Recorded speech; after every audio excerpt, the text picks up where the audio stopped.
Like, I don't know what's going on.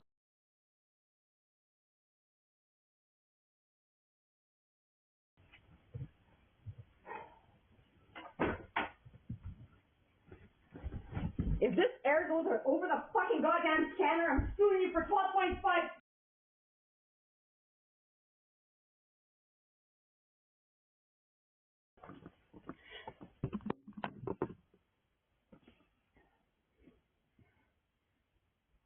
Like,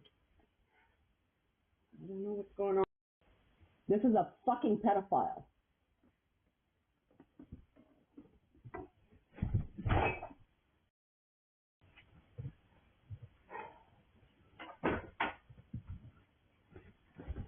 If this air goes over the fucking goddamn scanner, I'm suing you for 12.5. Because this person is the fucking dispatcher.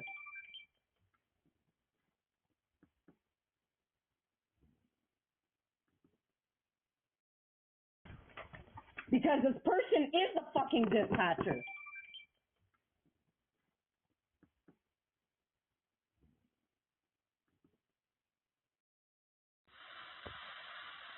Now he's parked in front of my house, looking at me through the fucking window.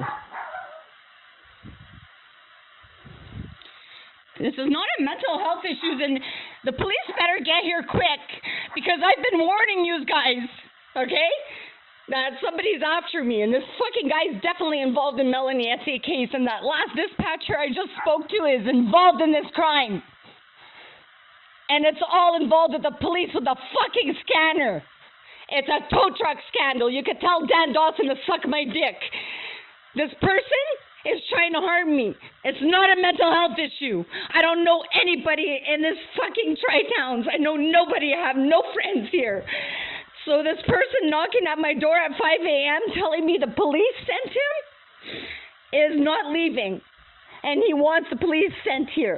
And I am not answering the door to no male cops. I have severe post-traumatic stress and I'm going to have a heart attack if you don't send me female officers. Okay, I was sexually assaulted and physically assaulted by police officers before. And this is a setup. This is a setup to try to make me look crazy, wake me up at 5 o'clock in the morning. And the fucking dispatcher I just spoke to.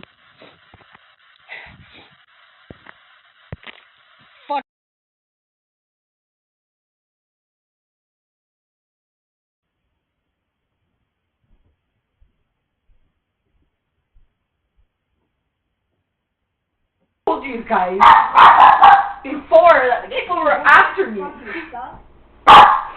Yes, they are. They're involved in this. Why this guy's here? This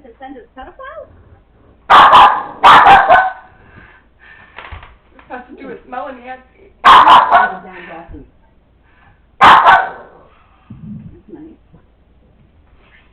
Yeah.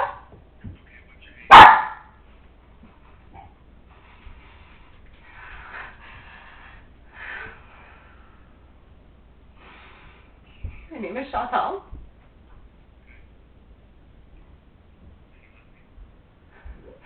This is a setup. Who are you sending here? You better be sending a female officer. You have to send me a female officer. I'm going to have a fucking heart attack.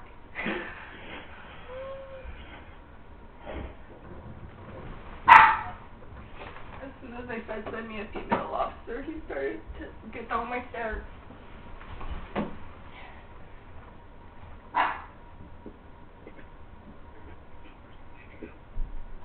Yeah.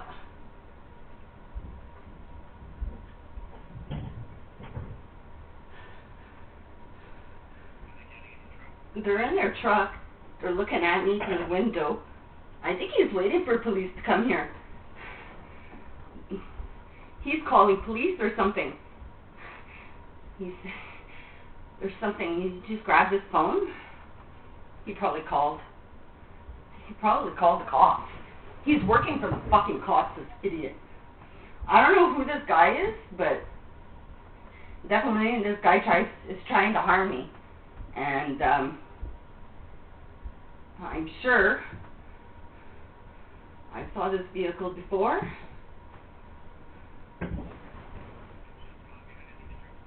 No, I was sleeping. I just woke up. My dog woke me up, and because she heard him, and yeah.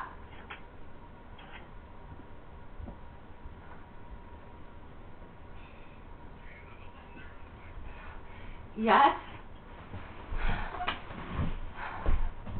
Why is this guy still sitting in this truck waiting?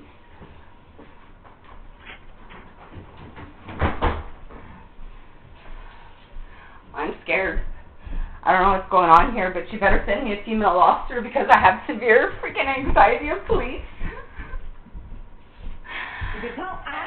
This involved with police for sure. Okay?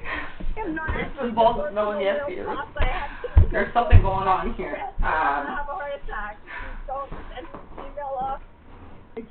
This person knows me, obviously. Hello? Now he's talking on the phone with somebody. He's taken out a pen, and he's writing something on a piece of paper. This guy might be an officer. Where is this guy? I just spoke to. I'm telling you, man. This guy is definitely trying to harm me. And he's got help from police. He does not seem scared at all. He's in his truck.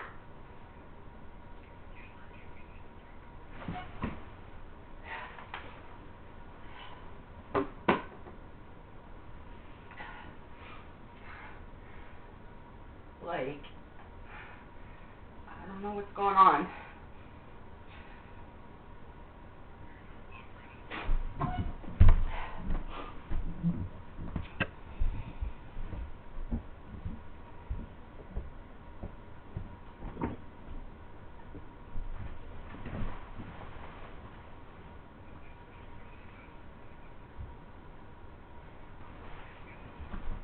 Okay, how long?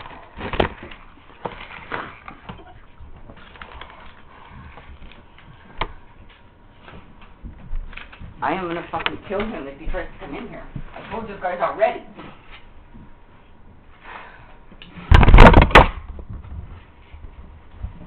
If this air goes over the fucking goddamn scanner, I'm suing you for $12.5 fucking million. Put that on your fucking particulars right now, asshole. Put it right on your fucking, put that in your notes. If this fucking airs over the fucking scanner.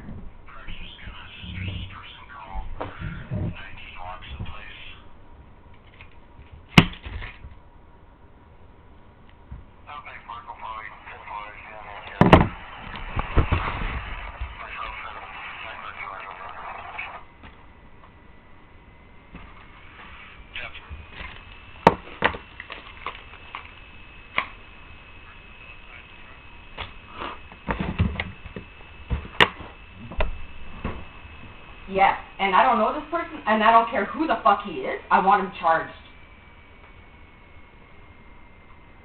This is a fucking pedophile.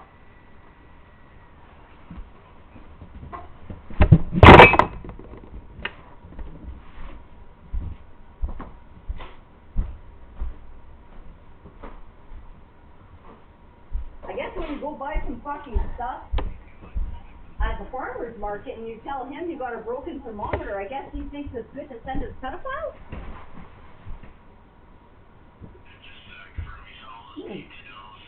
And he's friends with Dan Dawson.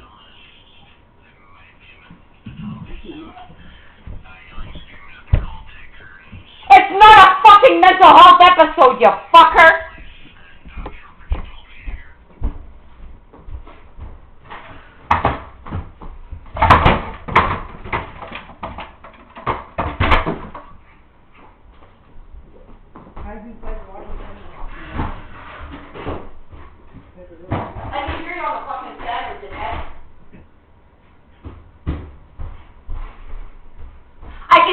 On the scanner. Yeah. and I can hear you saying that I got mental health fucking issues.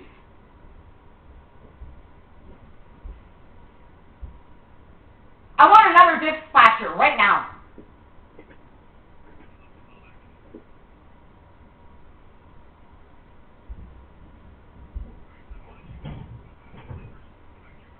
They're still there!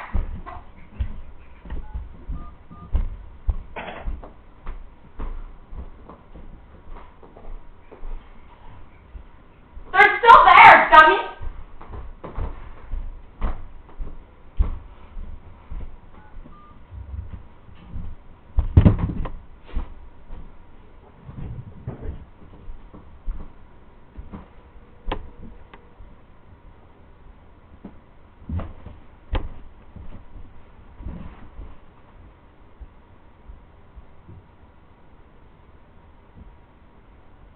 Hi there. I'm reporting that the dispatcher I was just speaking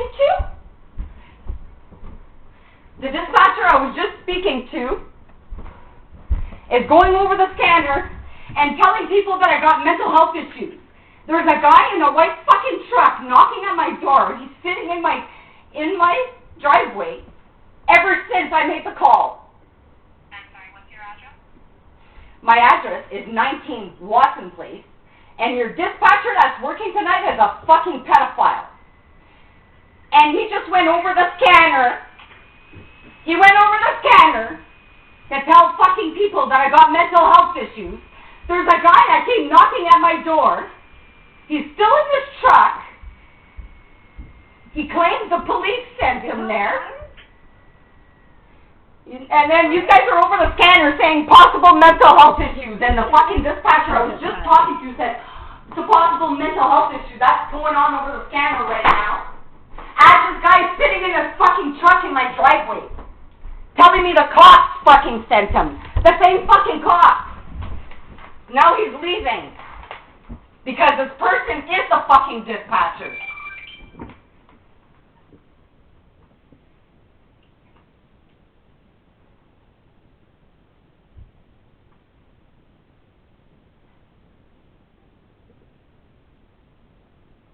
Now he's parked in front of my house,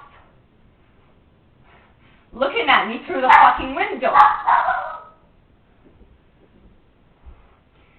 This is not a mental health issue, and the police better get here quick, because I've been warning you guys, okay, that somebody's after me, and this fucking guy's definitely involved in Melanie Ethier case, and that last dispatcher I just spoke to is involved in this crime. And it's all involved with the police with a fucking scanner. It's a tow truck scandal. You can tell Dan Dawson to suck my dick. This person is trying to harm me. It's not a mental health issue. I don't know anybody in this fucking tri-towns. I know nobody. I have no friends here. So this person knocking at my door at 5 a.m. telling me the police sent him is not leaving. And he wants the police sent here. And I am not answering the door to no male cops. I have severe post-traumatic stress and I'm going to have a heart attack if you don't send me female officers. Okay, I was sexually assaulted and physically assaulted by police officers before. And this is a setup. This is a setup to try to make me look crazy, wake me up at 5 o'clock in the morning. And the fucking dispatcher I just spoke to fucking I'm fucking real. You're fucking going to jail, Johnny.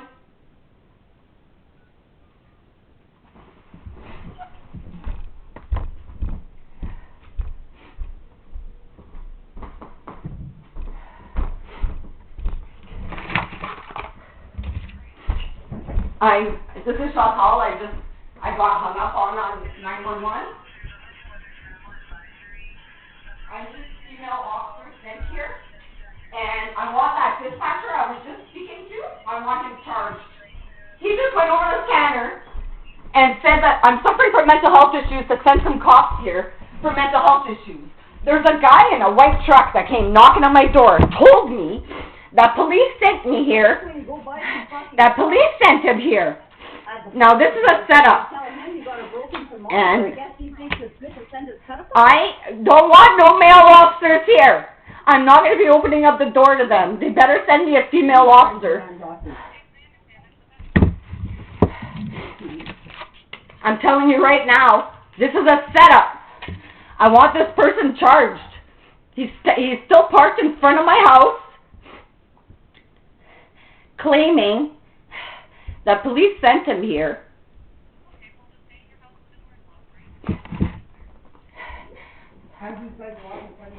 You better send me a female cop.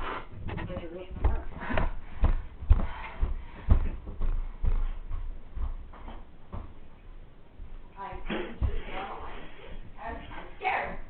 This is not a mental health issue. What's your name? Can you tell me who you're sending?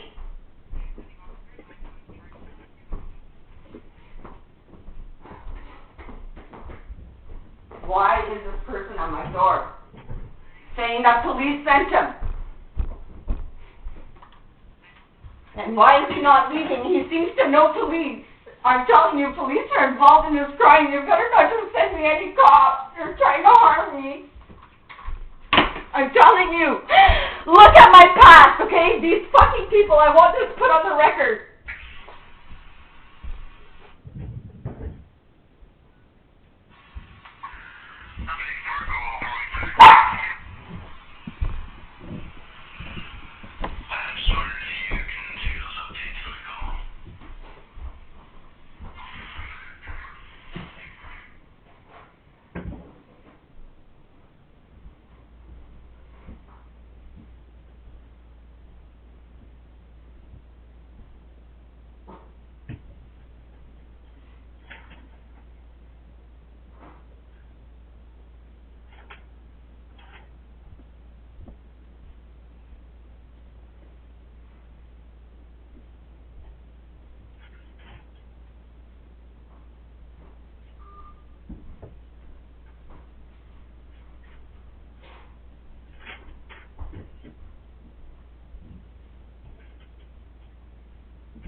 I'll go to jail, you motherfucker. Alright? Because this person is a fucking dispatcher.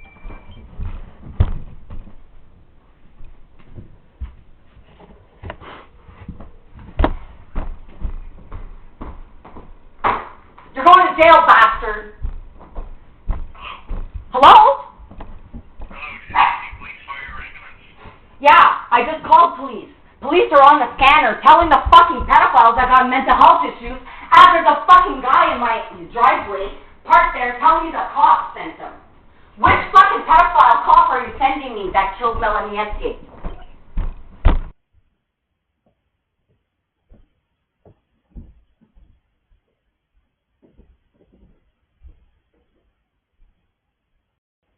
This is a fucking pedophile.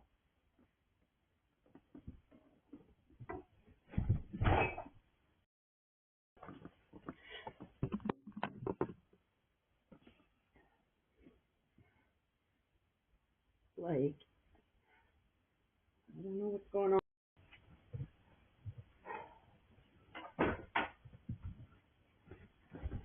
If this air goes over the fucking goddamn scanner, I'm suing you for 12.5. I'm not answering the door to no male cops. I have severe post-traumatic stress and I'm gonna have a heart attack if you don't send me female off. I just spoke to. Fucking unfucking.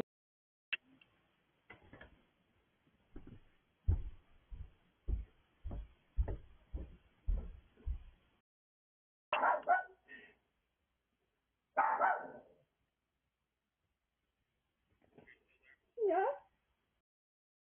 I'm not dealing with officers. I fucking told you guys before that people were after me.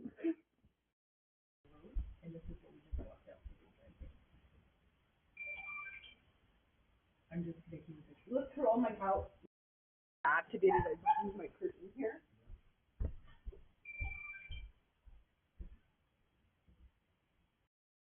Okay. Because look, he's long gone now.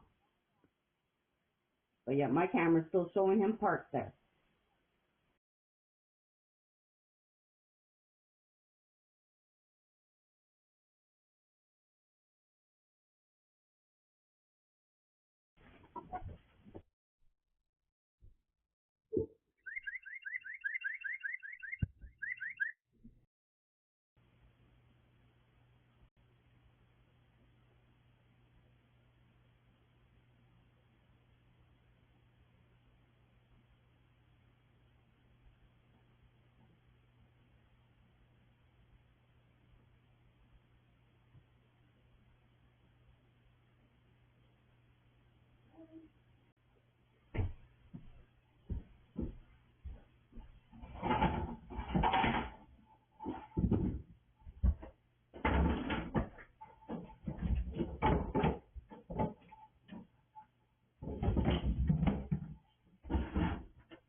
Eh? Because look, he's long gone now. But yet my camera's still showing him parked there.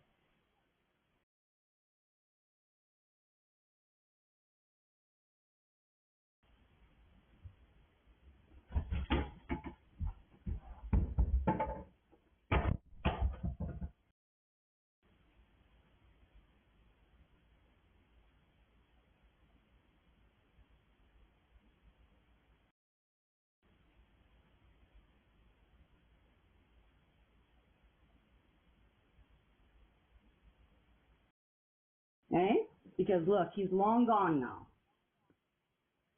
But yet my camera's still showing him parked there.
403. I have a female on board. MHA 401. And can you just give Temiskaming Hospital just an FYI? 10-4. And we'll make our way to the Valley Port of the hospital. 10-4.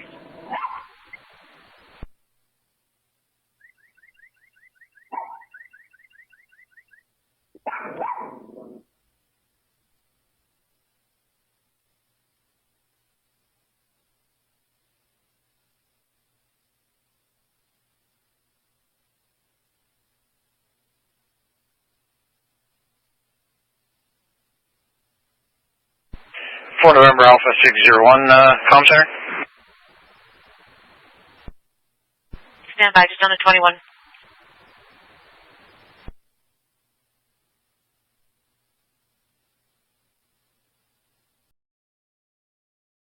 Professional standard.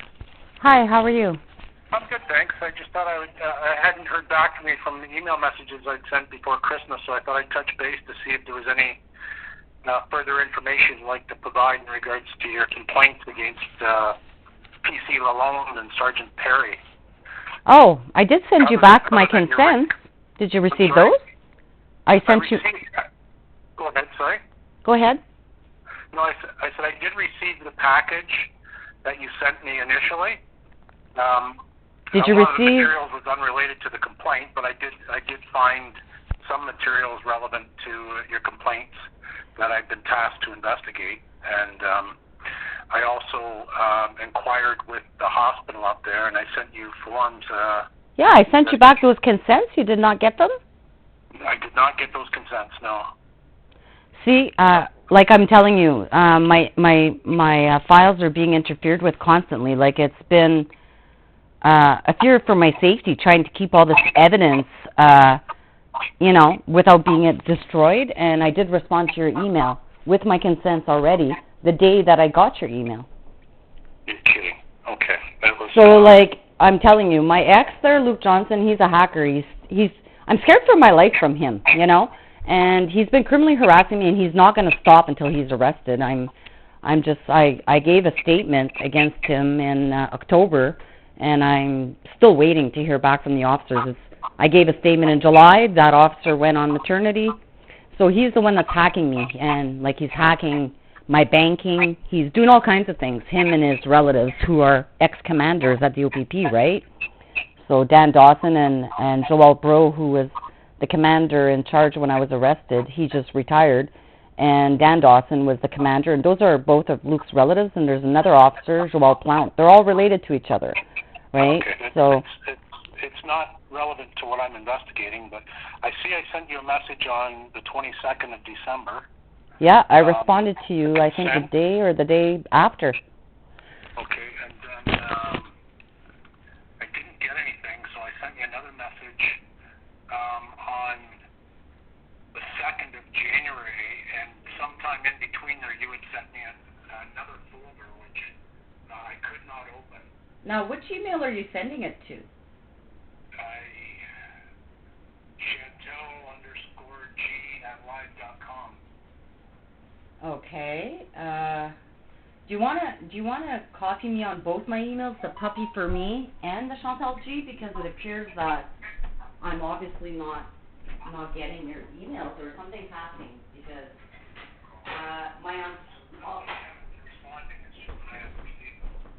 Yeah. Okay. So let me go check because I'll forward it to you because I did send it. And I copied it to my other emails. I'm not online right now there, but I might have it on my phone. Hold on, I'll just check here. Let me see here.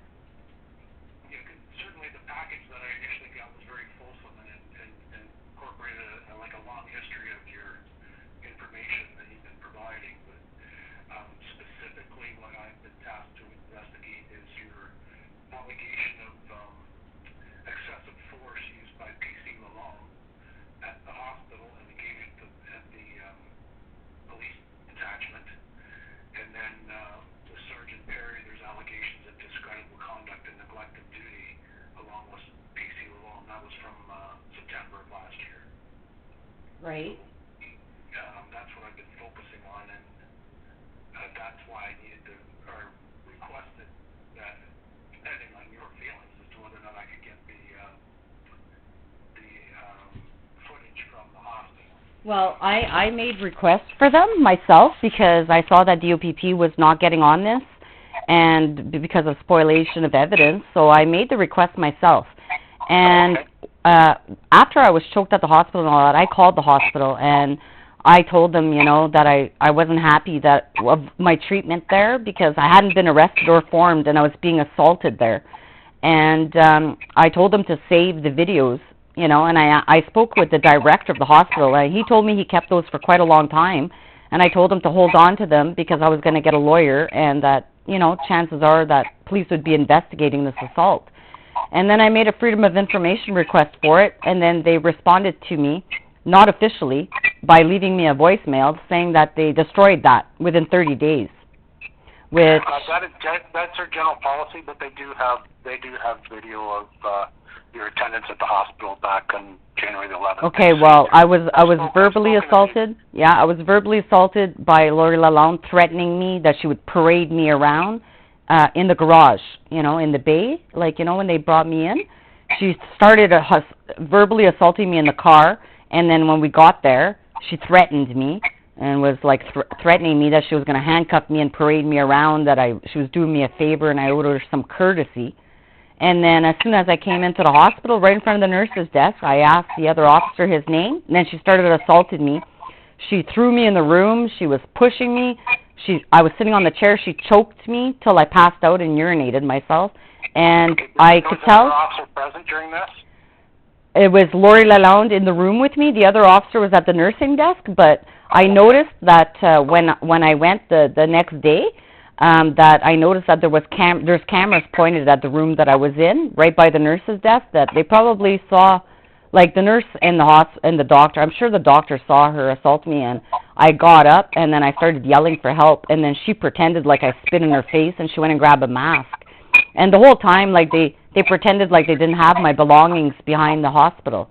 You know, they had my digital recorder, my coat, and everything, my boots, and they claimed that they had nothing held in, like, they claimed that I had no personal belongings at the hospital or at the jail, at any of the jails. And when I was, they kicked me out of the jail in North Bay. They were sending me in a taxi to go take a bus. I was in my pajamas. I didn't have my glasses. I didn't have phone. I didn't have money. And then they were trying to shoot me out of there without my belongings and my keys. And then You were released from custody? Yeah. And then I was standing in between the two doors waiting for them to give me my release forms and all that. And then they gave me my digital recorder back and all that. And it was all wrapped up. It wasn't until I got on the bus I looked that my SD card was missing. So Dave Hannon, on the video at the prison, you see him walking out with a paper bag with what I believe is my belongings in there. And, like, the treatment that I got at the... Eh? Did you say his last name was Hannon? Dave Hannon, yeah. Hannon, Hannam. He's the one that signed my release form for the hospital. Well, they basically... They all pretended like I didn't have this digital recorder with all this audio evidence of the scanner crime that's included, right? Because that's the reason why they falsely imprisoned me. They tried to kill me on December 22nd. They failed. I woke up, you know, but they had a key to get in and a taser. And then I have videos of Dan Dawson, you know, the commander of the XOPP, dealing with my neighbors. My package was drugged the other day. Your complaints about all that, but the only thing that the OIPRD is screening in right now, and they've directed me to investigate, is what I've explained to you. So yeah, well, I'm thinking that right now my best bet, after reading quite a few cases that have been dismissed, because the Crown was basically supposed to give me disclosure within 30 days, right? They tried to avoid giving me the disclosure, and because they're friends with my ex, right? Like, he plays guitar in a band every weekend at my ex's restaurant. So he's not even my ex. Investigate prosecutors. Yeah. All of those prosecutors are all best friends with him.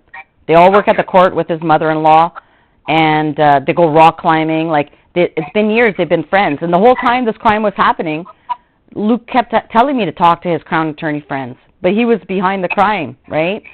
So anyways, it's a long story short, after reading some case laws and stuff, this disclosure that was supposed to be given to me by the Crown, like, last year, within, 30 days, hasn't still not been provided. I made Freedom of Information request in September for my police records, and they're trying to delay it till after February 6th, the disclosure, which is basically a month after the incident. They're trying to prevent me from making complaints. And due to certain case laws that I've read, considering I have to act like a Crown attorney and prosecute this case beyond a reasonable doubt right at the beginning or it gets thrown out, I might as well, ask for an adjournment sine die till I get my full police report so I could give a fulsome report. Because it makes no sense for me. Like Burton, he's in my disclosure. I never saw no Burton officer. I never dealt with him. Why is he in my disclosure? His daughter created the website for Whiskey Jack, my ex. All of these officers all have wives that work at the courthouse, and they all had illegal contracts. Stuff I have no interest in knowing about, and I'm not. It's not relevant to what I'm doing. Well, it is kind of relevant because you can't just investigate Lori Lalonde for what she did because she wasn't even the officer who arrested me. It was Hopkins that arrested me. Lalonde's the one that brought me in and did all this, but when they failed to form me, they arrested me. But it was already an organized crime because when they ran my CPIC at 4 o'clock, before they even came here, they had already put all the charges on my CPIC, So, it was an organized crime right from the beginning. And I can't really, I expect you, I don't want you to start an investigation, let's say, and then I get my disclosure, and then you guys make a decision to throw everything out. I get my disclosure, and then I find out a whole bunch of new things. Then you guys are going to say, well, we already dealt with this. So it would be in my best interest to... investigation suspended temporarily until you receive further information? I don't understand. Yeah, well, I don't mind if you continue the investigation, but I don't feel that it should be closed, or I should be able to give my statement, my audio statement, I guess is what you're requested for me. I should be able to wait till I have all the information before me, before I make a fulsome response, because otherwise they're concealing a whole bunch of things. You know, like I have a fake criminal record that they told me in 2013 was an error, you know, when I was going to school to become a paralegal and I failed the criminal record check. They told me that was all an error. Well, no, apparently I've had this fake criminal record since 2008 and they've been sure to leave it on. I had background checks done. I'm a licensed paralegal. Like, I have a criminal record I don't even know about. So until I get these records, I can't really confirm. If you're willing to provide a statement specifically about Lori Lalonde assaulting you, and the events of September the 8th, involving Sergeant Perry and Lori Lalonde calling you. Yes. Well, see, that's the other issue is how can you guys continue with a complaint about September 8th when it was Peter Taylor, who was the officer who dealt with me, who looked at the dents at my door, listened to the audio recording of this neighbor of mine with steel-toe boots repeatedly kicking my door open. If I didn't have a chair in front of my handle, that door would have flew open and he would have definitely harmed me. And I heard your recording to the dispatch about all of that, but so that officer... You made a complaint to the YPRD about specific officers and their conduct. And Peter Taylor should be included in that one because he was part of this whole thing. So I don't know how they could take out Peter Taylor. Eh? The YPRD screened in the two officers and the two complaints that I've just explained to you, and that's what I've been tasked with investigating. I understand, you know, and that's the thing is, you know, I've been severely traumatized. Like, I didn't spend Christmas with my own daughter, my parents, my father who's dying, because the OPP in New York Falls had left messages on my mother's voicemail. She suffers from dementia, that I was charged with attempted murder. And I was never charged with attempted murder, but that's what my whole family thinks. And the failure to charge these people who have made false allegations against me has turned my family against me. And so I'm having a really hard time, you know, like mentally. Like I'm living in fear every day. The proof is in the pudding that when I was in prison, somebody entered my home. And now, every time I feel scared, they're trying to make me look paranoid and delusional. Well, I'm not. You know, they've been entering my home for a long time now when I was gone. And now that I know who's involved in the crime against me, I realize it's been going on for a long time, you know. And so, I know, and I'm having a hard time, especially because... Like, I'm trying to get over Christmas, and then I haven't seen my dad, and he's dying, and he's too stressed out to have me in his company because of all the stuff I'm going through, and he's trying to stay strong, but he still doesn't know the truth, right? He doesn't know that I wasn't charged with attempted murder, and nobody's going to go tell him otherwise. He doesn't want to hear it from me. He hung up on me when I was trying to tell him the story the other day, and I understand, you know, he's dying, so he doesn't have strength to deal with this. But, you know, just what has happened over Christmas has really traumatized me, and I'm not really prepared to give any kind of statement until I get all the information. And Lori Lalonde is still criminally harassing me. They're still hacking me. They tried to drug my package, so... It's 2 times in 1 year that Dan Dawson and his friend, my ex, are trying to kill me. So, obviously there's a serial killer, and he's not going to stop, and he's obviously involved in Melanie Ethier and other missing and murdered women. And I'm scared for my life with this complaint that I've made with you guys. You know, and it's been 3 years I've been a victim of this crime. 3 years now. And can we just focus on you getting the consent again? Yes, I'm not sure why you didn't get him. And the fucking dispatcher I just spoke to. Unless you tell me you want it withdrawn, I got to move forward.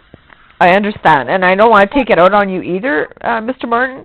And you know, and like, you know, I'm very not trusting of anybody right now. I'm pretty traumatized. I'm never going to be able to recover, you know, from what has happened to me. I might not have physical injuries, but like, even Lori Lalonde, when we got back to the detachment, she started slamming my head against the wall, the concrete wall there. I have a brain tumor, okay? I have a tumor on my pituitary gland. From what happened at the police station, so that'll be part of the investigation for sure. Yeah, well, she insulted me there too, you know, and I have that evidence, yes. And then, and the two officers were kind of blocking what was happening there, and I have a brain tumor, right? And it's clearly visible what happened, so don't worry about that. And then they were shackling me, you know, back and forth to go speak to a lawyer. When I was in jail, they gave me a blue little sharpened pencil, which proves that they're watching what I'm doing on Facebook, because there's a song about that. And they gave me a blue little sharpened pencil, like, and I thought to myself, like, why did there was entrapment at the jail. I said to myself, if I mention this pencil, they're going to say I brought it in. Or they gave it to me because they think I'm going to write on the walls. Or they're going to try to kill me with this and make me swallow it. It was just like an inch long, like, you know. And, like, all the things that were happening to me prove, you know, that the Crown attorneys, like the Lambert-Belanger Crown attorneys, have been criminally harassing me for, like, 15 years now. And it was like a big happy family committing a crime using their positions of trust. And I'm having a hard time that nobody's been charged yet. Well, I'm sorry you're going through all this, but I'm also sorry that it's not something I can help you with. I'm a civilian investigator. I know. I'm tasked with a specific complaint, a public complaint here, which I'd like to do, well, a couple of them actually. But I did look, and I did see that on the 23rd of December, you did send me an email to share. You shared a folder. Okay, yeah, the same day I sent you those consents. I'm sorry? The same day I sent you those consents. Okay, well, I couldn't open that folder. I opened the original one you sent me, but you said, Dear Mr. Martin, real OIPRD complaint, and you listed 4 complaints. Please find attached the updated Google Drive folder. Oh, it was still probably updating. It was probably still updating when you tried to click on it, because I know, it's taking me a long time to download this. I'm not good with dealing with OneDrives and clouds, let me just tell you that. And so, like, having 6 terabytes of evidence of this crime is overwhelming me. And they tried to break in. That's why they threw me in jail. They were breaking in to try to get rid of this evidence, which, thank God, you know, I had sent some to the commissioner. I had hid it. Otherwise, they were all trying to commit this crime to make it look like it was all in my head. And now I've got, like, over 30,000 hours of it, you know, proving that they're watching me inside my house and they're answering me and turning on cameras, and, like, it's pretty serious. But I didn't research everything other than what was indicated in the folders that were relevant to what I had within the timelines of when the complaints were made. Yeah. But if you want me to get the video footage of the hospital, I have it held, but it requires your consent, because I'm not. Okay. I have no grounds to get it. It would have to be based on Yeah. Let me just connect to the internet here, and I'll resend them to you right away, because I've already signed them and everything and sent them, so I'll just resend the email, and I don't know why, you know, like, my ex, he's got something, like, he's hacking, like, the last little packets of information. So, like, my banking, it shows I made a banking transaction, let's say, it says it gone through, I'll shut the page, and he's on the other end, kind of, like, preventing it from going through, and then my emails to Ontario.ca addresses are not going through. He hacked my court proceedings the other day in my phone. I've got all this evidence, like everything I say is backed up by evidence, and they know it, you know, and that's what that's why they're criminally harassing me and trying to do everything they can. Like, on January 6th, like, Pure later, they pulled another stunt after they drugged my package. They interfered with another package. They were using my paralegal business account to send back 3 boxes, pretending like they were damaged. Now, Pure later refuses to come and bring me boxes here, saying that it's a safety issue. Okay, and then... Yeah, I'm sorry, but that's why I feel like I have to amend my complaint so you get the full story, because Lori Lalonde's actions of assaulting me are related to her involvement in these other crimes, right? So, involvement in these other crimes, right? So, like, it's one thing to say she assaulted me in their arrest or whatever, but if you knew, like, all the other evidence that led to the arrest and how she's getting bribed and paid to do this to me, then, well, it's a criminal organization, so. Essentially, all I can deal with is information and evidence of the specific events that occurred, and whether or not those events add up to misconduct by the officer. Motive is not an issue for me. It's did it happen or didn't it happen, and does it amount to misconduct? It's very black and white for what I have to do. Yeah. And you have provided ample evidence of the events, and certainly written. It's very well written and articulated about what happened. So, I mean, if you I feel like I've specifically address them further, then I can work off of your complaint. Yeah. Address the complaints. Now, Mr. Martin, like, let's say if I do seek an adjournment, let's say, till I receive all the police reports, because, like, I didn't receive Adam Brock's reports at all in any of the disclosure, and he was involved in the arrest. I had a big conversation with him while I was at the hospital about the scanner crime.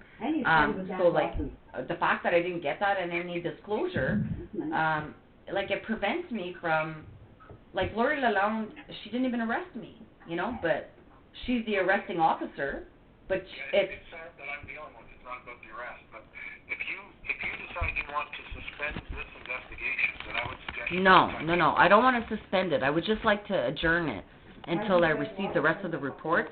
Like, until, like, you can keep doing the investigation, let's say, and then getting the hospital records and all that, right? Yep. And then when it's time for me to give my audio statements, though, I would like to maybe put that on hold until I could review all the evidence that has been written against me. I feel like I'm going in blind trying to make, because you know what it is? It's like, if I was if these officers were not officers, I'd be able to go in and have them charged based on the evidence I have, and it's not my job to prove it. But in this case, it's like the OIR and PRD, they need everything. They need me to prove it beyond a reasonable doubt, it seems, before I even start. So you can always initiate a new complaint if you receive new information. And that's what I did read as well, but then, you know, I don't feel that they've, like, for example, like the drugging of the package, they say, okay, well, we're not going to include that. Well, I never received no decision letter and what they relied upon to throw out this complaint. And so I'm going to start appealing all of these things that are getting thrown out without even a review of my evidence. The evidence is right there, right? So if they can't review that and they're throwing out my complaint, then you're not an adjudicator. You didn't provide me with a letter and reasons, you know, and that's not your problem. Like, that's the adjudicators. But I know your specific task is just to deal with what's in front of you, and I don't want to add more or take away, like, you know, from what you have to do. But at the same time, like, I don't want to make your job harder by. I can only ask you things that are going to help me, and I think one of them would be that because of the nature of the offenses that you've alleged, one of them is getting the video. Yeah. So if I could get that done, that might take some time, and time is of the essence for me to complete a report. So yeah. We can deal with that, and then I can move forward. And if you don't think you can provide fulsome statement to me outside of what you already provided through the OIPRD, then provide it to the OIPRD. Because this person is fucking that information. Right. Because all the background stuff you're telling me, as I say, it's not about motive. It's about what happened, and not why it happened, but whether or not it happened or not, as you've alleged. Mm-hmm. So I have, if you were assaulted and there's evidence of it, then that would be. The medical records as well, if you want to make me up a form for medical records at the prison, because I was, like, when I was being driven to the jail, I don't know if this was done by purpose, I was sleeping, I was frozen, and, like, they brought me to the hospital the second day from the OPP detachment without my coat, and I had no coat on, it's the winter, you know, And This is a fucking pedophile. and I didn't even have my boot outings. Like, they had taken my boots out of the boots, and like, so I was freezing, and I was sleeping in there, and they were transporting me, and all of a sudden she jerked real fast, like almost by purpose, and I fell off the bench, and I fell right on my back, and I had just been harmed there by Lori Lalonde on the chair when she was choking me, the way the chair was on my back. And so now I'm at the prison, and I had gotten some prescription of Advil because I'm allergic to opioids and all that, for the pain of my back that was overwhelming. And then that happened, and then I get to the prison, and they wouldn't give me the phone to call a lawyer. They wouldn't give me any of my medication. I could barely even lay down. I was hunched over, like I was super sore in the back. And then anyways, I demanded that they check me. You were at a detention facility? Yeah, well, I went to the North Bay detention prison, Okay, right? on my scope of investigation, that would be some other authority, so.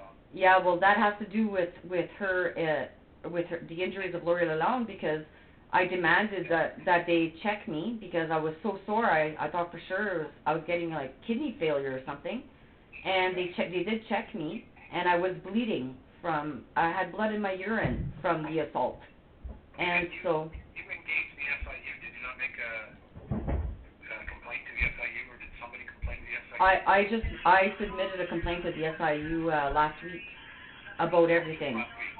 Okay. Yeah, I tried to do it before. Included on a lot of these emails that you sent me. Yeah, because I was falsely I was on the phone with Bill Marshall from the SIU about this attempt on my life on December 22nd, and Pure later intercepting the previous complaint sent to them with the OPP, right? And then I guess when you go buy some fucking stuff at the farmer's market. Yeah, well, within an hour of me getting off the phone. I guess he thinks it's good to send his pedophile. Within an hour of me getting off the phone with Bill Marshall, they were hacking my phone. That's when Lori Lalonde showed up.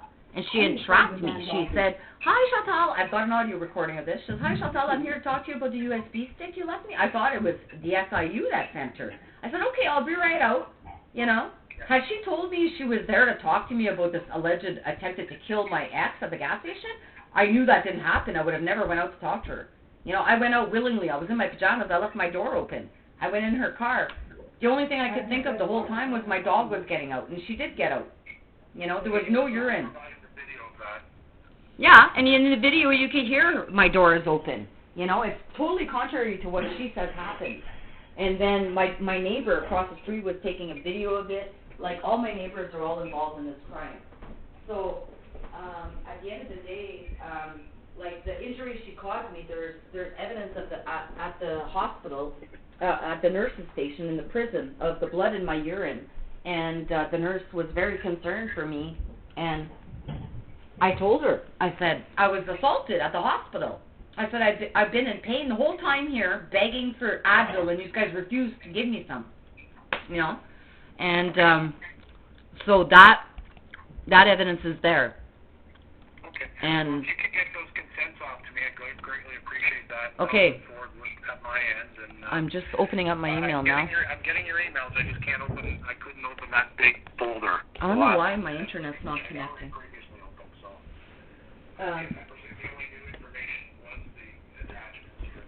Well, see, I've been rearranging those folders because they're being hacked consistently, and the Crown Attorney put malware and ransomware on the Crown disclosure videos, and Google alerted me that my whole OneDrive would be shut down if I don't get rid of these files, and they were all the Crown Attorney files, and I have the emails from Google proving that, and they warned me more than once about it. So the fact that they tried to alter the video. At one point, the video jerks, and they tried to make it look like I hit him. Like, you know what I mean? I don't investigate them either, so. Yeah, well, the Crown disclosure video proves that I was innocent beyond a reasonable doubt. That's in some of the folders. And so Lori Lalonde obviously didn't look at this video. Had she done so, she wouldn't have arrested me and claimed that I tried to kill him and he was pinned against the wall. All that's fabricated. I just went to go get gas, you know. It's these two men that were there that attempted to take my life on December 22nd. And within an hour of me getting off the phone with Bill Marshall at the SIU, that's when they arrested me, because he said, send me the evidence. They threw me in jail. They came in here and they tried to destroy all the evidence I had in my house of it. It's a good chance. When I saw Lori Lalonde outside, I shut down my computer and I had all my external hard drives in my purse, getting ready to go bring them somewhere else. And they could see inside my house that they were there. I took them and I went and I hid them real fast in the dark. And so when they entered my house, they didn't find them. And so they thought that getting rid of the SD card that I had in my digital recorder at the hospital would get rid of all of the evidence of the digital audios of this crime. Well, because I'm not a rich person, I was getting like 15 gig SD cards and changing them all the time. This is a and so I had the SD cards for every 2 months, and I had them hidden.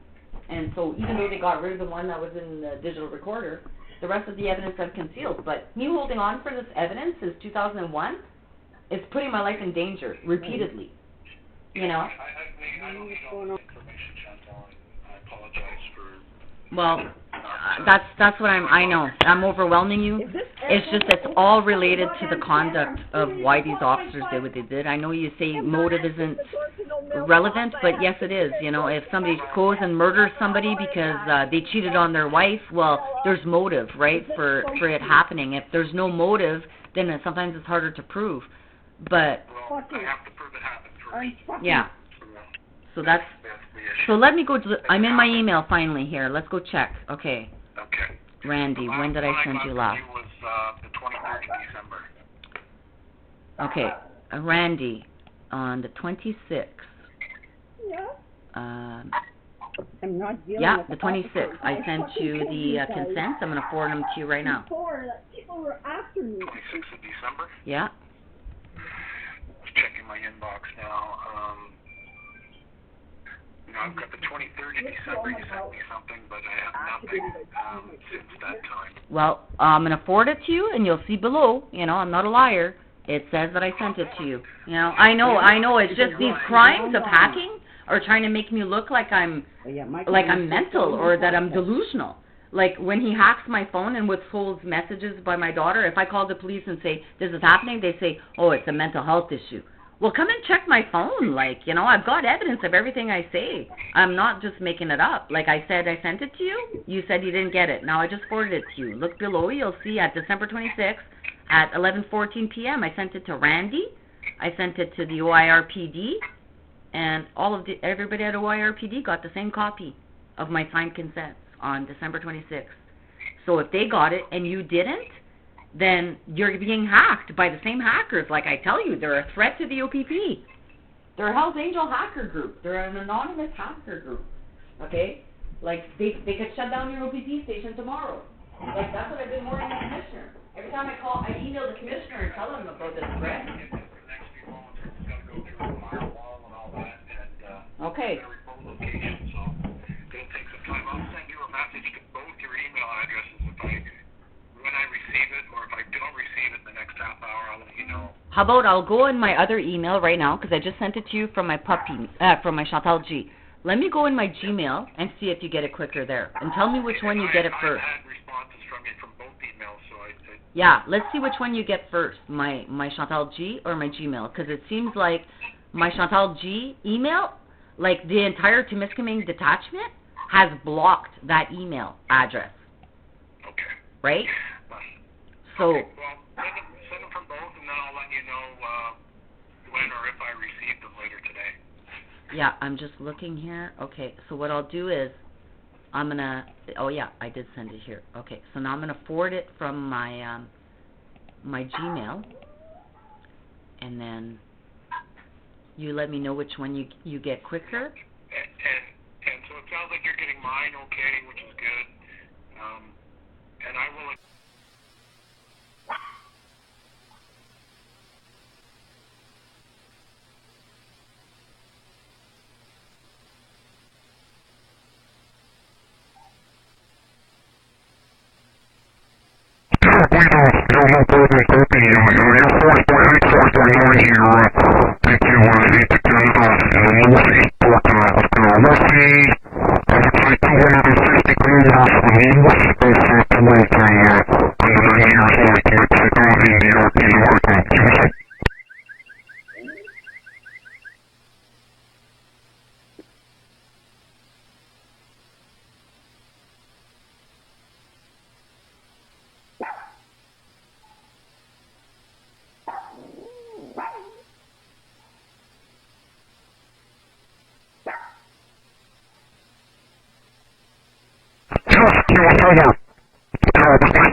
You got to make sure you're in the right place.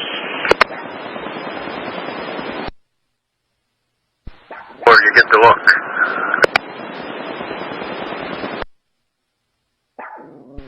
Harry.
Bay Echo 405. 4 Echo 405, go ahead. Can you put 074 in this unit and just mark us out at TDSS for the next hour or so for foot patrol? Okay.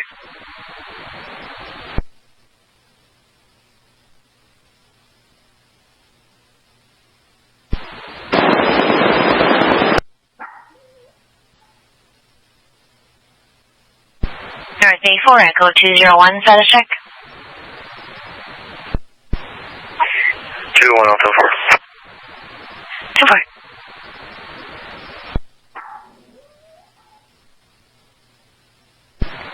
Alright, Bay 4 Echo 401, status check.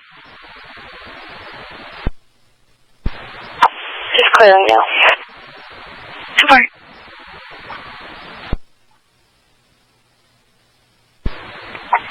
Bay 40501. Go ahead.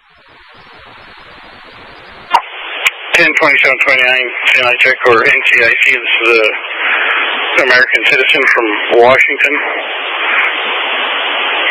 Clear to copy, surname. 24, go ahead.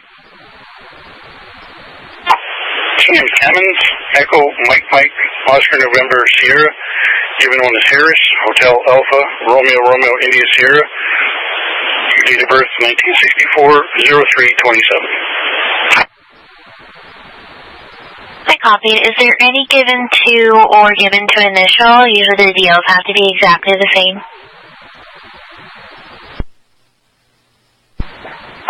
It just shows him being Harris Emmons III. Over.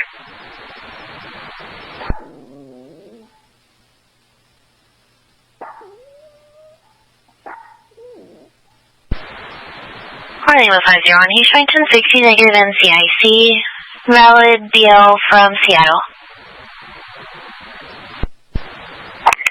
10-4, thank you.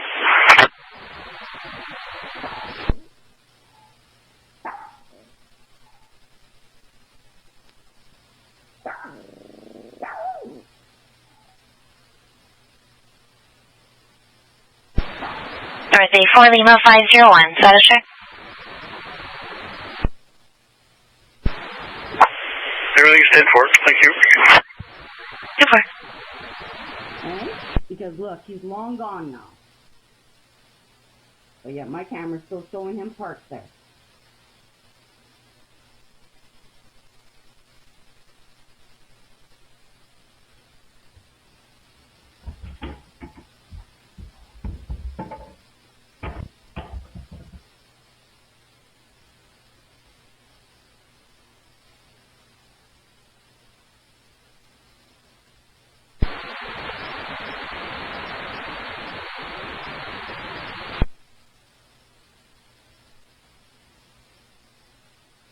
Okay?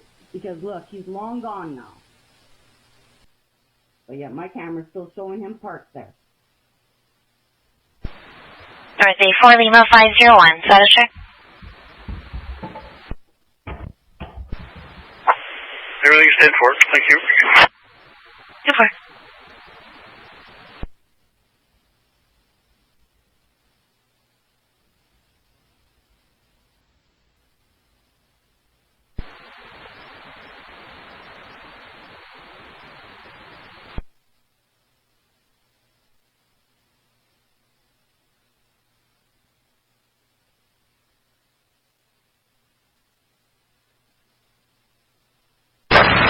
Say 5403. 5403. 1019.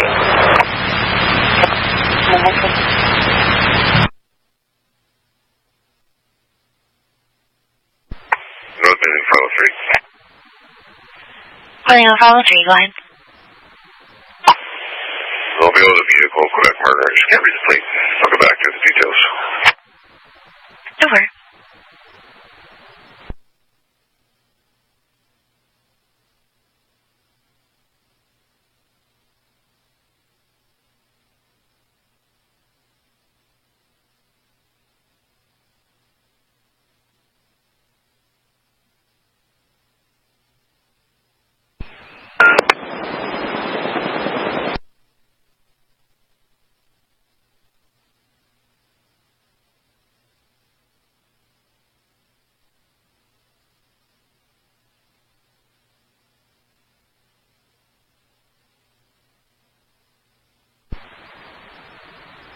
First me to Critical Link Detachment. Is there a unit free at the office to speak to a female party who's outside reporting a fraud?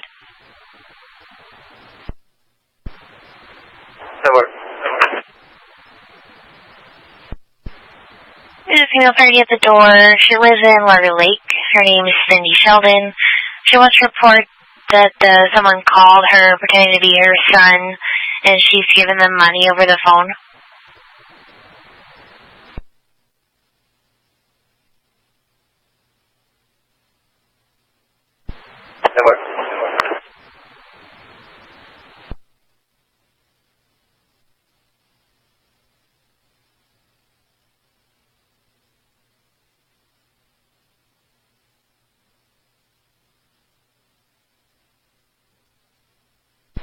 North for Quick Point Detachment. There's another male party outside.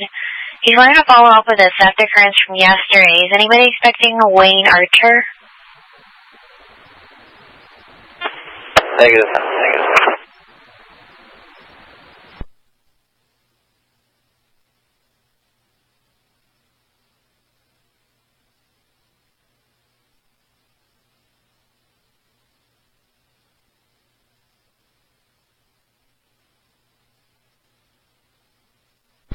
North Bay 4 Lima 003, status check.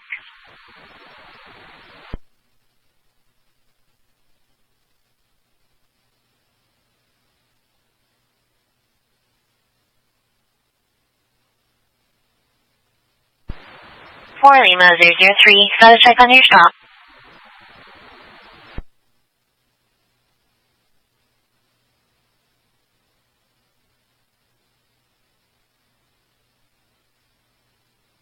Lima 003, Trot, do you copy?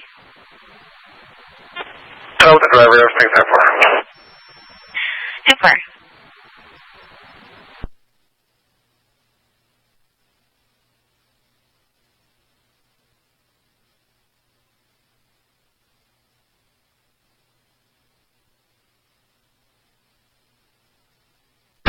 North Bay 5403. 5403. Send up base.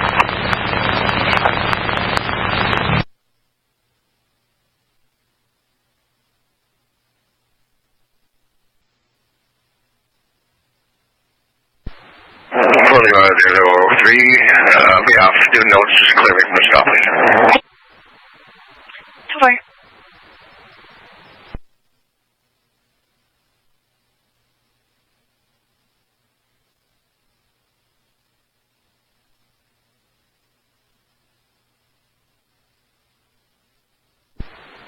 There's a 4 Lima 503, status check.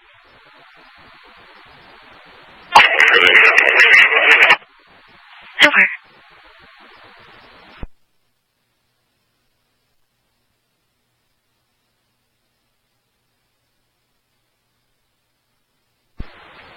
There's a 4 Echo 407, can you copy a traffic hazard on Highway 11? 401, I take that.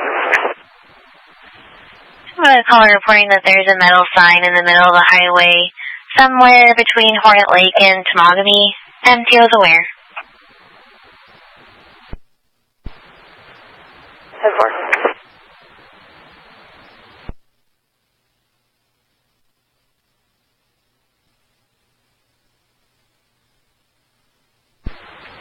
Alright, 4 Echo 407, can you copy a traffic hazard on Highway 11?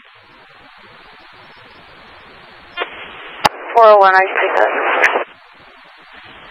I'm going to call reporting that there's a metal sign in the middle of the highway somewhere between Hornet Lake and Temagami. MTO is aware. 10-4.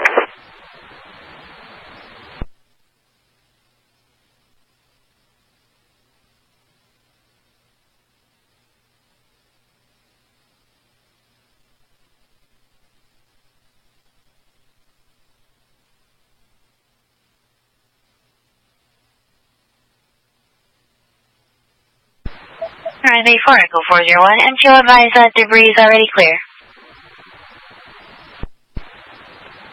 Thank you.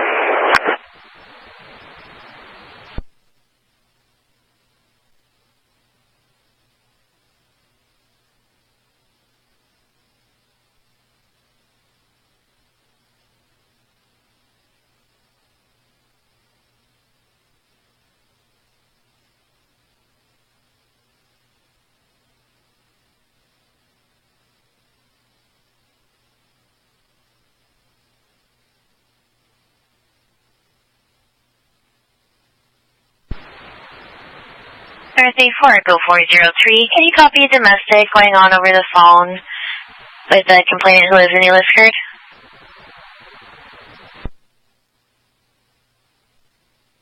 There's another unit that can take that. I'm just finishing up the report from that earlier incident involving trucks.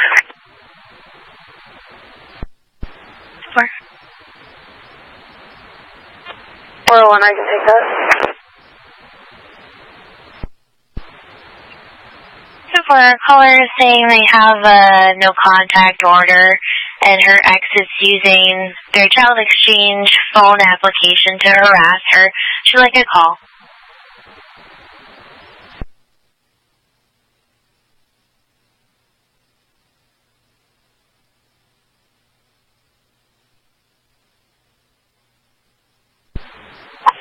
Echo 405 call center.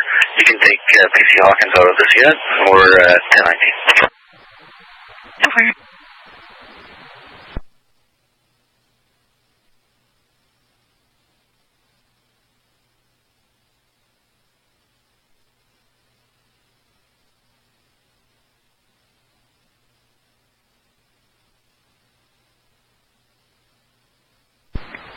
Nice day, over to missing units for a traffic complaint. Southbound Highway 65, just coming into New Lisford on Highway 65.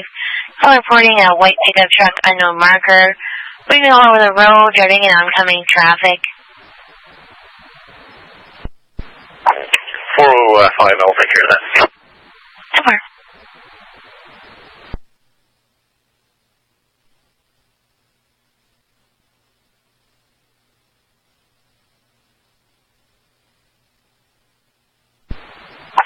Northway 4 Golf 003. Hold off station 3, go ahead. Must be off of my residence for lunch. Over.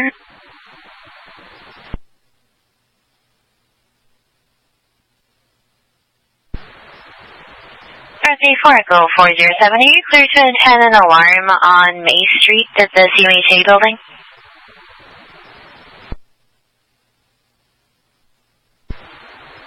Yeah, 10-4. We received a panic alarm from number 20 May Street South at the CMHA building. The alarm company has not contacted the site. We've also received a 911 call from the CMHA building for a female party who said that she thought someone was having an overdose in the bathroom. The door was locked, they've got it open, and there's nobody in there. They're advising it's accidental, but if you can just go and double check, that would be appreciated. Yeah, 10-4. Is there a second unit clear for backup? Yeah, 405, I'll redirect to that call. So far. Echo 2-1, I'm in Diamond. I can bowl with a traffic complaint. So far.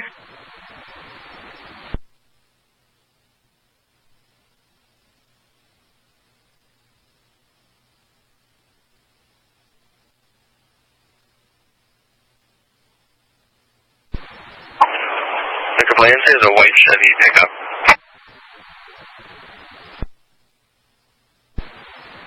They said white pickup, pretty dirty, unknown make or model.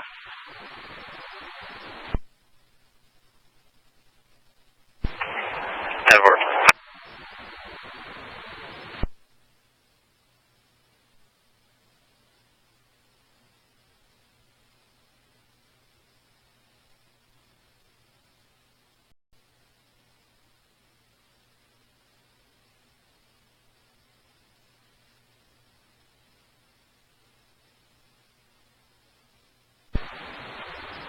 Hey Marty, just let you know, Kyle Perry's there as well. He just arrived here for a meeting.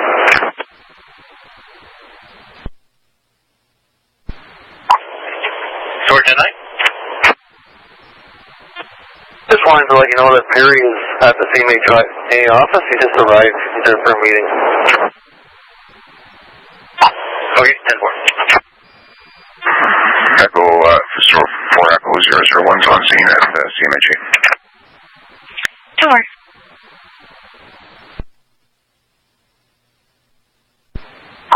North Bay Echo 074. Echo 074, go ahead. Back in my unit, you can also mark me out as CMHA, thanks. So far.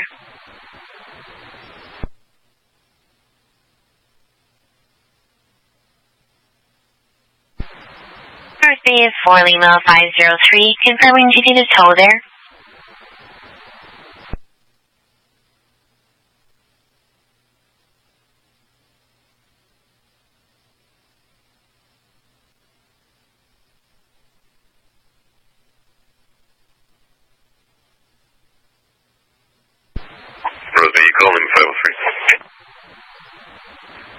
So 503, you hit your request to tow button. I was just confirming if that was accidental or not. No, accidental. Thanks for checking. Over.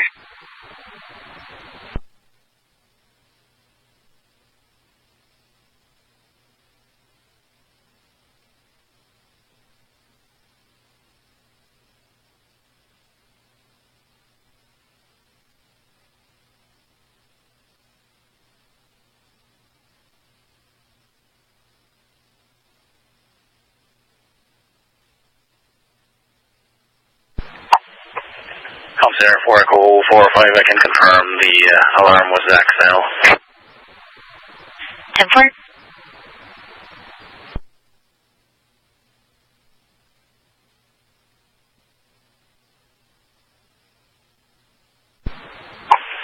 North Bay Echo 201. Go ahead. Can you generate me a traffic stop not related to this traffic complaint? 65 East. 10-4. And then give you a Quebec marker when you're ready. 2-4, go ahead. Whiskey 75, Romeo Whiskey.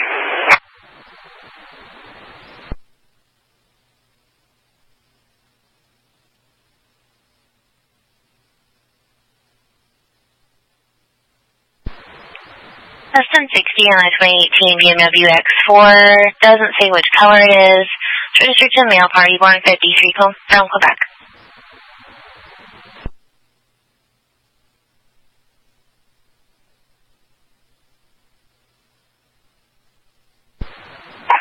North Bay Echo 21. 4 Echo 21, go ahead. You just do a 27 turn around in the arrow, please. 2-4.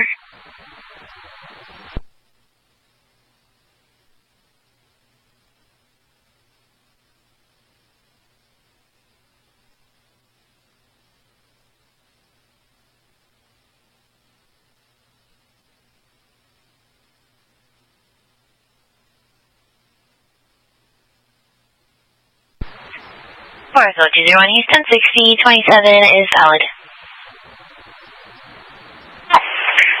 10-4, that's a traffic complaint. You can just clear that off. You can just put the area below load and negative results and no plate obtained. So far.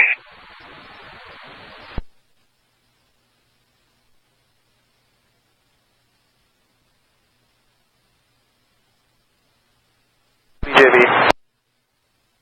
What? You just do a 27 turn around in the arrow, please. 2-4.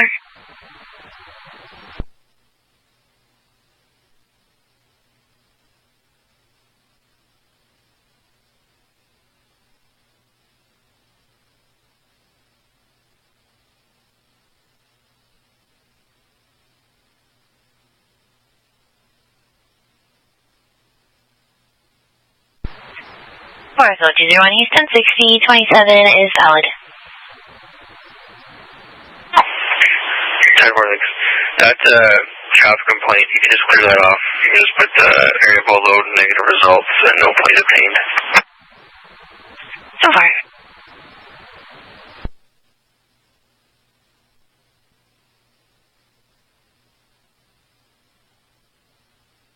BJB.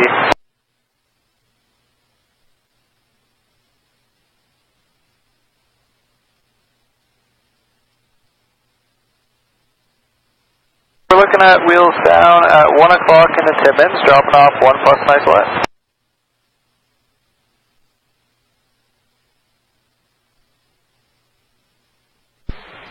the Echo 043. What? I saw that MVC reported after the fact from Tomogamy. If you could assign that to PC Pottery, should be an Englehart, and you should be able to assist us with it. Okay.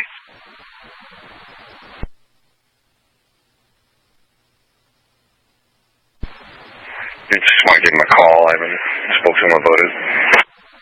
Okay.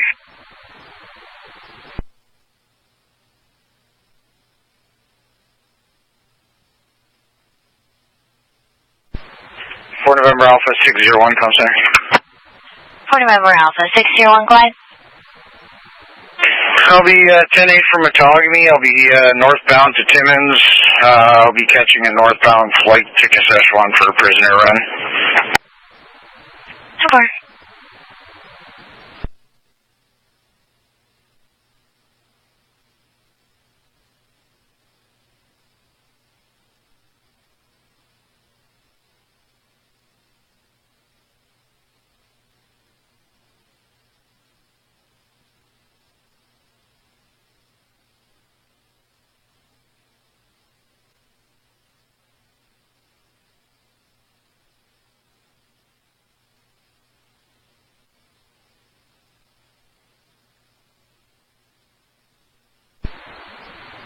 First Bay for Golf 301 for details on an after the fact MVC in Kirkland Lake.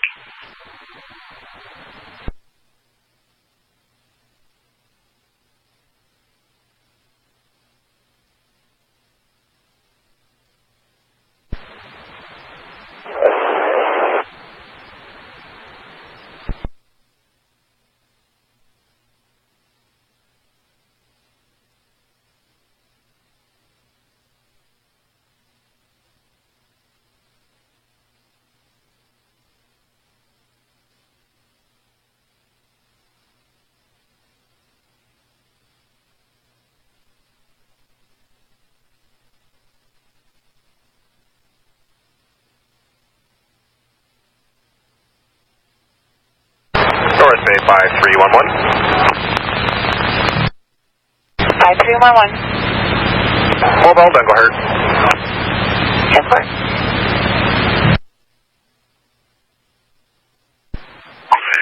North Bay Echo 201, you can show me clear from that stop. 10-4.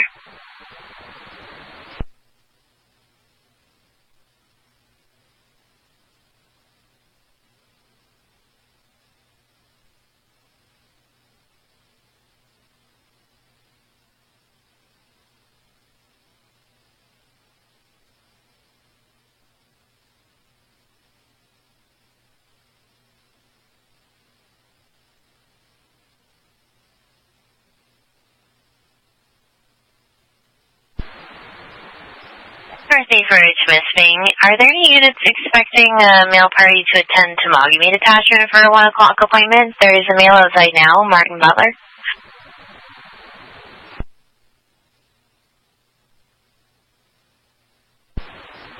North Bay Echo 003, I'm not aware of anybody.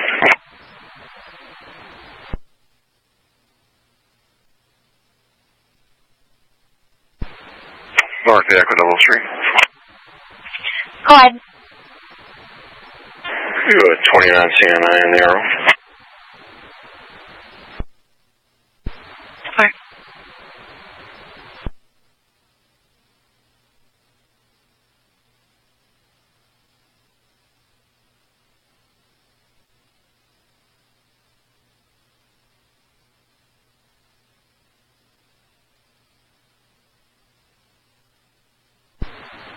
Code 03, Houston 60, CNA is negative, 27 is valid, golf, no restrictions.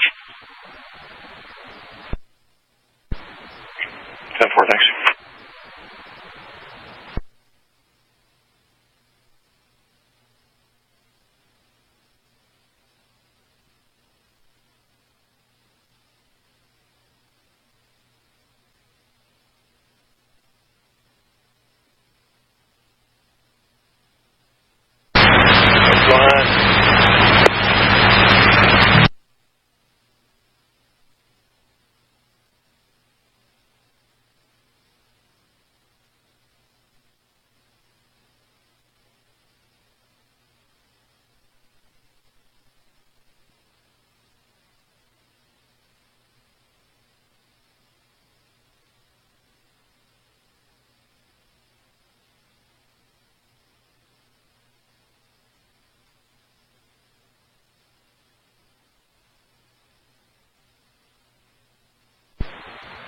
Alright, 4 Echo 3 status check.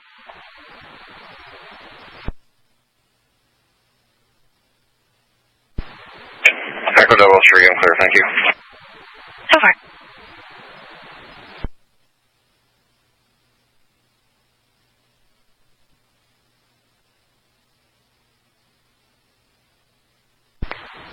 Alright, Tango 5218, Tango 5218.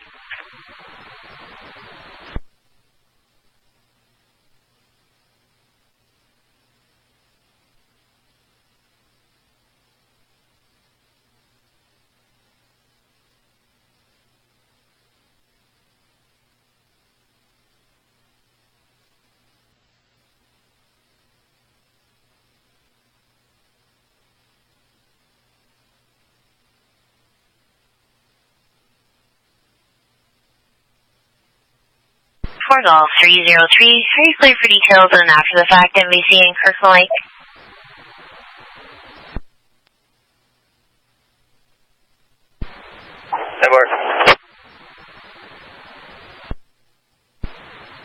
Minor collision occurred on Poplar Avenue this morning. Both parties left the scene. I guess they've continued talking to each other now that they've both gone home and they're arguing about whose fault it is. Both parties have called in requesting to speak to an officer. 103 is 30 for dispatch. Sure.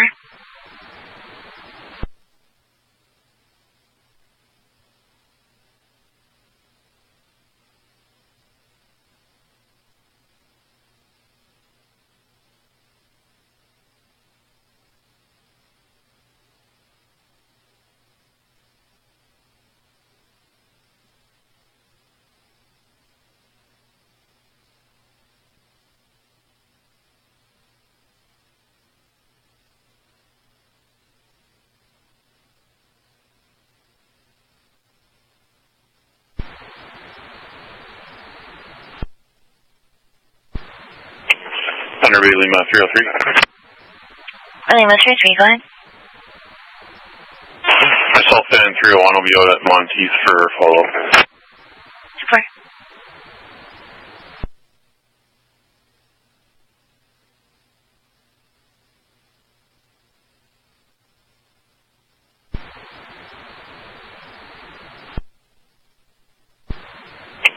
Thunder Bay Lima 303. Lima 303, go ahead. Myself and 301 will be out at Monteith for follow-up. Support.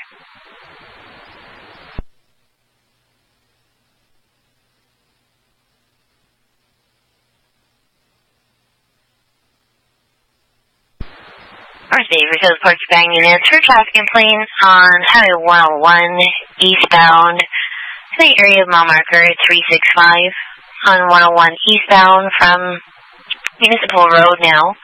Color by a tractor trailer that's driving under the speed limit and all over the road. We have a marker, something similar to Victor's 3458 Alpha. It's a red cab with a white trailer.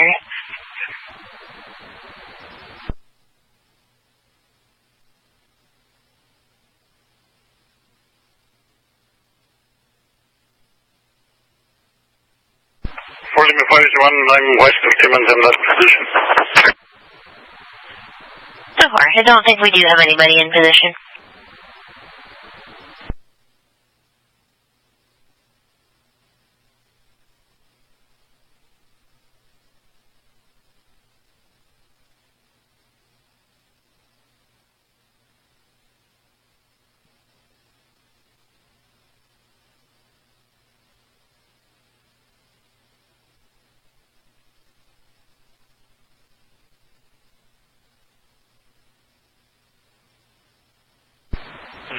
Thunder Bay Lima 303.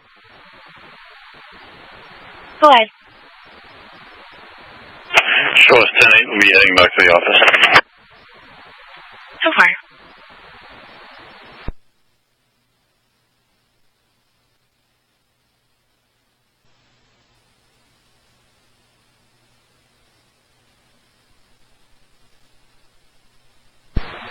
November Alpha 601 comm center.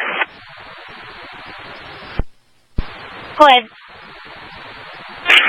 Currently in Timmins. I'll be off at Timmins District Hospital for a little bit before headed out to the airport.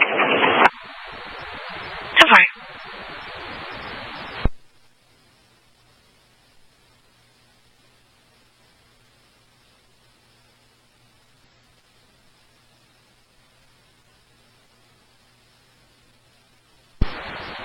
Golf 03.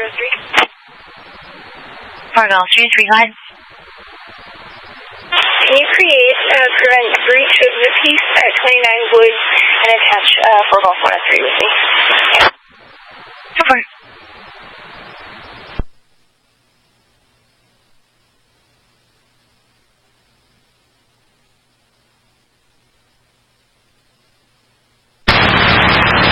Clear new ones for the mobile single alert. Come on.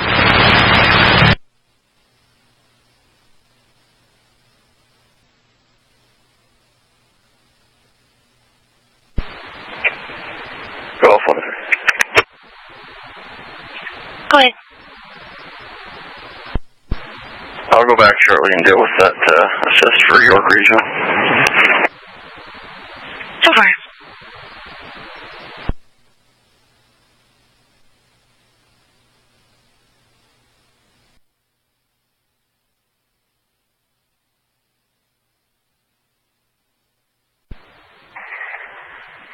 North Bay Oracle 403. Go ahead. Were you able to reach 407?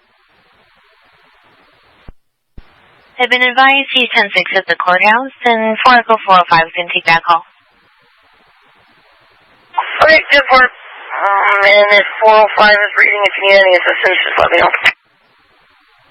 So far.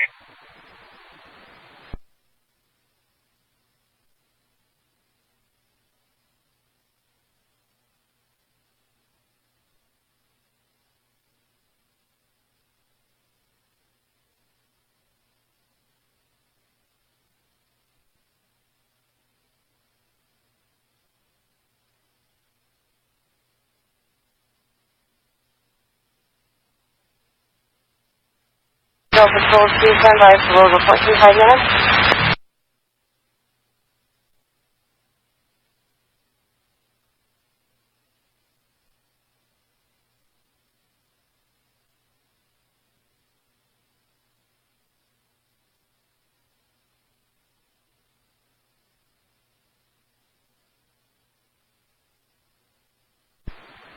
North Bay Echo 074 standing. So far.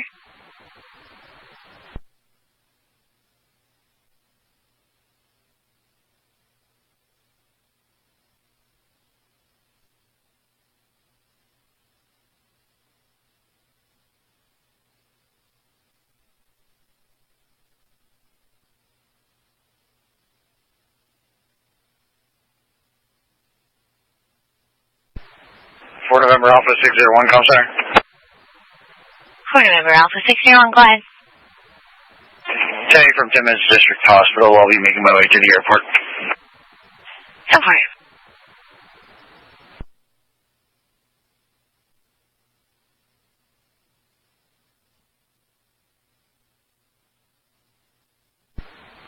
Echo 001, we're back off at Timmins Station. So far.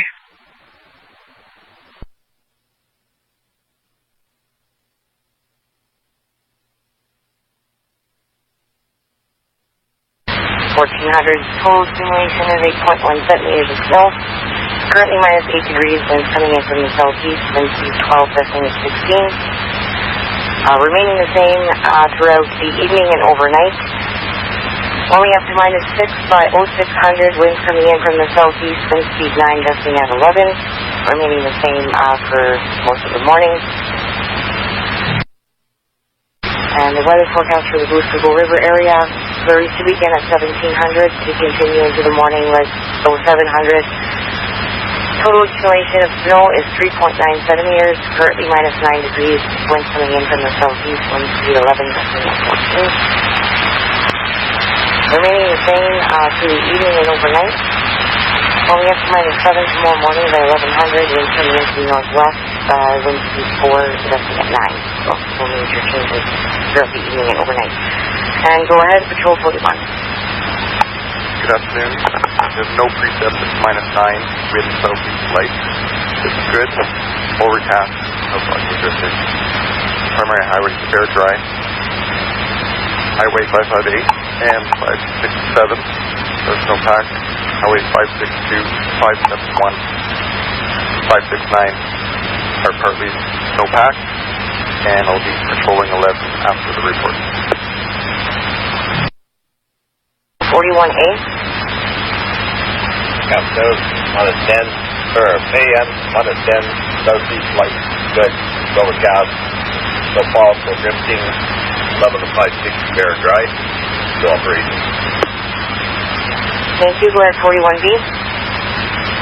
Good afternoon, we're -5 AM, -5, southeast light, good, overcast, no fog, no drift, highway 11's RV dry, and no off. Thank you, go ahead, Patrol 42. AN, -9, southeast light, good, overcast, no fog, no drifting. My primaries are fair and dry. My secondaries are no pack. I am patrolling 112, no operation.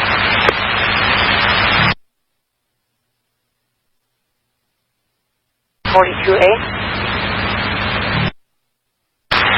AN, Wednesday, southeast light, good, overcast, no fog, no drifting. 6 is fair dry, 24 is 72 are partially no pack, patrol at 56. Thank you, Patrol 43. And -8, southeast, light, good, overcast, no drifting. Highway 11, fair dry. 101 east, fair dry, partly no pack strip. Highway 101 west, fair dry, and no operation. Thank you, go ahead, Patrol 43A. Good afternoon, we have AN, -9, wind from the southeast light, visibility good, skies overcast, no fog, no drifting. All my hours are fair dry, no off. Thank you, go ahead, Patrol 44. AN, 10, southeast light, good, overcast, no drifting.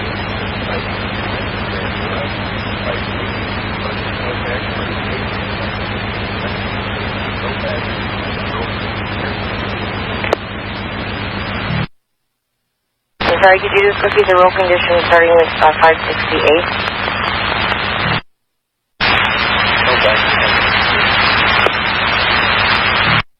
Is 566 the same as well?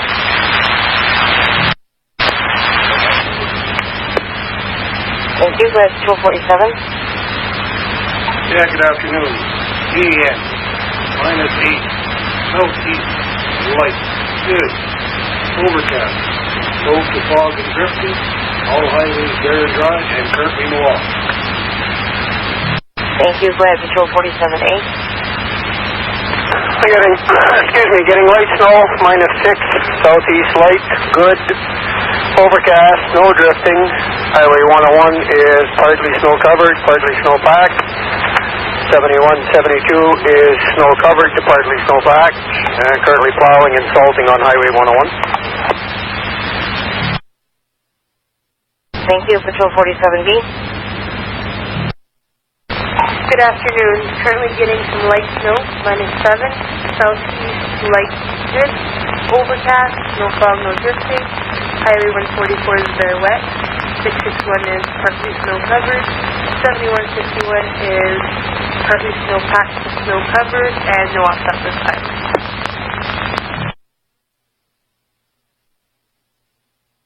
Thank you. Go ahead, Patrol 45. Good afternoon. Currently have AN, -10, southeast, light, good, overcast, no fog, no drifting. Highway 11 is fair dry. My secondaries are fair dry section and partly snow pack section. And I have no offset this time.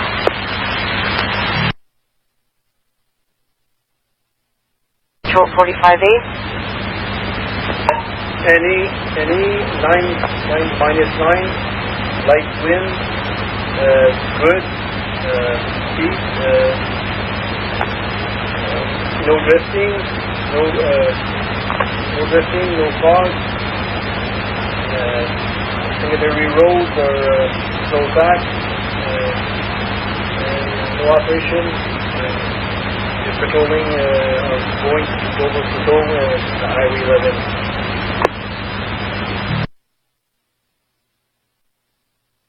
Are the winds from the south or southeast? Go on southern west.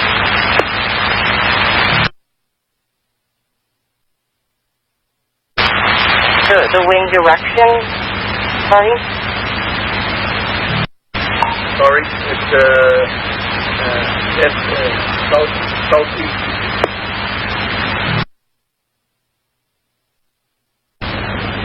Thank you. And the road conditions for Highway 11 and 655, please. Highway 11 is clear, so it's good in the highway, and 655 is all good.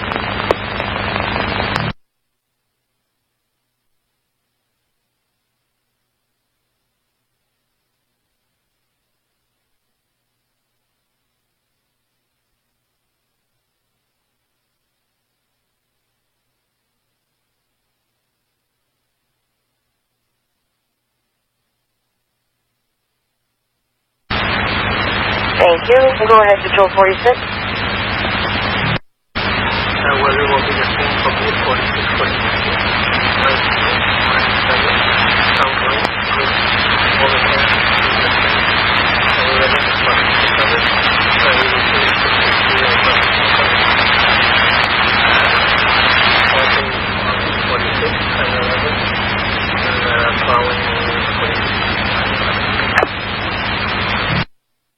Thank you, and go ahead, Patrol 46A.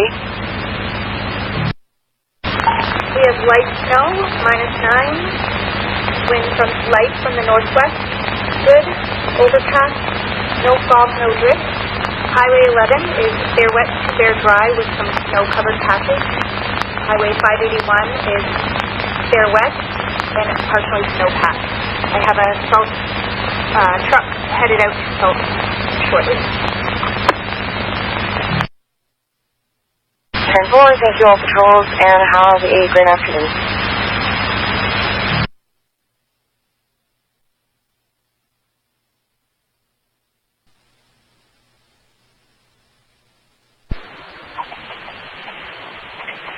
Com Center 4 Echo 45. You can show me tag from there.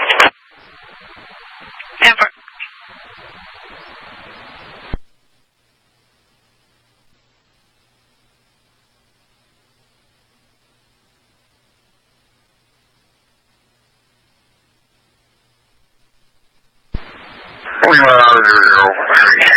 Just be off on the trailer. Nancy's plate. Get your plate in the middle. 10-4.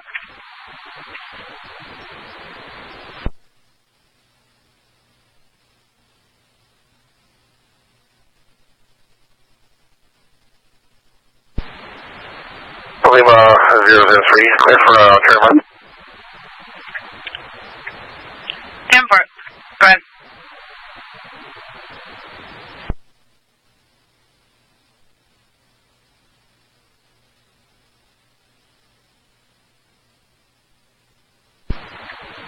Lima 003, go ahead with your plate. Ontario Alpha Tango 45989.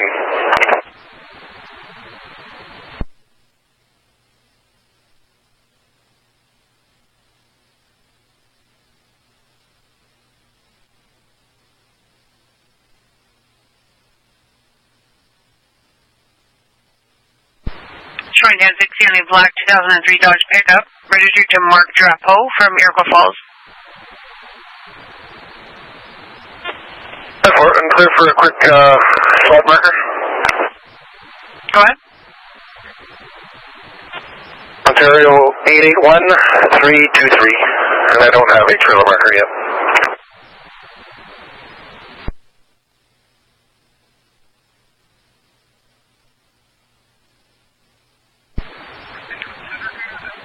That marker is 1060 on a green 2000 Yamaha Camaro. Expired tags. Do we run him? Born in 1990. Yes, please.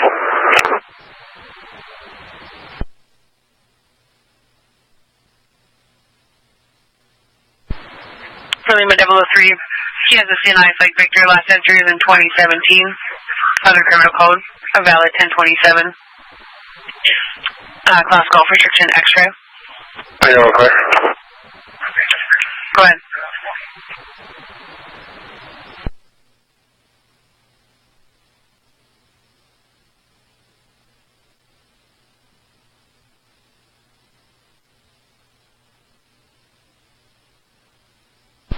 This truck's calling for a reach-in. Should I do it before I put it away? Killer.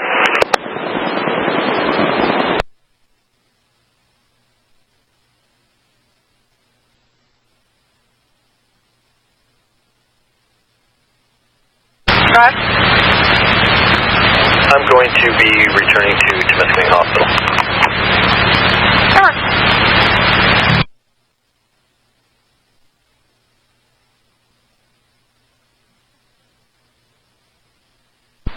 For Lima 003, status check on that stuff? Yeah, I'll be quick first. I'll let you know. Different.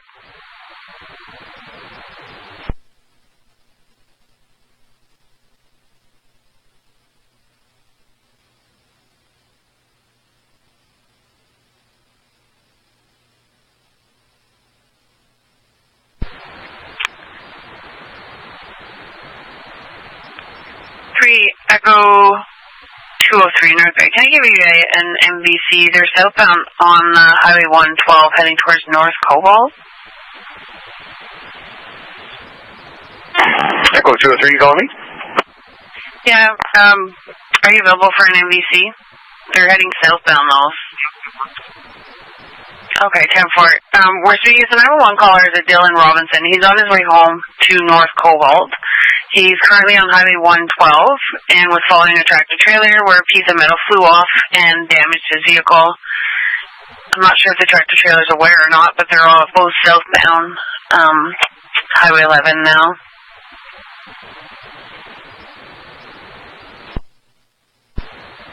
Okay, is he going to stop into the office here? I'll give him a 1021 and ask him to stop its attachment. Perfect, thank you.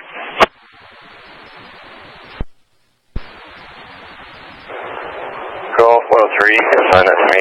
There's all. I just won't be able to come over for that truck if it's 10-4.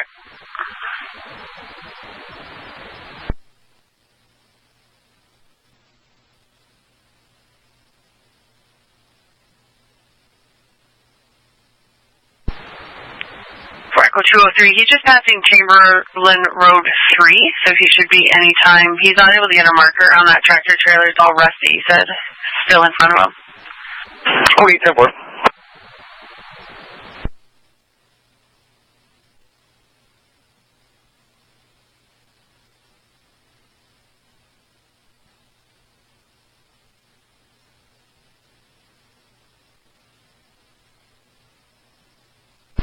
North Bay for Echo 031. Go ahead. Highway 11 north at Mother Lake truck stop. We'll be switching to 3 off 09. 10-4.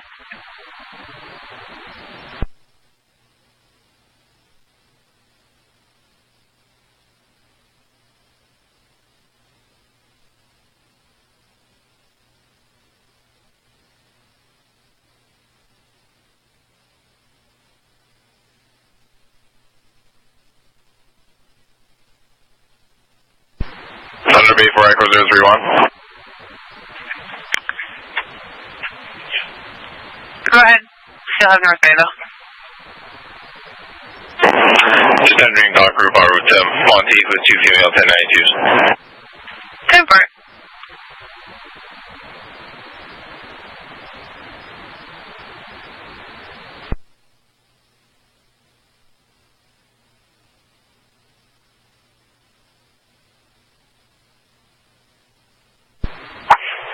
3 Alpha Alpha at 24 mechanics for follow-up. 10-4.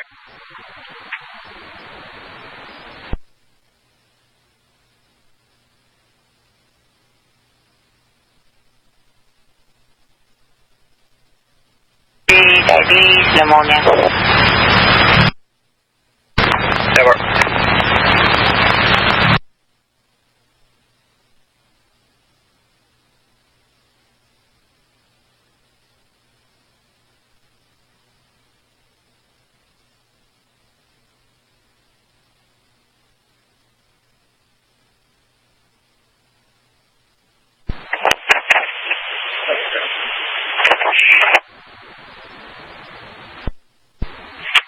Number 301, you calling?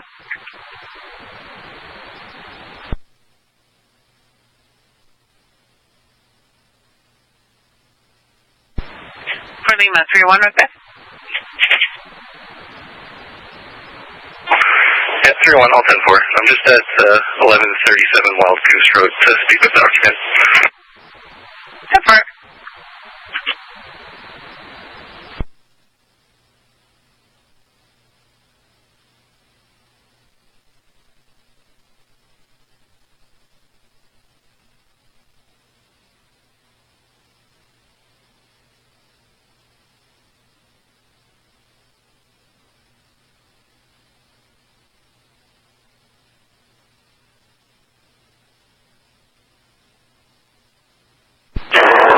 November Alpha 086. Go ahead. Highway 655, just at the borders. Switching over to 3 Alpha 3. 10-4. And 4 Alpha 366 Amber. 10-4.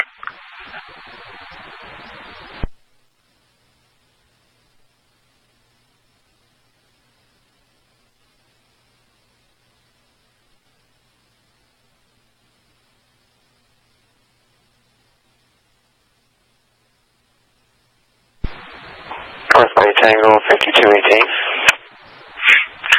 Go ahead. Can you log me 10778, please? 10-4, good night.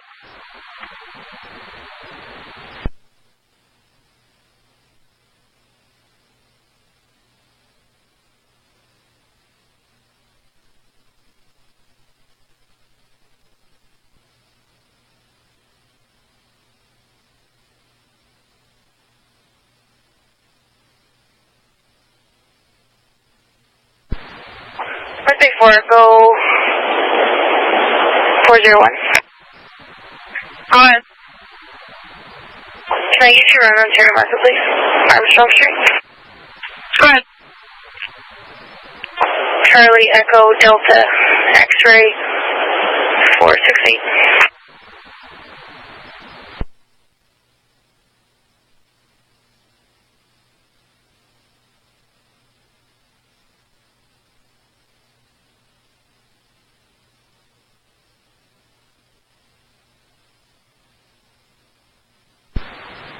Charlie Echo Delta X-ray 468.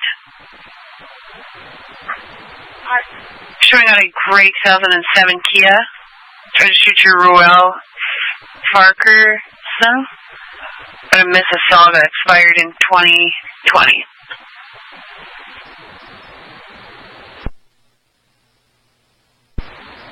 And 4, can you run him? 10-4.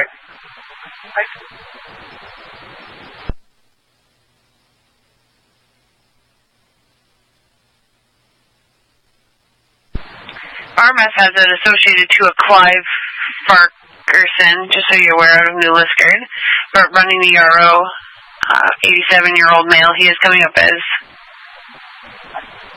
1061 for theft and failed to attend from 1983, and a valid DL Class Golf out of Mississauga. 10-4, I'll be stopping on Armstrong Street. 10-4.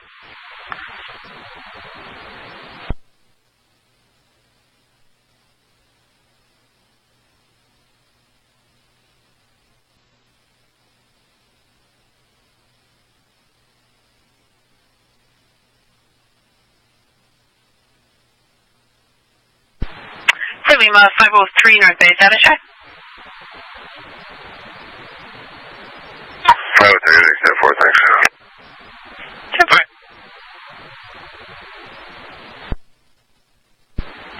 For Lima 501 North Bay, Satisha. 4 Lima 501, Highway 144, Richmond Township, all 10-4, thank you. 10-4.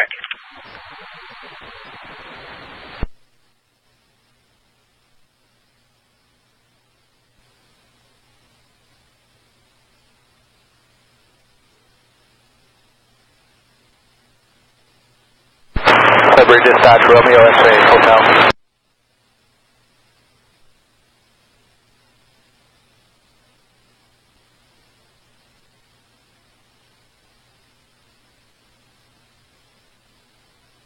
Romeo X-Ray Hotel.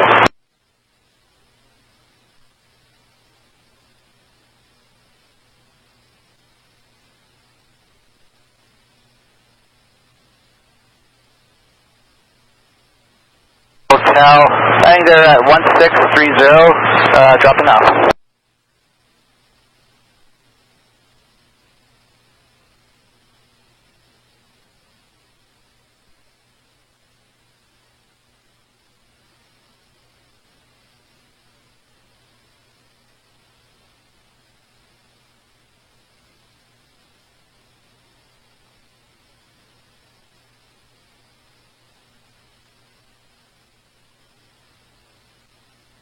West, 24, 1st Street West, West Sunday Beach Road, Spruce Street, male patient 91, short of breath, shaking uncontrollably, hands are cold, pale, dry precautions cough, COVID screen positive. 10-4.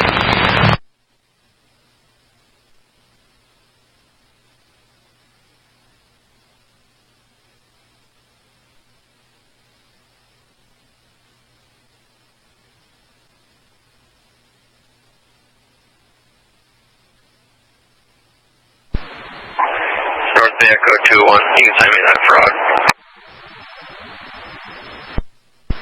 10-4.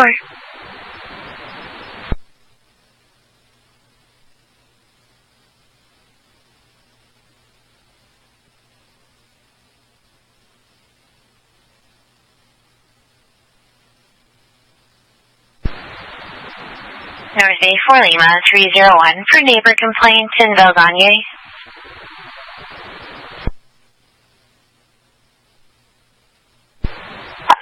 Lima 301, send it over. Call reporting he's got some video of his neighbor breaking decorations on our complainant's property.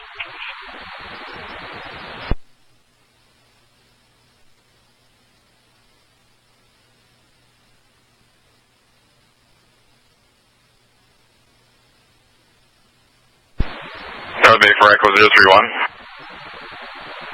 For Echo 031, go ahead. You can mark us off at Monteith and mileage 33742. Super.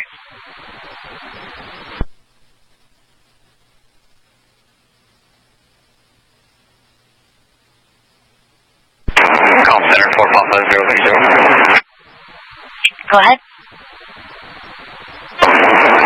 Highway 11 and Tunis, just coming back into your talk group on route 2 or fall section 010. Super.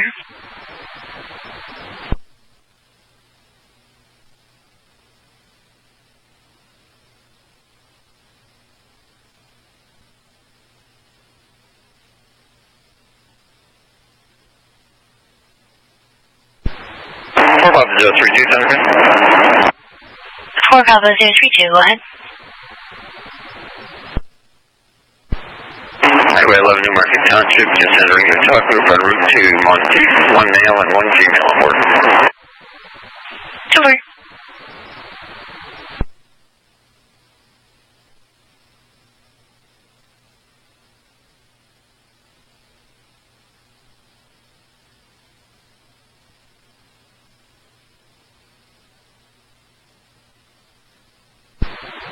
North Bay for Echo 031. For Echo 031, go ahead. Or Landlord 10-8 from Monteith with 01092s. 2-4.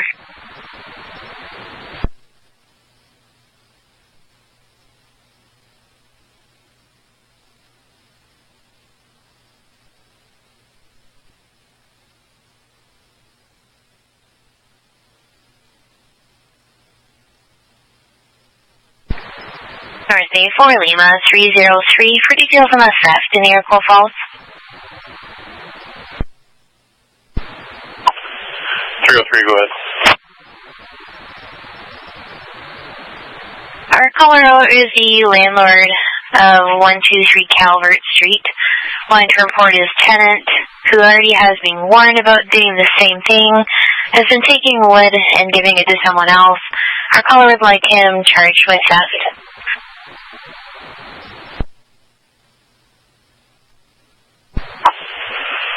10-4, I'll follow up with him.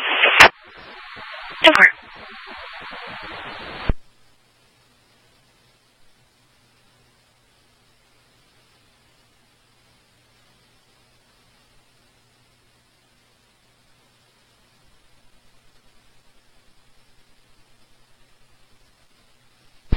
Call sign for Papa 030. For Papa 030, go ahead. D10-7 here for Falls Detachment. If you can log me out for the evening, please. 2-4.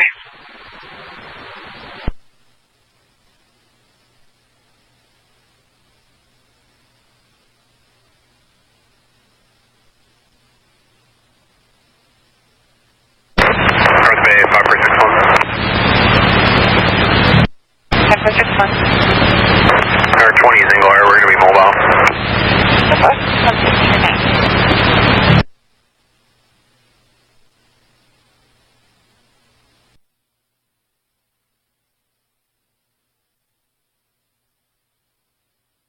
North Bay, 4 Golf 001.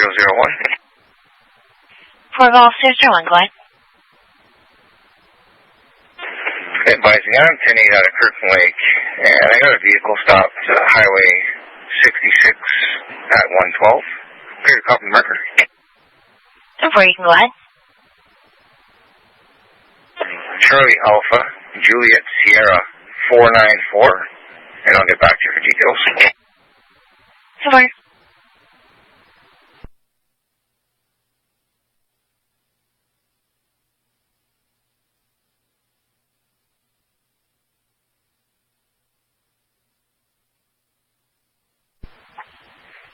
North Bay 4 Golf 001. Go ahead. I'll get the 2829 on that marker, and if I could, 2729 on the female RO, Kimberly Walker. 2-4.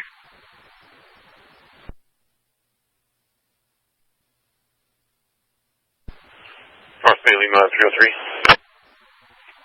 4 Golf 001, the marker is 1060 on a 2020 Honda HR-V orange. Attached takes are valid, joint registered. The female party, Kimberly, is 1060, C9 negative. 27 is valid, golf, no restrictions out of swastika.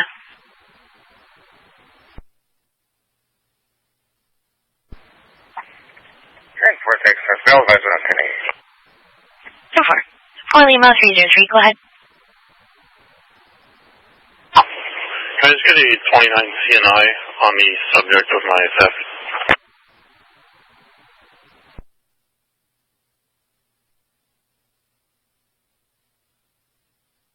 He's 1060, C9 is negative. 10-4, thanks.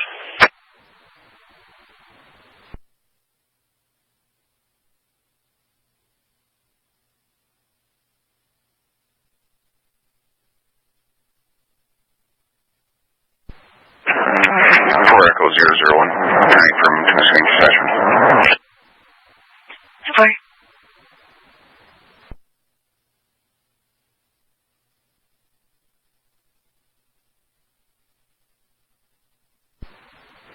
North Bay 4 Golf 001. Go ahead.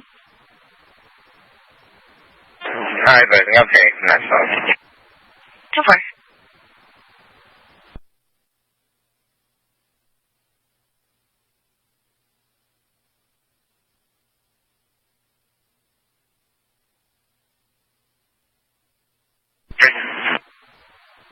4-Papa-032, go ahead. You can mark your 7-1 for drop-off. Support.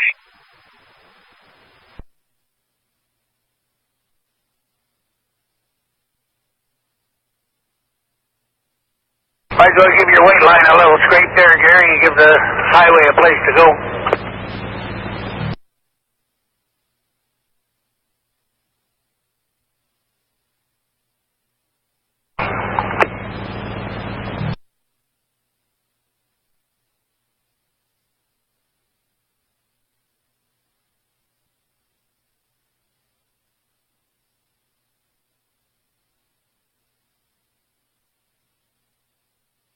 Proctor 032, send me.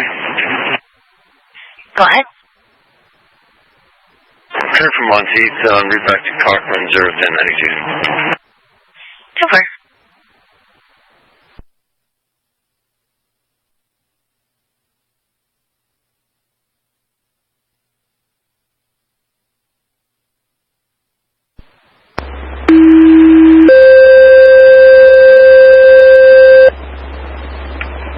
Mark me paycheck only 1701. Have a good night.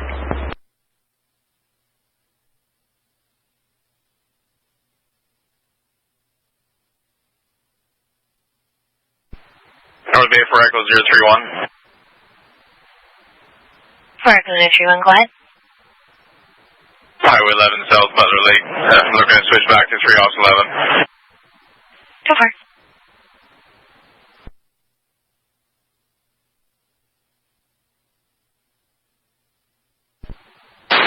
Elders, hold 4, New Lister, hold 4. Check in Cobalt. That's it, Morse, put it to my screen.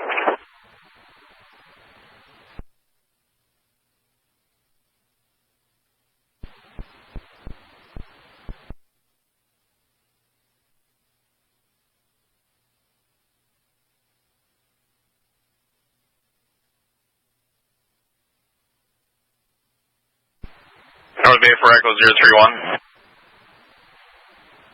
For Echo 031, go ahead.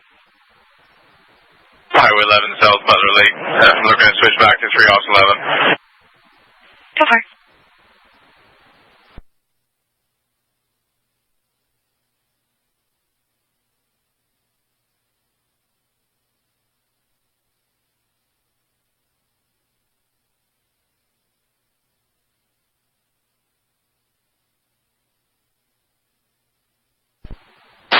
Elders, hold 4, New Lister, hold 4. Check in Cobalt.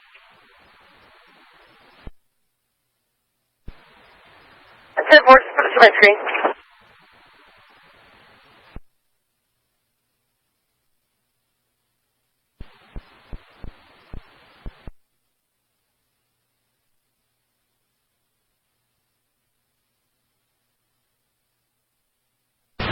North Bay 5403, right 10-8. 5403, good day, go forward to the Queen Shores. It is a 59 on Highway 65 in New Lister, 59 Highway 65. It's the Wendy's restaurant. Across is going to be Wilson Avenue, Highway 11. Patient's in a car, it's male, 31, face was red, jaw tightening, heart is beating fast, he's vomiting. He's in a Chrysler 300, midnight blue. Stand by for further. 10-4.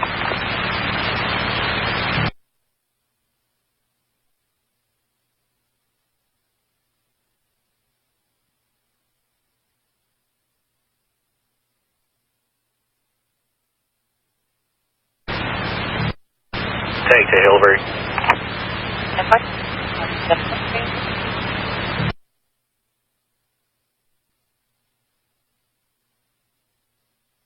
466. That's up to 6. 5466, we're 10-8 to the airport. Code 3, C-tester in arrival. COVID screen negative. That's all right. We also have a team on board. Yep.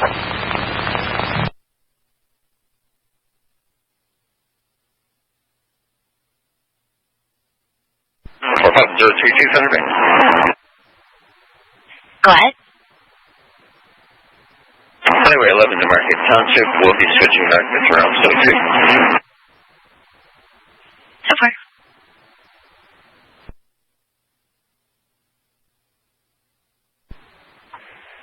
North Bay 4 Echo 403. 4 Echo 43, go ahead. 10-4, I'll be en route and meeting up with Constable Brock for that call on the board. If we could just not put anything over the air.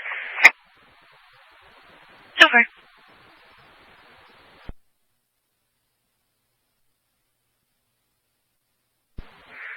North Bay 4 Golf 001. 4 Golf 001, go ahead. Advise me correctly 10-7 knots for some today. Over, you too.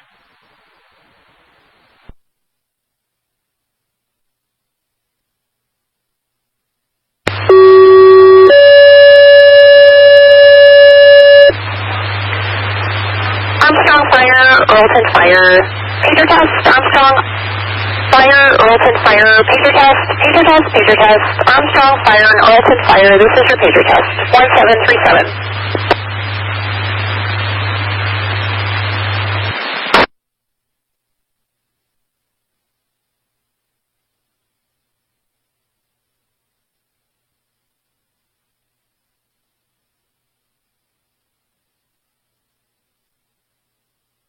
Harley, pager test, Harley, pager test, Harley Fire, this is your pager test at 1738.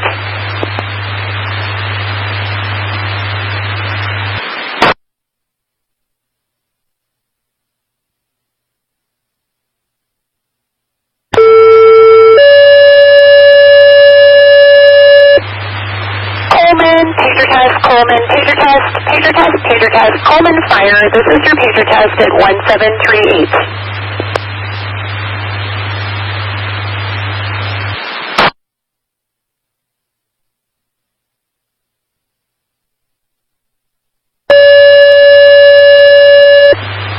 Hudson, pager test, Hudson Fire, this is your pager test at 1739.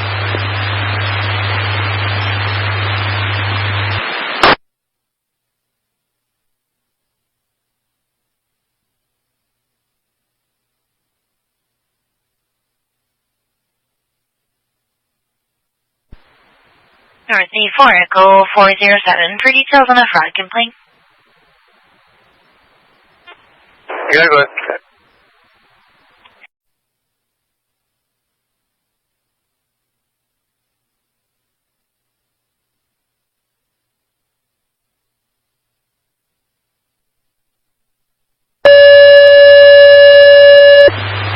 Hudson, pager test, Hudson Fire, this is your pager test at 1739.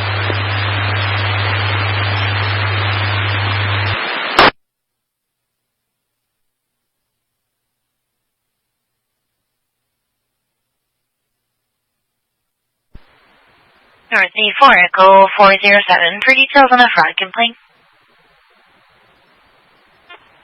Yeah, go ahead. Our caller sent an e-transfer for something he tried to buy off of Kijiji, and then he was contacted by his bank to say the money's been lost.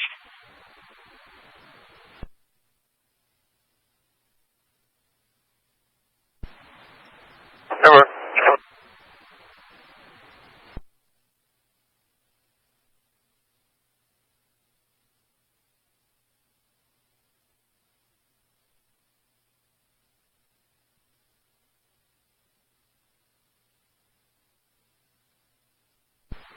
North Bay 4 Alpha 062.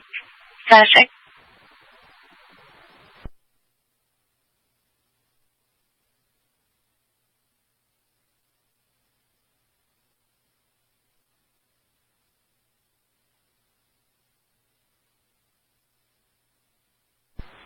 For Alpha 062, where are you in the air?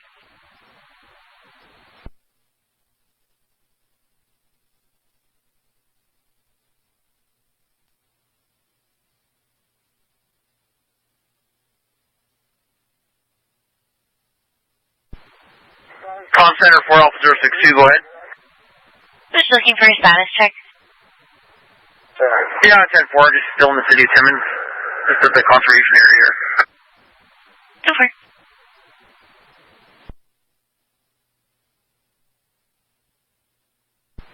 4 Alpha 351, status check.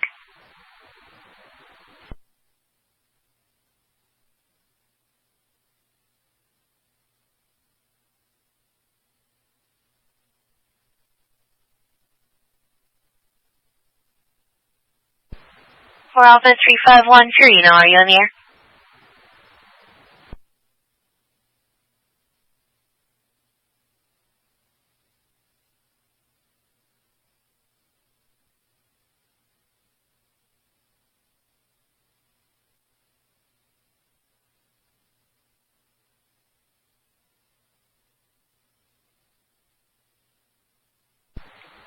Alright, say 4 Echo 302 for 1050 on Highway 11, just south of you. 10-4. MTO patrol have come across a vehicle in the ditch, Highway 11. They're just around the Lake Temagami access road to where your mile marker 434. There's no injuries there. Patrol is still at scene. 10-4, I'm en route.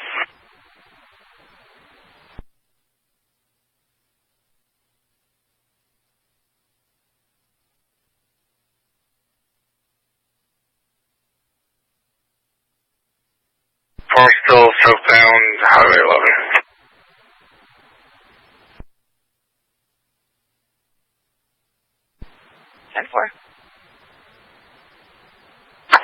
How far will the 3 North Bay talk group take me before I gotta switch to 2 Muskoka?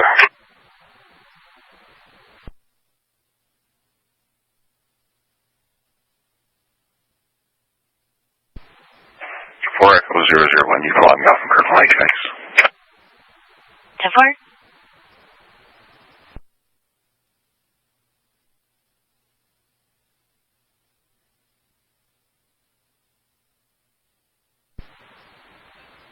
Thursday for Kirkland Lake units for traffic complaint on Highway 11.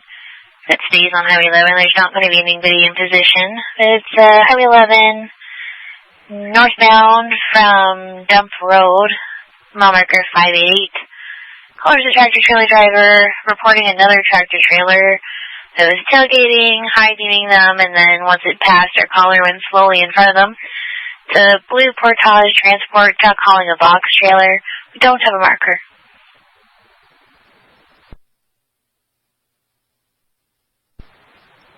Hey, network. We won't be able to catch this. Over.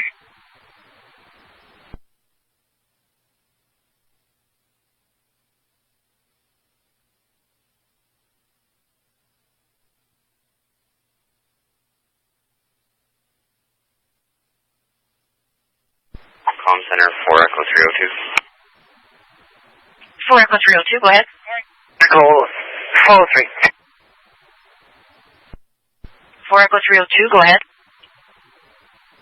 I'm off with that vehicle. We'll provide you a marker when that other unit goes through. 10-4. Unit calling, go ahead.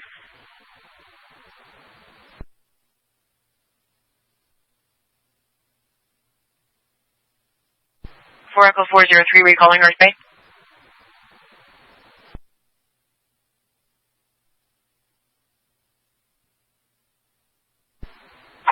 I have a female on board, MHA 4 and can you just give Thanksgiving hospital just an FYI?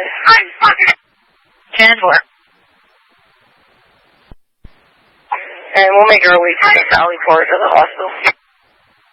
10-4.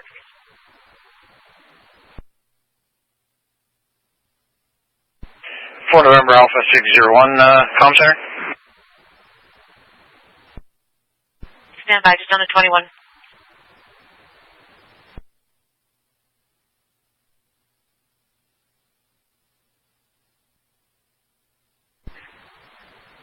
4 Alpha 062, go ahead.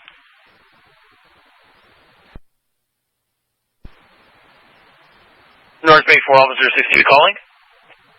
10-4, are you calling me? Negative, not since that last 20 check a couple minutes ago.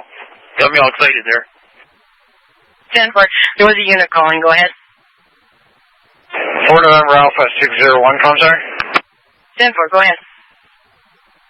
10-8 from Timmins Airport, 1 male 1092 on board en route to Monteith Correctional Facility. I don't know if there's an escort generated, but if you can create one for me, that'd be greatly appreciated. 10-4.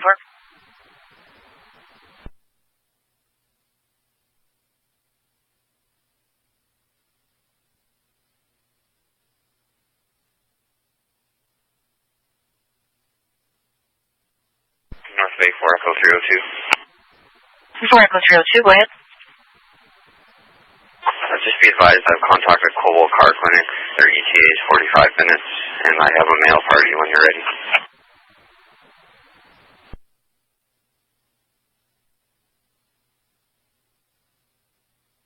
Your mail party. Surname, Hotel India November Echo Sierra. Given 1 Brandon, given 2 Lawrence. Date of birth 1995, 02/24. Is it Brandon with an O-N or an E-N on the end? O-N, sorry.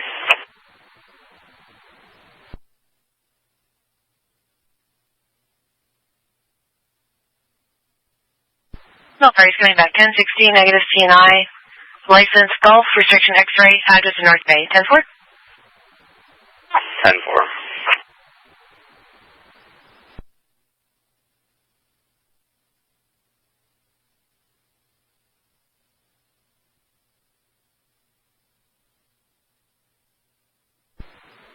North Bay Alpha 351. 4 Alpha 351, go ahead. Mark me off to my res and available on myself. 10-4, have a good night. Thank you.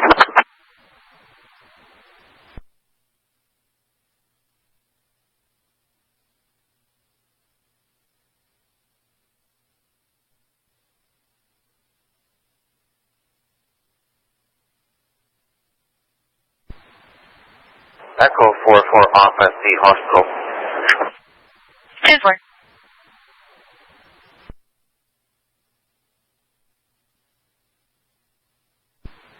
Call center 4 Alpha Specialist. 4 Alpha 257, go ahead. That traffic complaint you got from the CMB driver, about the other CMB driver, I can watch for that. It'll be hitting me about 20 minutes from now. 10-4, I just sent it to you.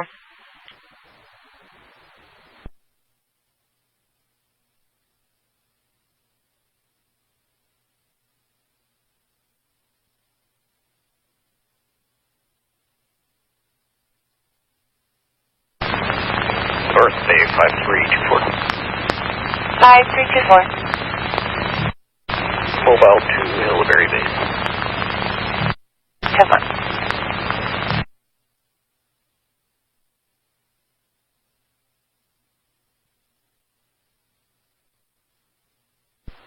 One code 4 Hillview Road at Hudson Township.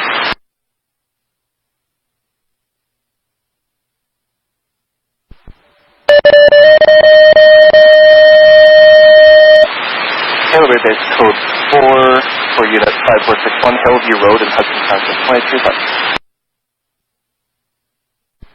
4 Echo 302, everything's still 10-4 there? Yes, 10-4, thank you.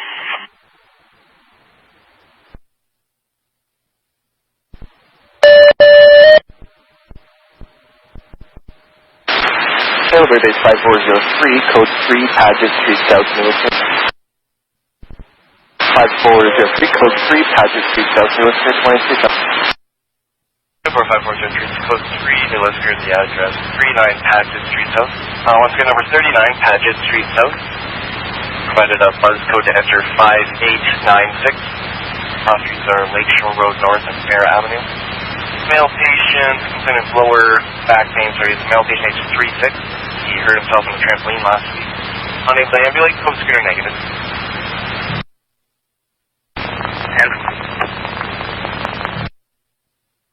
5461, call my friend. Go ahead, 6-1. The COVID screener is negative. 10-4.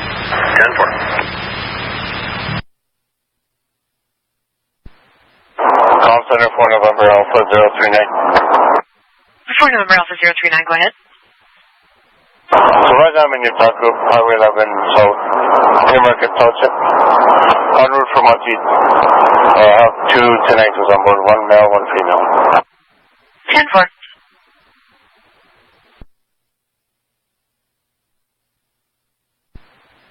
Call center 4 November Alpha 039. 4 November Alpha 039, go ahead. So right now I'm in your talk group, Highway 11 South, Newmarket Township. En route from Monteith. I have 2 10-8s on board, 1 male, 1 female. 10-4.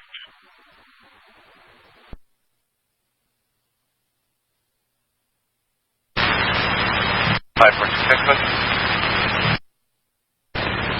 5466, door 10-8. putting 2 people on base at 24.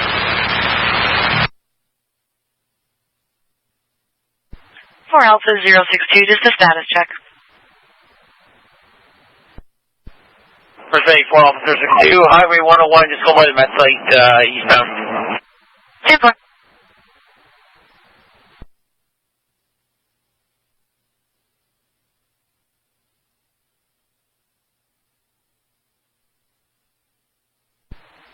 For about 301 and 303, just a traffic complaint. Currently on Government Road westbound. Our complainant believes that the driver of a blue Toyota Matrix, Charlie Hotel Alpha Delta 587 is 253. Said driving erratically, swerving all over from one lane to the other, nearly hit a parked vehicle that had his signal light on, and was swerving into oncoming traffic and back.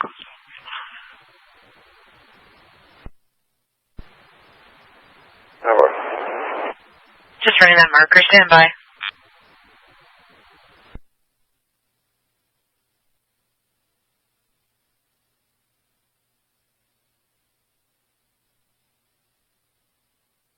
Marker comes back in a blue 2008 Toyota Matrix registered to an Andre Gervais of Unit 249 McCamus.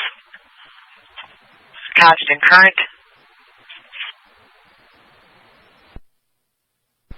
Born in 65.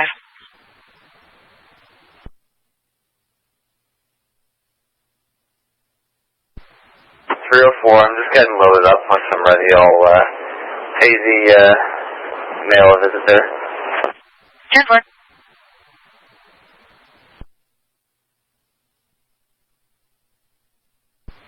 For about 304, just for we're getting a second call, but same vehicle. Same complaint, believes the driver was intoxicated. The vehicle is currently pulled into the gym, or into my gym. Complainant follows from King Kirkland, and they were swerving the whole time. 10-4, thanks.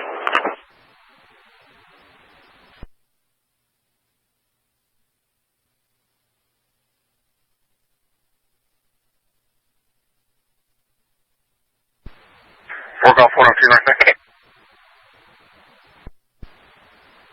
Go ahead.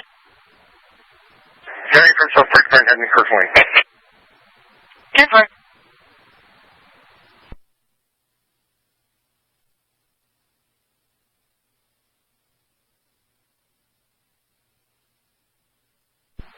For November Alpha 601, just a status check.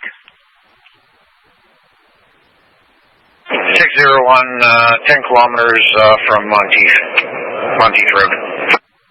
10-4.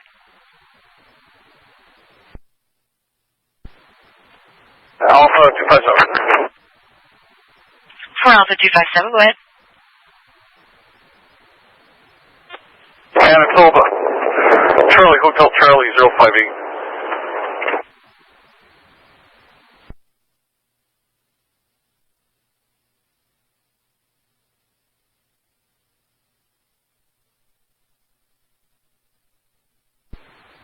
Marker 1060. Comes back on a 2020 Freightliner, blue in color. Registry 2 and numbered Manitoba Company. 10-4.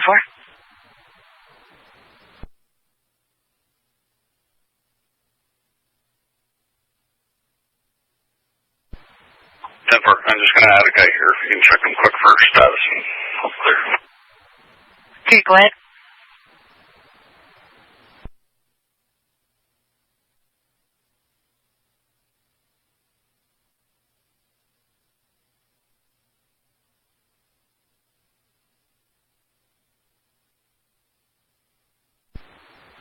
I just tagged him to the card, sir. Yeah, is he from Ontario? No, Manitoba deal, but if you can just do a 29, 27 home. And I don't think there's any problem with this guy. I think it's the other drivers that are the problem.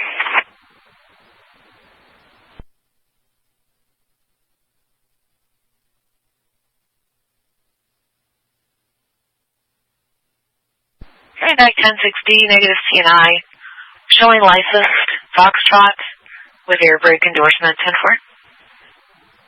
Yeah, 10-4. So he's got no booze, no issue, but he acknowledges it's him that had the issue with the other trucks. There's two trucks traveling in tandem. They're both carrying big loads of pipes. I spoke to them on the phone. They indicated that they drive very slow, and this guy says they drive so close together you can't pass them. When you try to pass, they speed up. So it is kind of a road rage, but I don't think this one's the problem. 10-4, did you want me to clear off with those remarks that checked out all 10-4? Nope. I know in speaking with the other ones, they're pulling into the SO in Cochrane. I'm going to go speak to both of them. 10-4.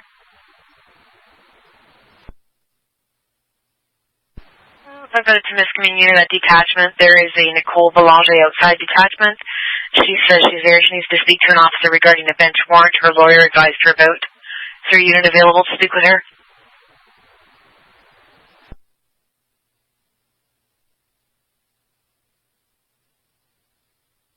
Echo 410, 10-4.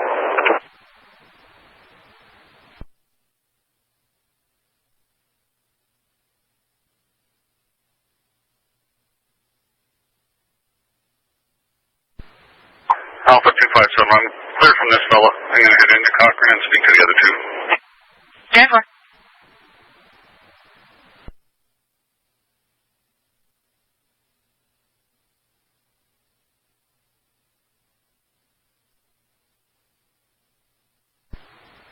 If you're okay, I'm just going to leave it on Alps 9 while I do that, because I'm going to head straight back south after. Yep, 10-4. Birthday for Echo 403.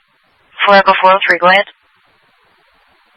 10-4, I've been relieved by Hopkins. I'm going to return to detachment to start on this report. If you want just to clear it off, investigation's ongoing with a Form 1 apprehension. See report 13345, please. 10-4.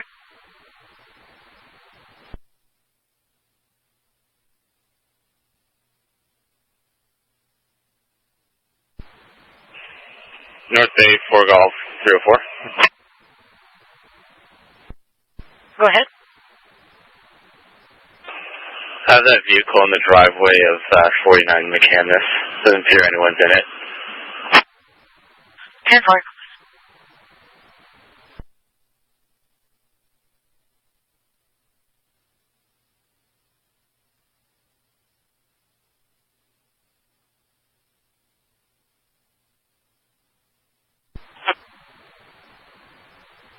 Can I get a 1029 for the male RO of that vehicle?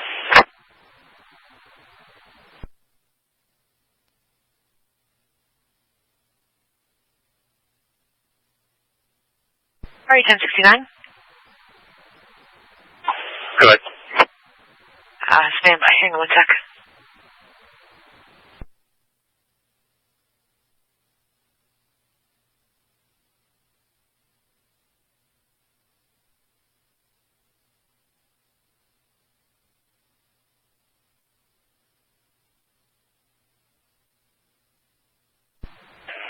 November Alpha 601.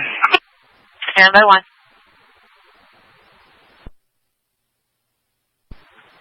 Four Golf 304, male party.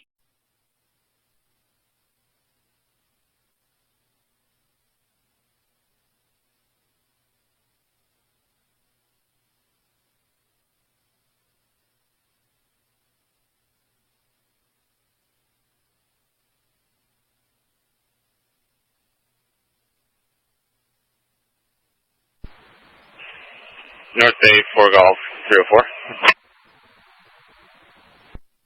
Go ahead. I have that vehicle in the driveway of 49 McCandless. Doesn't appear anyone's in it. 10-4.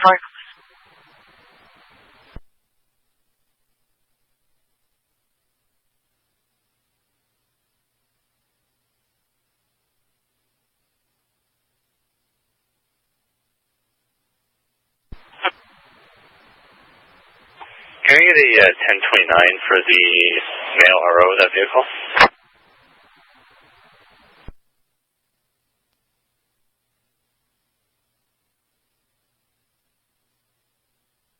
All right, 1069. Good. Stand by. Hang on one sec.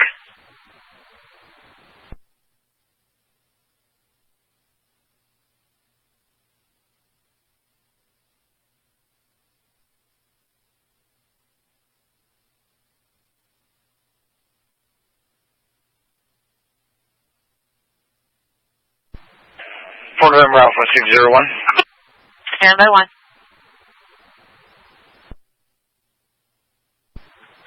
Four Golf 304. Male party is coming back 1068. It's awaiting disposition for uttering threats, death, or harm. Conditions to attend court is required. Notify CARTEL of any change in address, employment, occupation. No communication with the Christina Soon Emily wedding, and not to go to 49 McCandless Avenue, apartment 1. 10-4. 10-4.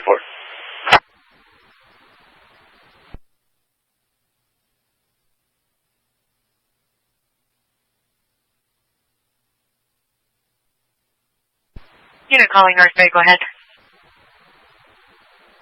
Fort November Alpha 601, I'll be off at Monteith, dropping off my 1092. 10-4.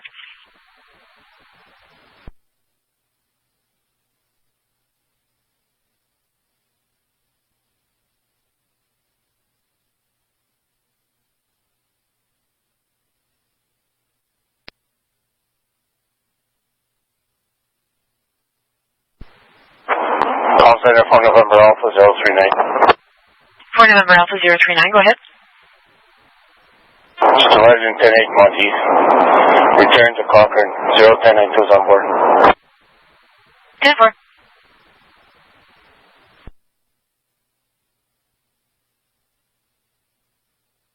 Fort November Alpha 601.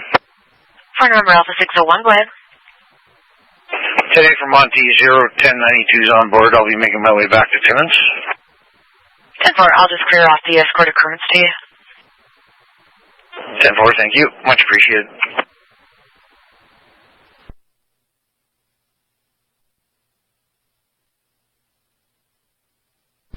North Bay 4 Echo 302. 4 Echo 302, go ahead. Just be advised, I have Highway 11 shut down in both directions. 10-4.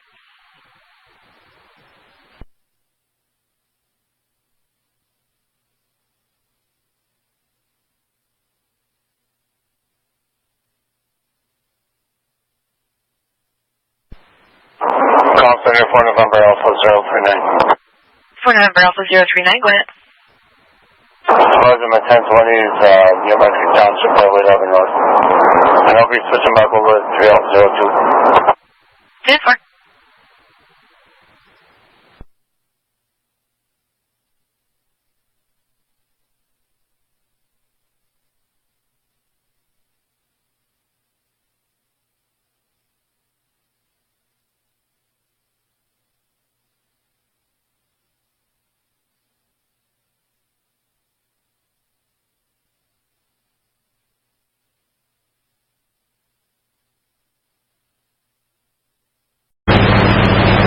Half a ball. Yeah, okay.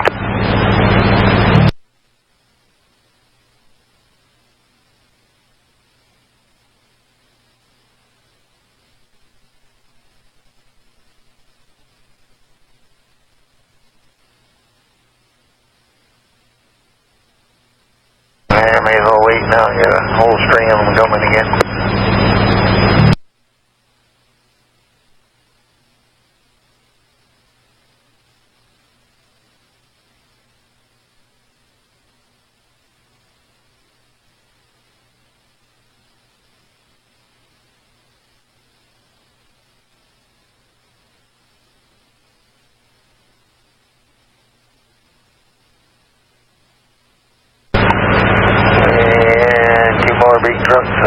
Yeah, we got some more coming around the corner.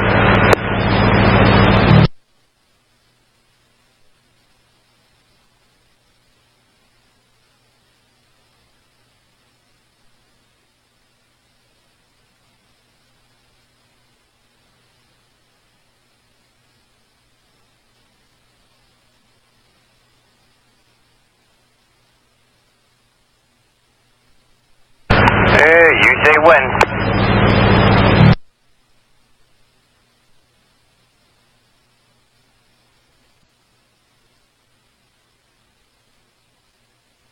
One more, we can go.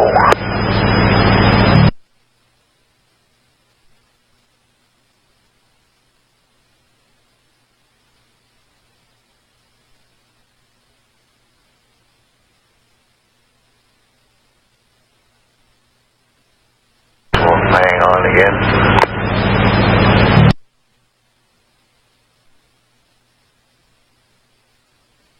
Okay to go? No, there's a whole other string of them here.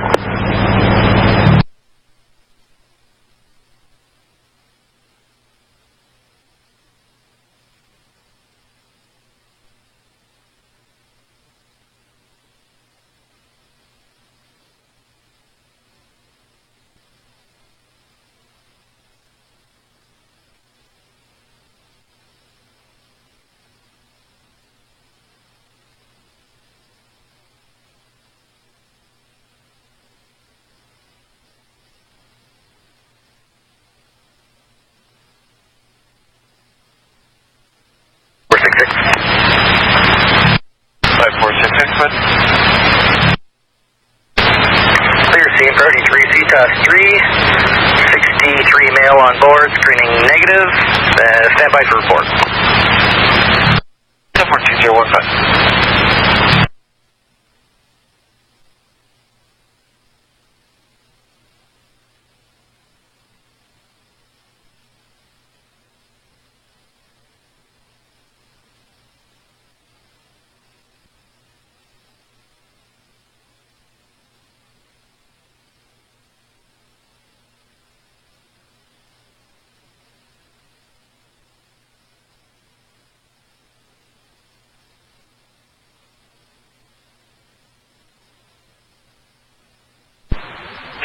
November Alpha 601 Comsec. Go ahead. You can go ahead and log me off duty. Have a good evening. Yep, 10-4, you too.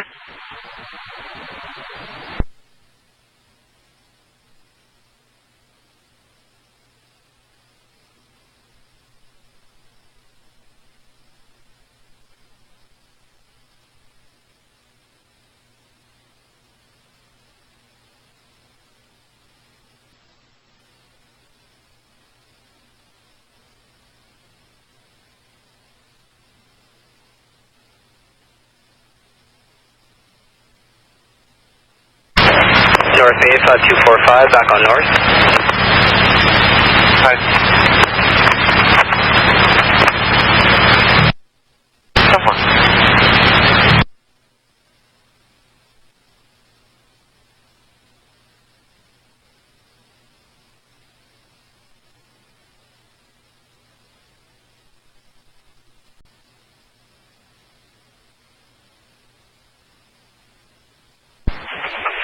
Center for Echo 46.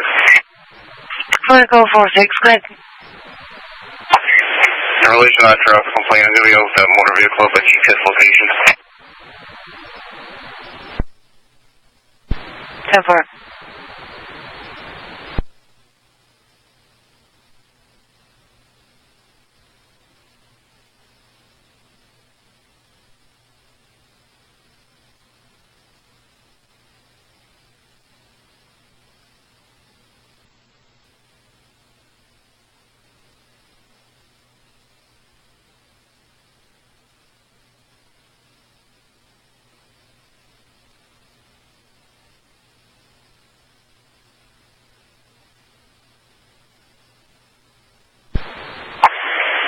Center for Echo 46.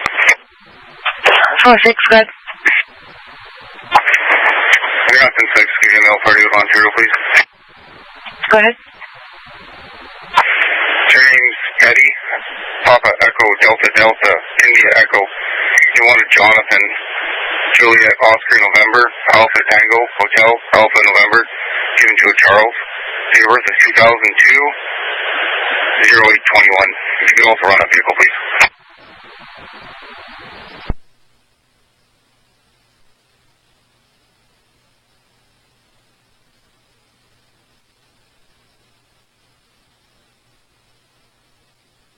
$69 female. That works. CNI last entry 2021, violence and failed to appear. License, class golf 2, no restrictions, address in Cobalt. And the marker's 1060 on a white 2011 Nissan VFL, status attached. Tags expired in January 2023, registered to a Veronica Jean Veroux out of Cobalt. Temper? Okay, 10 for all license clear. 10 for.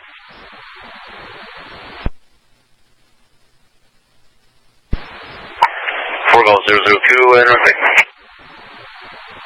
4 Golf 002, go ahead. I'll just be out at the Kirkland Hospital for a little bit. 10 for.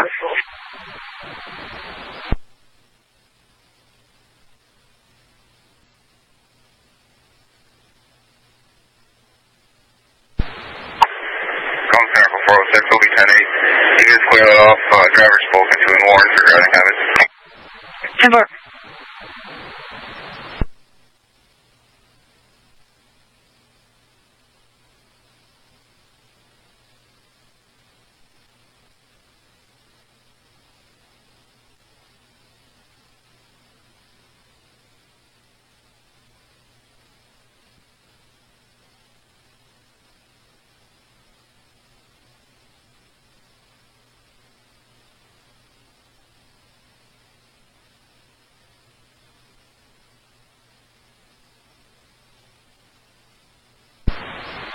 I'm back here, Canadian Tire there, right?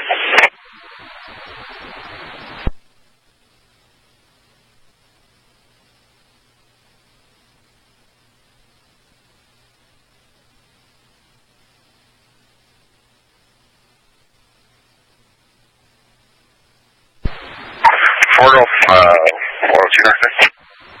4 Golf 102, go ahead. Can you generate a suspicious person occurrence? The Circle K on Government West in Kirkland Lake. Myself and McLeod are going to be off. There is a male that's been inside hanging around for the last probably 40, 45 minutes. So I'm just going to go over and chat with him, see what's going on. 10 for.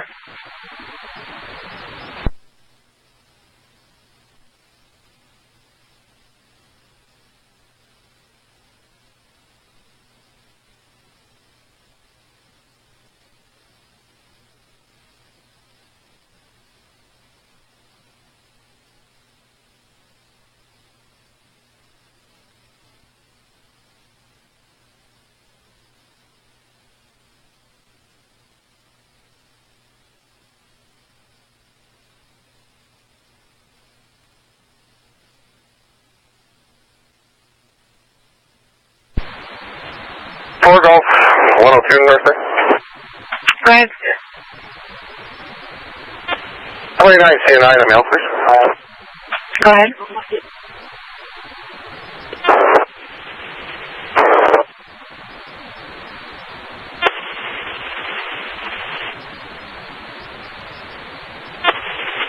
Shooting at freezing. Proctor Romeo India Echo Sierra Echo November. Given one of Zach, 0 Alpha Charlie Hotel. Date of birth 2005 0819, 19th of August 05.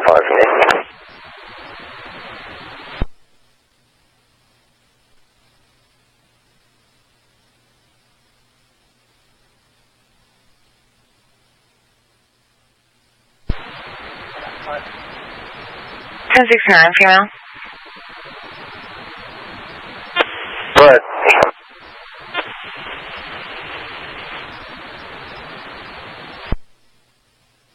10-4, caution flag Mike on RMS He is currently 1068 awaiting disposition for a theft under.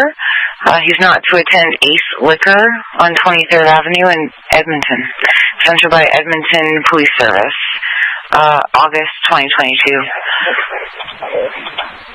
Nothing else outstanding for him. No deal. 10-4. 10-4.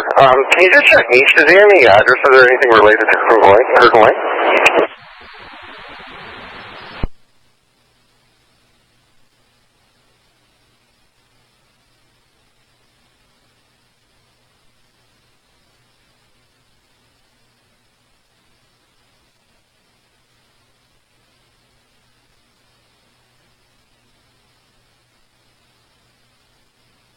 10-4, last address we have entered in 2019 is 760 Government Road West.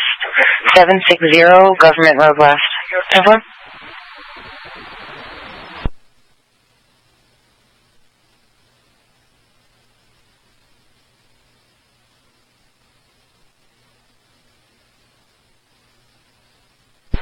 For Golf 102, you copied? Yeah, 10-4. Everything's 10-4. 10-4.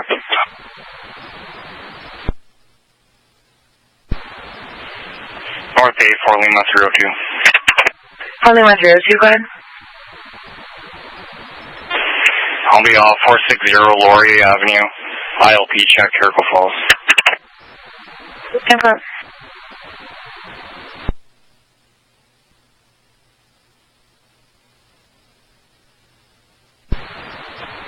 North Bagel 302. For Golf 302, go ahead. Can I get somebody from the attachment to bring us an ASD over to our location, Government Road West, across from Canadian Tire? Mine's giving me a temperature there. 10-4 for Golf 304, you copy? 10-4. 204 is going to drop it off.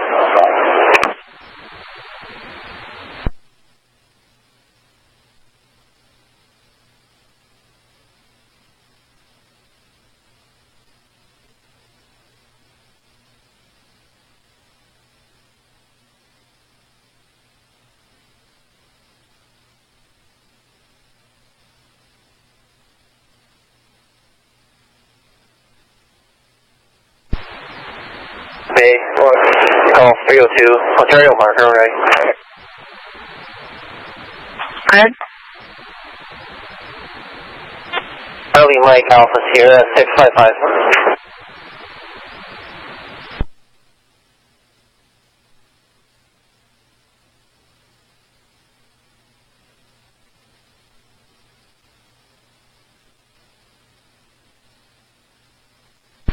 Marker 1060 on a black 2016 Toyota RAV.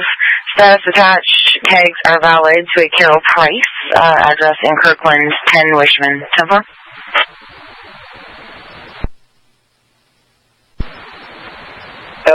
We're with a male here, so it won't be the RO. Is this separate from the first occurrence?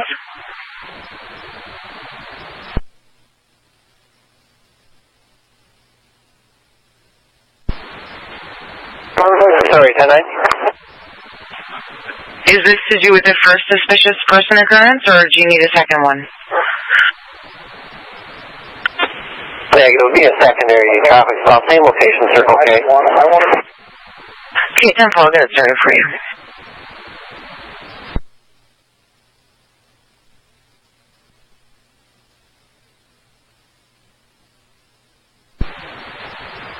Little Bagel 302. 2729 1 mil.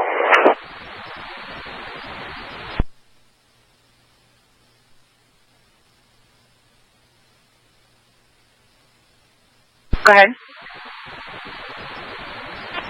Same Price, Papa Romeo, India, Charlie Echo, given 1, Brandon, Bravo, Romeo, Alpha, November, Delta, Oscar, November, 1981, 02, 20, should be on 10 Wishman Street, Kirkland.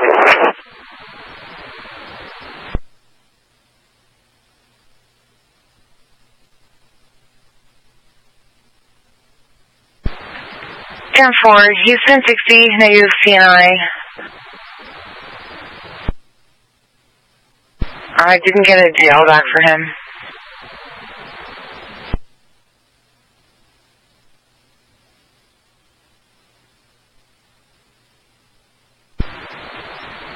Okay, 1040, provided hard copy, Ontario TL, Pascal.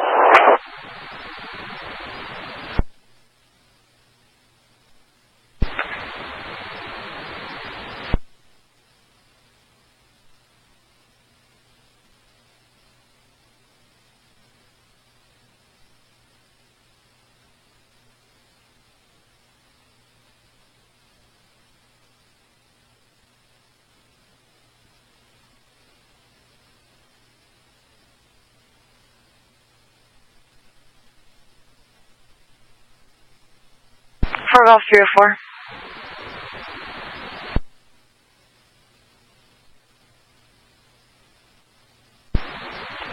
Go ahead. Sending you details for an ongoing noise complaint, Wilson Ave. Anonymous caller reporting that the neighbor is driving his dirt bike unsafely. It's very loud, and he drives all day and night, always in his yard roughing the bike. Male lives at 10 Wilson. 10-4. 10-4.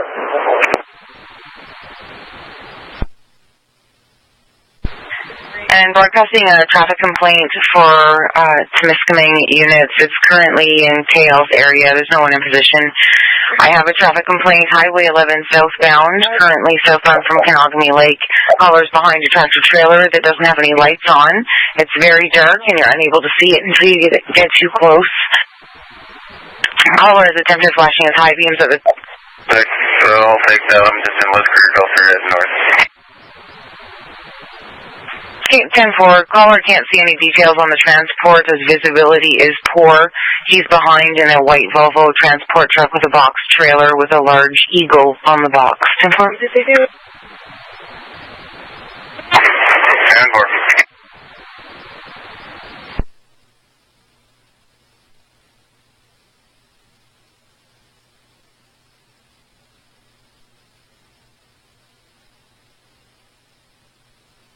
For Lima 306, status check.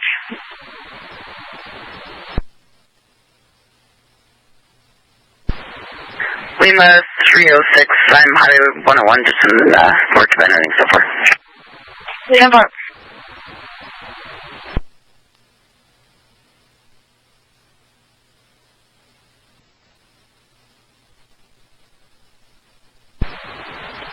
Echo 302, 1092. 10-4.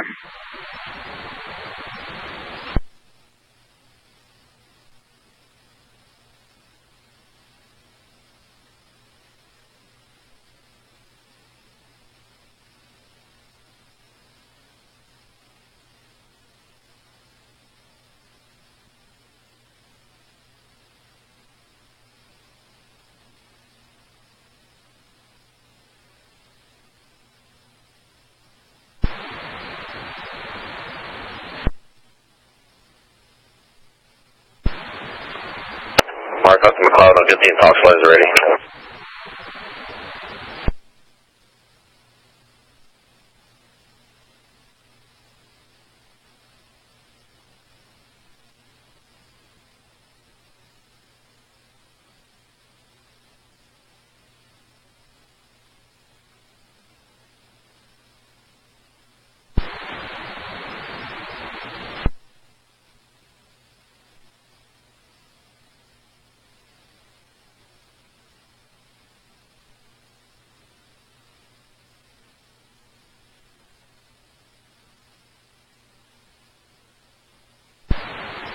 North Bay Golf 302. For Golf 302, go ahead. Show me en route to 1019, one male 1092. Sorry, miles already. 10-4, go ahead. 200571. 10-4, do you want me to flip it to an enforcement? 10-4, it's an impaired refusal. 10-4.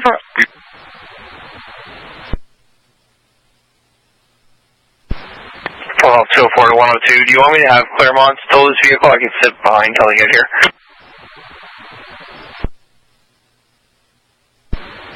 No, just leave it there for now. Let's see what happens at the office. If he chooses not to provide a sample again at the office, then we'll do it. If he does provide a sample and he's under, then he can have his car back. It's off the road. It's fine there. So. 10-4. I gave him a heads up so they know what's going on at the shop here. 10-4. Thanks.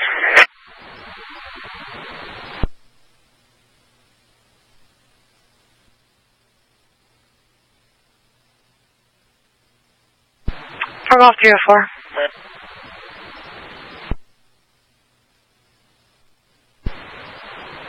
Go ahead. Sending you details for weapons information calls. The weapon for disposal. Caller's looking to make arrangements with police to pick up her deceased husband's handgun. She's requesting a phone call tonight to make arrangements for someone to get it tomorrow. 10-4. 10-4.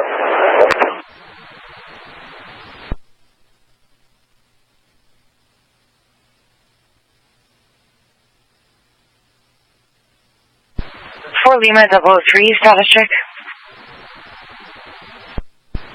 Lima 003, everything's 10-4. I'm just entering the occurrence here. You'll see it pop up shortly. 10-4.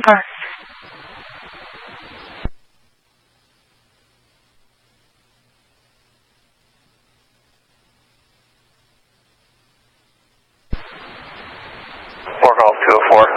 He sent me that call as well. I'll start making my way that way. 10-4, I spoke with 304 at detachments, and he's going to give her a call. Yeah, 10-4. Don't bother broadcasting the details or anything. Hey, 10-4.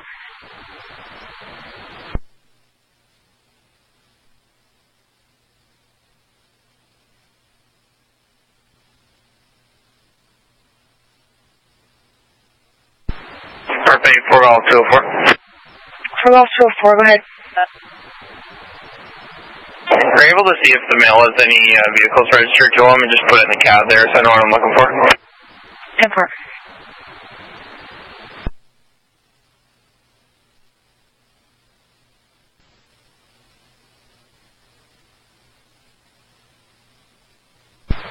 For Golf 204 and 304, CAD's been updated. 4 Golf 204, copy, thanks.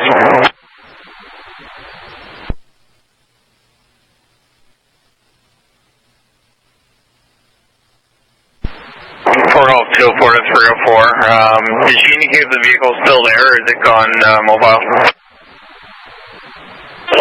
When I last spoke to her, she said it was still there. Back in the driveway. She just can't get a better description of it. I'm en route as well now.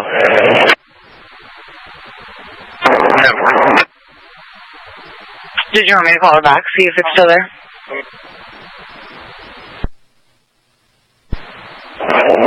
Yeah, that'd be great. Just so we know if it does go mobile. 10-4, will do.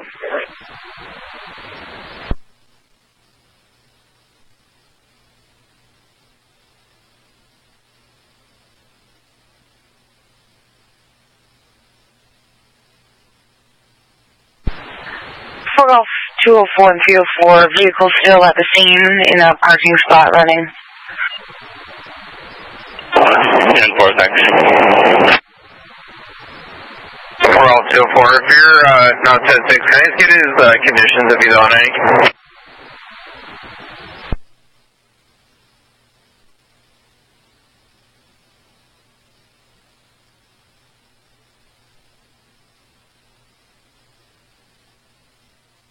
Being theft and failed to appear, not currently on any conditions.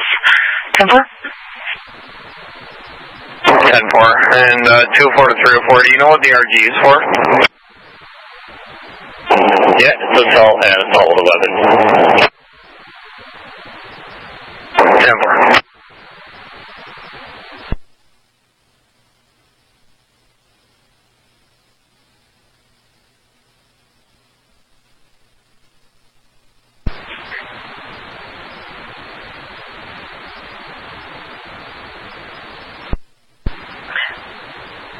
Before I go 406, Murphy.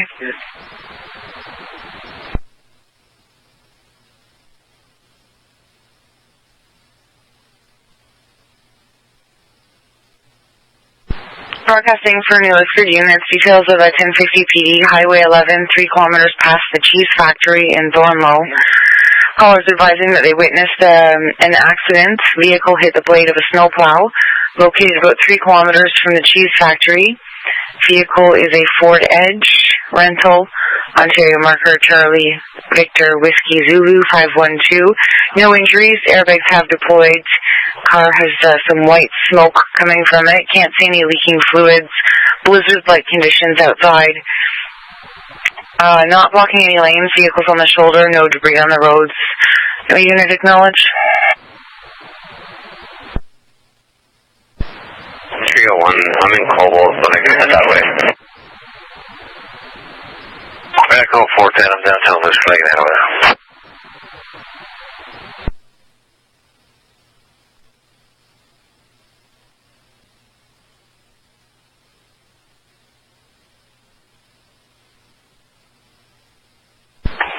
204, show me on scene. 204, 204.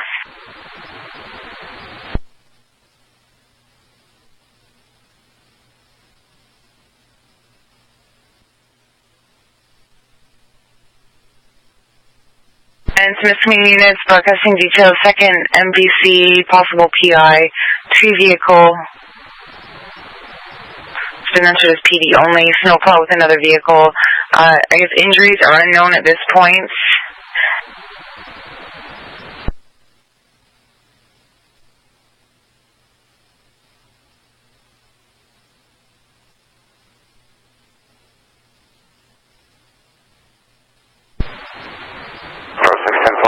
Attachment.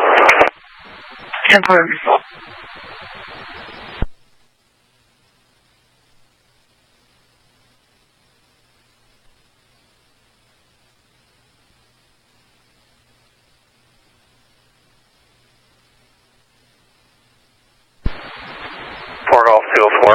I have the male here, 2 other female occupants in the vehicle. Males refused to get out of the vehicle this time. I've advised them he's under arrest for those 2 offenses. 10-4 for call 002, copy.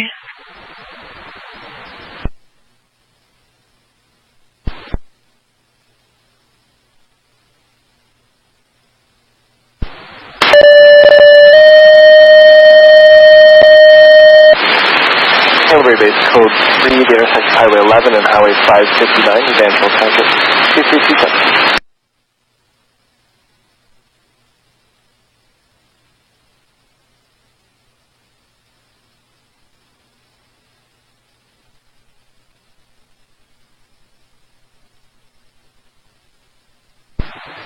Echo 410. Echo 410, go ahead.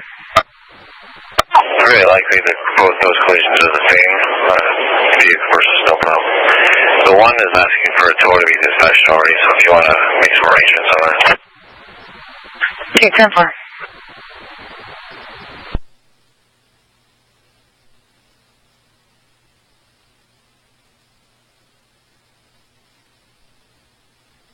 Yeah, it says one of them's near the cheese factory, and the other one they said that they were north of the 569. 10-4. I'll, if I come across the first one near the cheese factory, I'll check on them and then move on to the next one to make sure there's no injuries. Okay, 10-4, thanks. And so we've got ambulance dispatch to the second one that's at 569. 10-4, it's not very far apart, a few kilometers. Okay, 10-4, thanks.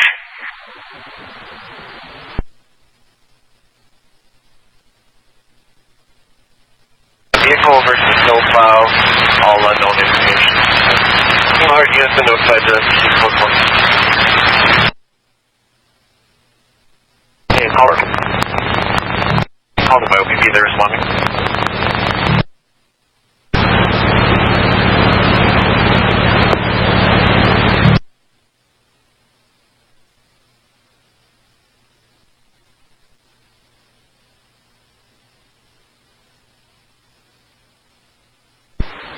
Echo 410, Jelly's has been dispatched. Just also be advised that this guy has 3 dogs, 2 cats, and his brother with him. Jelly's already advised me they will not be transporting any animals. we'll figure out some arrangements for him. 10-4.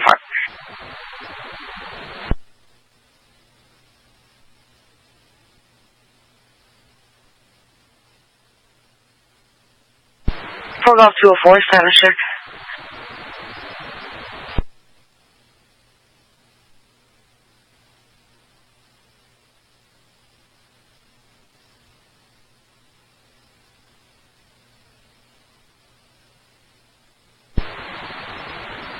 Four Golf 204, unit of packing, status check. 10-4. All parties still in the vehicle. Mel's on the phone with his lawyer right now. I believe he's going to be getting out shortly. Everything's 10-4, though. No need to expedite. He's just being uncooperative. 10-4.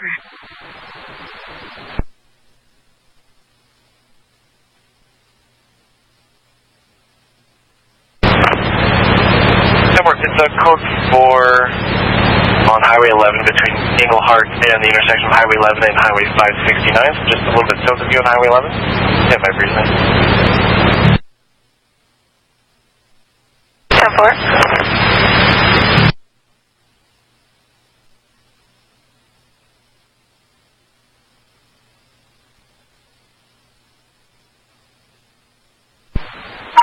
Echo 410 with him on scene at the snowplow versus vehicle. 10-4.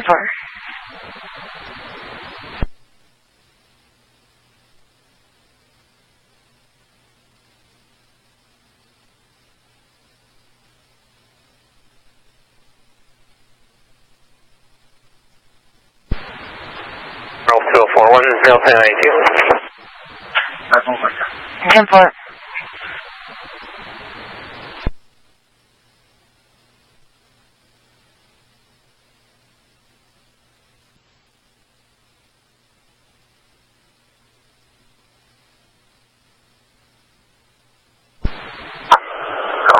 I'm just going to continue towards Englehart and just make sure that there's no other NPCs there. 4610-4, thank you.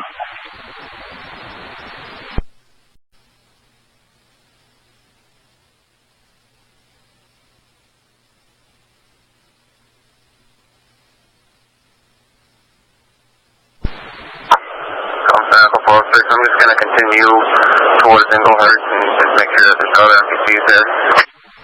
4610-4, thank you.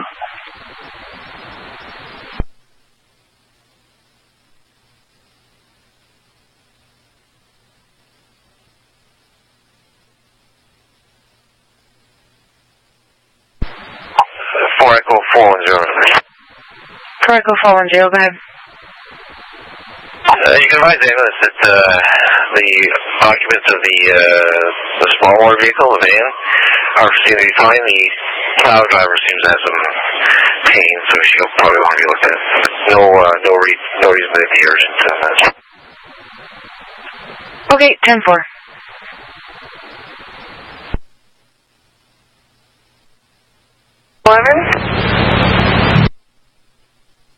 That's what OPP had said.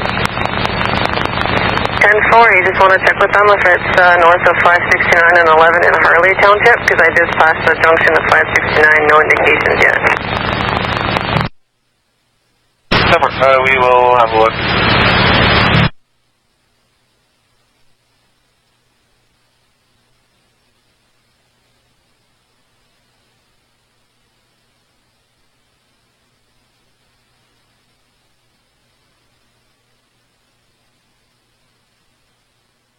I'll keep you going code 4 for now, but I think the other crew will be closer. You're correct, it's in Harley Township. 10-4, we'll keep trucking.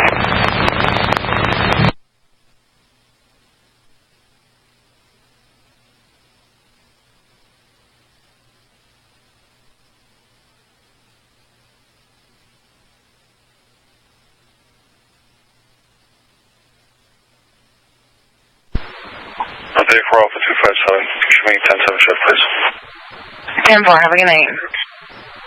And 4 Echo 406. 4 Echo 406. Sorry. I just spoke with the ambulance. They're up at that north end of the highway at 11 and that 569 highway, advising there's nothing there. So the accidents look like they are going to be one and the same. So you could probably reroute. I advise them not urgent. They don't need to expedite, but they're on their way down to Echo 410's location. 10-4.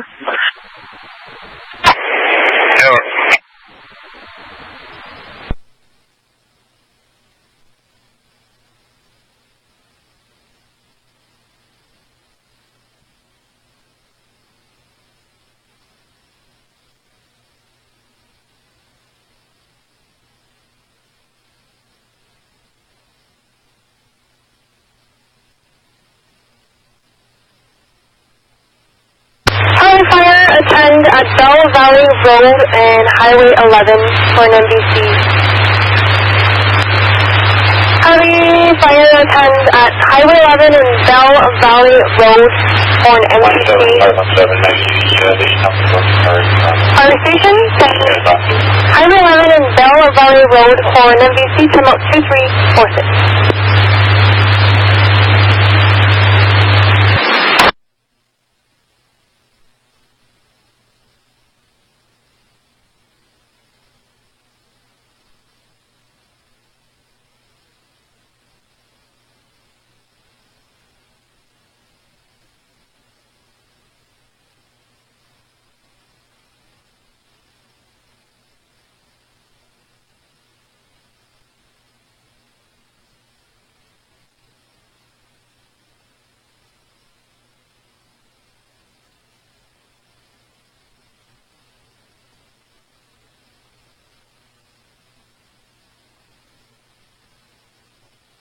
North Bay 5245.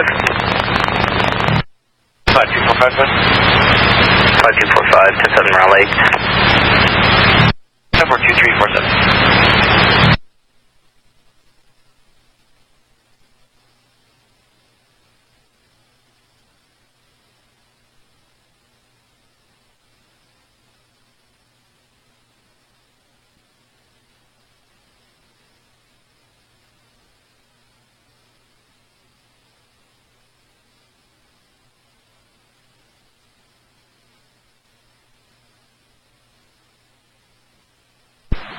North Bay 4 Echo 302.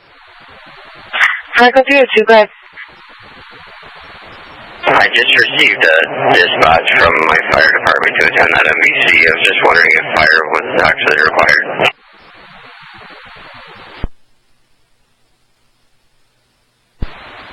Not that I'm aware of.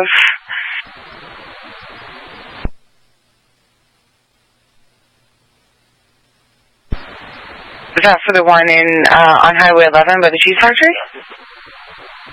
Yeah, it's Bell Valley Road. I can message them to stand down if need be.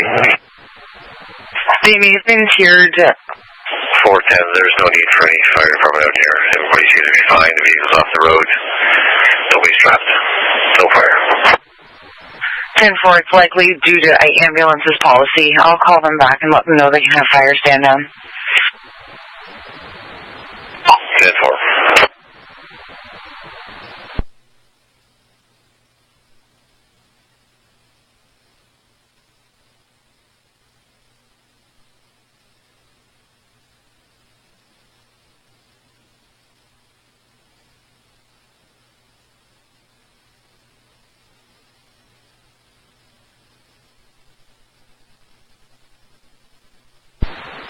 We're all 204.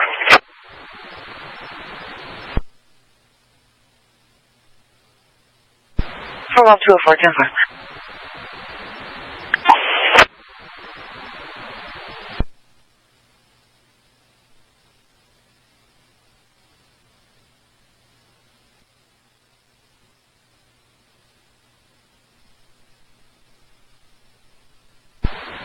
For Golf 204. For Golf 204, go ahead. Should we transport the mail to the Curling Detachment to be released? Star mileage 15300. 10-4.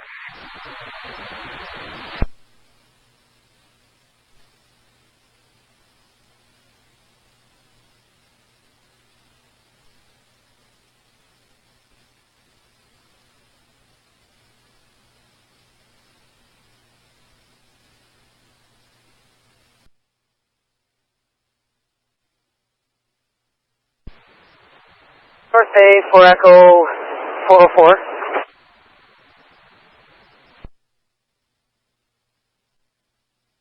Echo 404, go ahead. Well, just so you're aware, we have 2 92s. We don't need any incidents created. 10-4. And do you by chance have Andy Johnson's phone number online?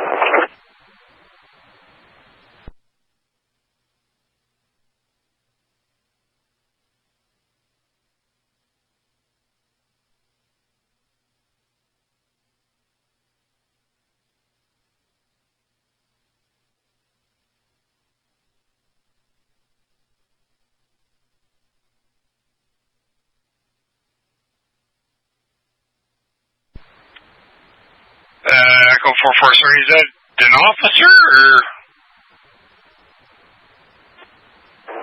That's okay, never mind. Okay,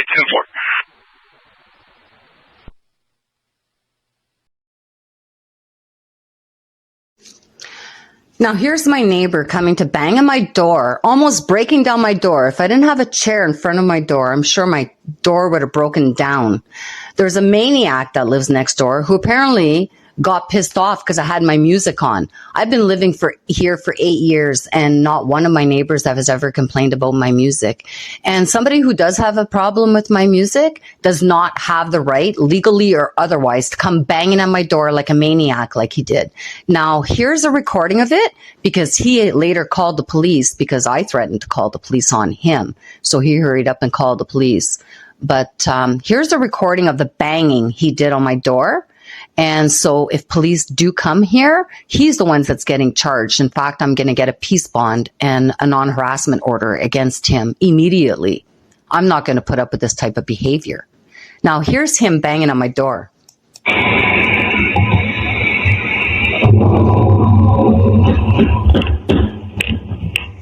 Whoa. Hey!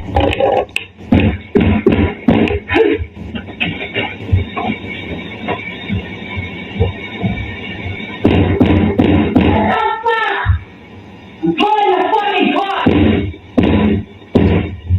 Get the fuck out of here! Get out of here! Call the police! Hey! The OPP to report the attempted break and enter by my neighbor.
Hi there, I'd like to report something. Okay, for what town?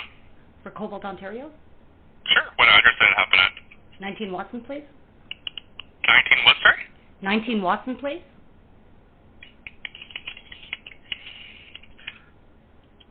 Watson Place? Yeah. Okay. And what happened? Well, I would like to have an officer come here and take my report of an attempted break-in and entering and damage to my front door in the process with his steel-toe boots. And I've got a recording, and I want him to come and check my door, and I'd like to have him charged with breaking and entering. And, so this is your house someone tried to break into? Yeah. And what was the suspect's name, sorry? I don't know his name. It's the neighbor next door. He just moved in there. He thought my music was too loud, so he came here trying to break down my door to harm me, begging me to basically call police while he was doing it. Oh, so you were home when this happened? Yes. Why didn't you call police when it was happening? I don't really want to go through that right now. I'd just like to have some officers who are not in a conflict of interest with me and not getting sued by me to attend. Okay, well then, what's your name? Chantal Gelina. I saw your last name, Chantal. G-E-L-I-N-A-S. Oh, sorry, is it G or J? Sorry, G-E-L-I-N-A-S. And your first name, Chantal, just C-H-A-N-T-E-L? T-A-L. A-L. Your date of birth? April 27th, 1976. Your phone number? 705-492-2242.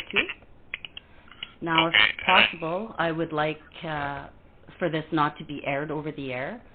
And also for if, like, when an officer's on his way, just when he's, like, near my house, just to give me a call, and then I'll go out and speak with them because nobody's coming in my house.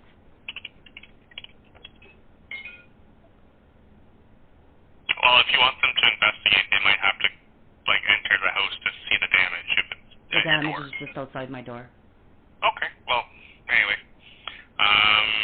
Okay, so when did this happen? September 7th. September 7th? At what time? At about 3 a.m. About quarter after 3 a.m., I guess. So, like, was it, like, this morning at 3 a.m.? So it could be technically, or was it yesterday? Like, yesterday at 3 a.m. Okay, so it was yesterday at 3 a.m. Like, September 7th. So I guess what he did is he came here banging, and then I was telling him I was going to call the police. And anyways, I think his girlfriend was in the house at the time and did call the police because of my music. And then the police showed up here. They never came to speak with me, and I never bothered to go out. They just, I guess, were patrolling on foot to see if they could hear anything or whatever.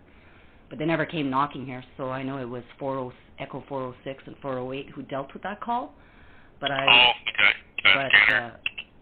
but yeah. So anyways, so I saw them come here and get out of their vehicle and come to my door, but they never knocked or anything. So. Okay. Well, if they were just investigating, like, at the time, a noise complaint, and they didn't hear any noise, then there would be no reason for them to attend. Yeah. So basically, he was attempting to break into my house to harm me there. I was recording the whole thing, so I'd like to have an officer come here. It was pretty scary. Yeah, for sure. I'll add this in, and an officer will be there as soon as they can, okay? Okay, just have them call me before so I know to go out and meet with them. And just ensure it's nobody that's in a conflict of interest with me because I really don't feel like dealing with people who have previously discriminated me and falsely imprisoned me and falsely created mental health records against me and stuff like that.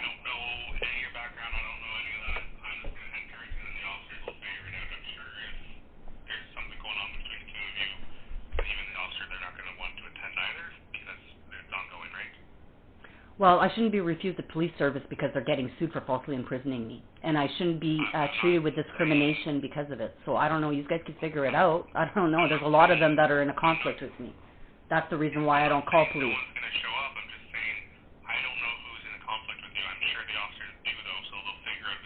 Yeah, exactly. Perfect. As long as you let them know and then they figure it out amongst themselves because, you know. Perfect. All right. Thank you so much. Bye. So I'm going to call my voicemail because Lori Lalonde left a message there. I consider this message to be self-serving, ignorant, and a form of criminal harassment. She knew she should have never taken the call. Your password.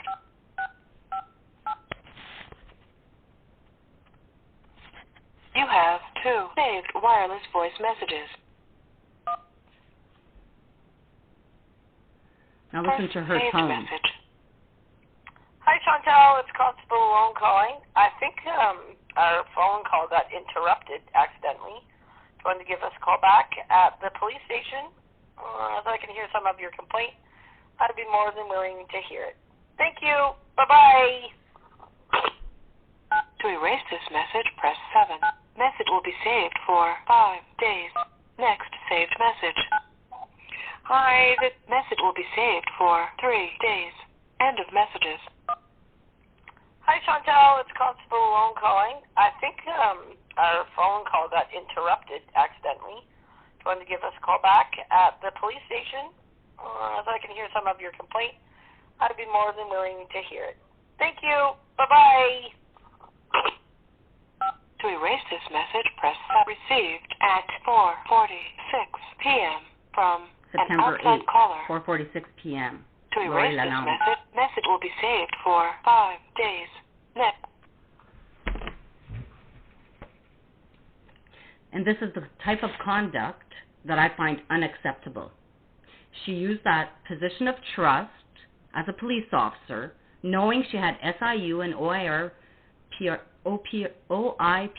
complaints against her, and she's still criminally harassing me. She and her friends are still listening through my device by turning on microphones and cameras, and I'm sure that's what she did immediately after she committed this crime with me. She sat back with her friends, her racist friends, and listened to me inside my home react to the crime she had just committed against me. And Sergeant Perry, who later took my call, he's in a conflict of interest because he used to curl with the father of my child. He curls with Stephen Meunier, which is a police officer who's cousins to my other child's father. And he also curls with Judge Gordon, his best friend, who I have several judicial council complaints against. Therefore, Sergeant Perry and Officer Lalonde knew full well they were in a conflict of interest to deal with me, but yet did so to criminally harass me.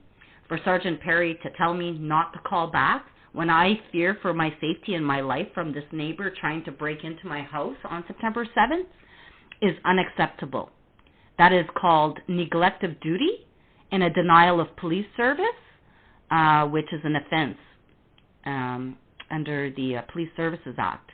And they can't say that they failed to, or that they did provide me with a policing service by sending Lori Lalonde. That would be a farce. Talking about it. What can I do? You want me to talk to the neighbor about kicking on your door and that? Well, you heard, like, Yep. he was definitely trying to break it down, Yeah. you know? Well, had he entered, he would have harmed me. If I didn't have a door there, if I didn't have a chair in front of my door, he had steel toe boots on. Did you see the dents on my door? Now, I'll take a picture of the door, too. And Yeah. I want him charged with attempted breaking and entering. Yeah, I want to... I can't do that. Like, from the evidence that I've got, there's... Well, yeah.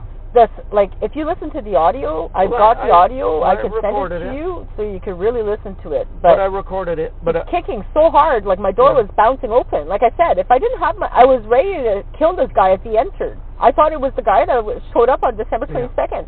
I almost had a heart attack. You can hear it. I'm going to talk to him. I'm going to go talk to him, but I can't lay charges for what's happened there. Well, he damaged my door.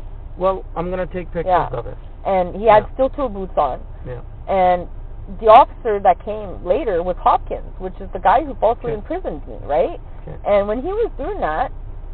Is the neighbor home now? I don't know.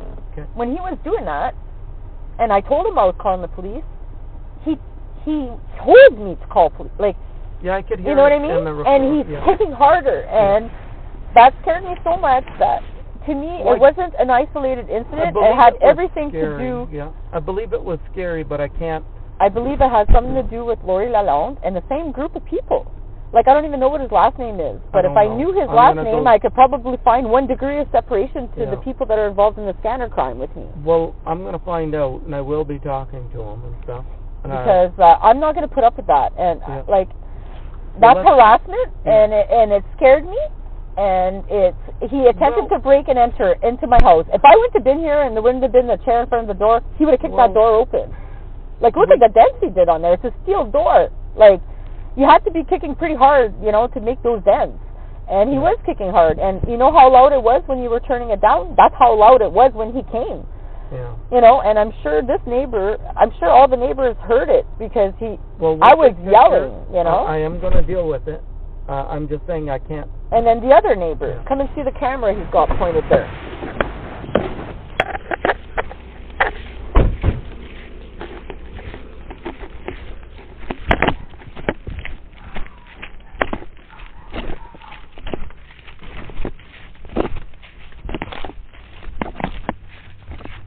So, like, the camera could see me right here, you know? So, like, the camera's right there. I kind of moved some branches on the tree. This one. There's the camera. That neighbor's camera? Yeah. Okay. Like, what is he looking at? My window. It's looking at my window and my door, and it's recording audio, and I think it records both sides. Like, what is he protecting here? You know, there's nothing that he's protecting. It's not his property he's protecting. He's watching me, and like, I go to let out my dog at night, and I'm right here. Like, look, you're right here. I've got videos, like. You know, I'm in my bedroom window, you open up the curtains, like, there it is, like, you know, I measured it, it's 18 feet away, like, on an angle, and,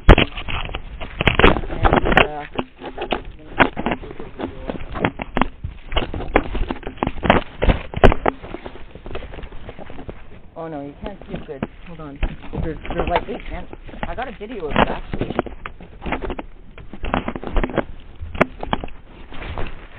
Like, you got to stand up and look at it from the top here to see the glare. Because I got a video when it was raining the other day. You see it much better. Now, do you want to hear what Lori Lalonde's call was? Well, no. She ended up leaving me a message, Okay. that I hadn't heard until after I got off the phone with you. All right. She left me a message after I hung up on her, saying, oh, I think our call got accidentally disconnected or interrupted or something like that. And she says, but I'll be more than happy to listen to your complaint if you want to call us back at the OPP. Okay, bye-bye. That's yesterday? Yeah. That's criminal harassment. So she falsely imprisoned me. First of all, like, after that happened at the gas station, Lori Lalonde came here, tricked me, like when my phone died from the SIU. Yeah. While I was on the phone, Larry called and made that complaint. She tricked me out there, said she was here to talk to me about the USB stick I gave to her on December 26th. Okay. I left my door open. I went out in my PJs. I went in the car, and she entrapped me in there. And then I couldn't get out. And she started accusing me of trying to run over Luke at the gas station.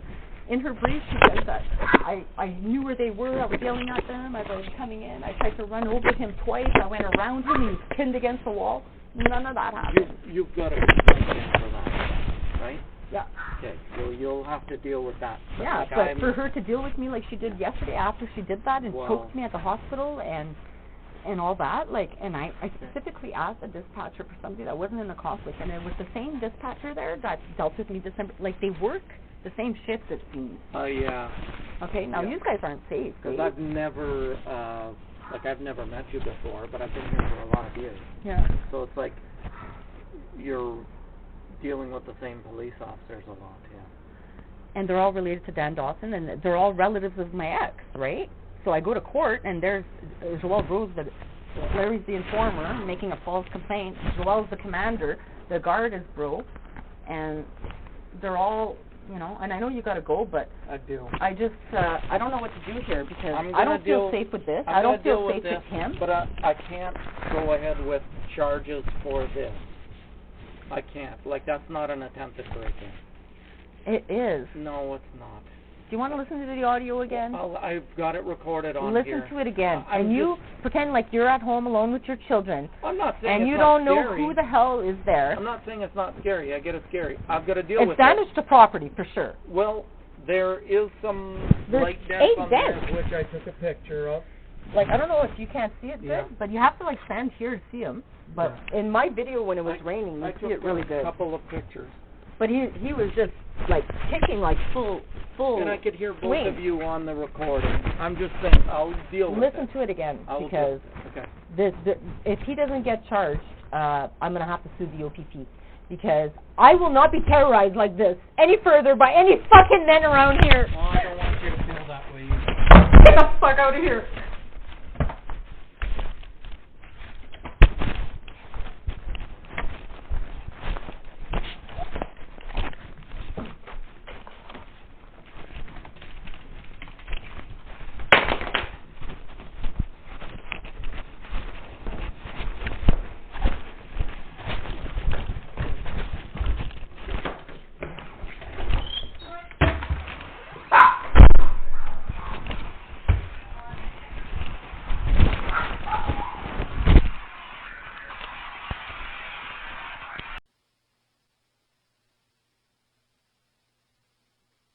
I mean, 4 Echo 099. Are you check?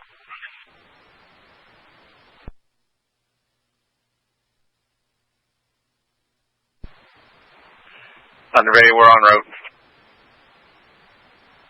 Reading you 10-2. 10-4, thank you.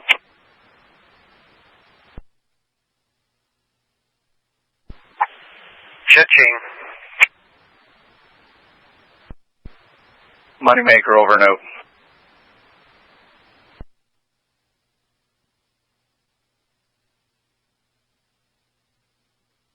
I mean, 4 Echo 099. Are you check?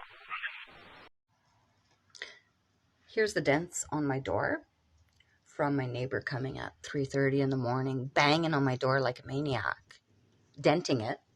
There's how many dents? 1, 2, 3, 4, 5, 6, 7.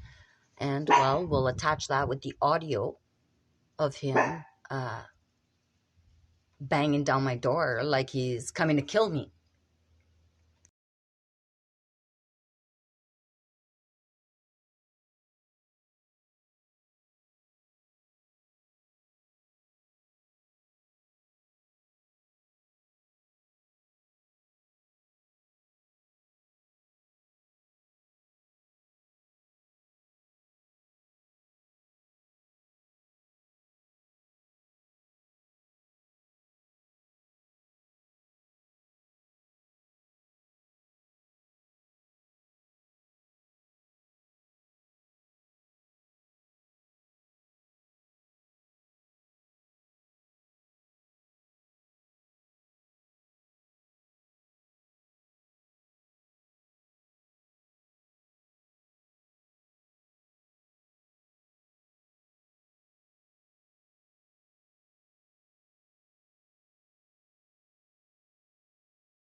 and Dawson's best friend, Mr. Gilsey.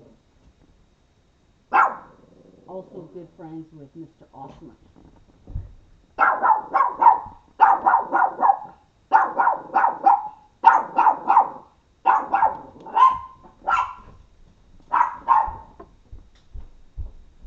Get off my property, you're trespassing.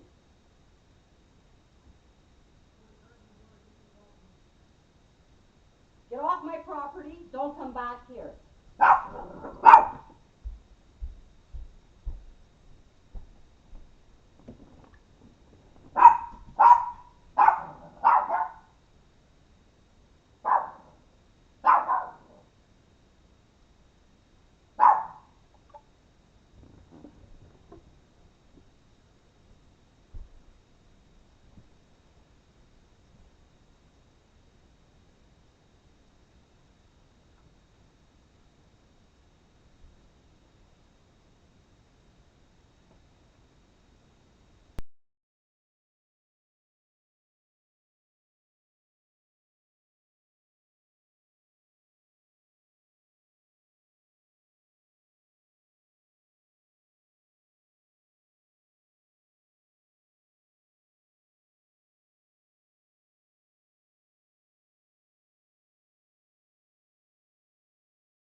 truck that passed.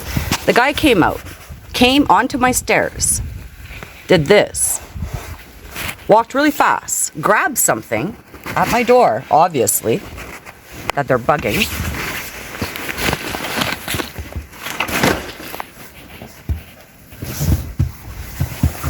And then came real fast, came here.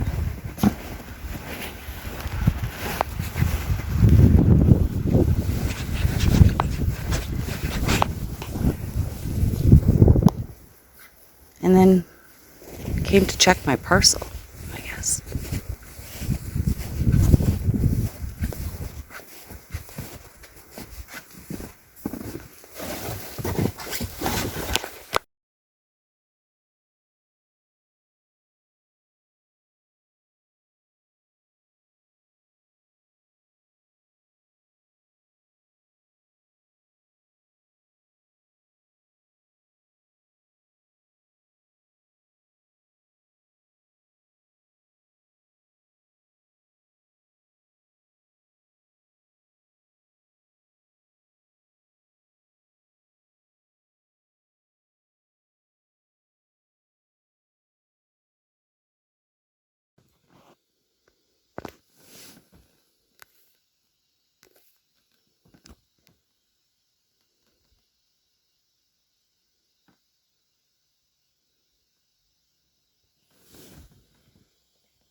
Not fucking letting me in here, nice try.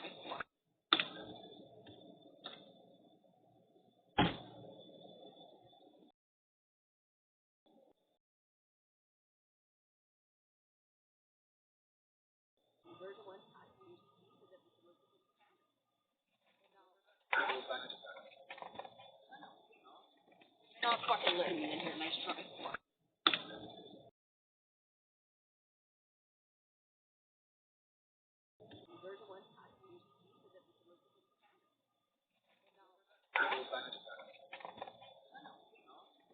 Not fucking letting me in here, nice try.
Not fucking letting me in here, nice try.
4 Echo 099.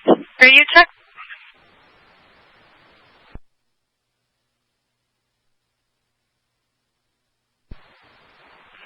Thunder Bay, we're en route. Reading you 10-2. 10-4, thank you.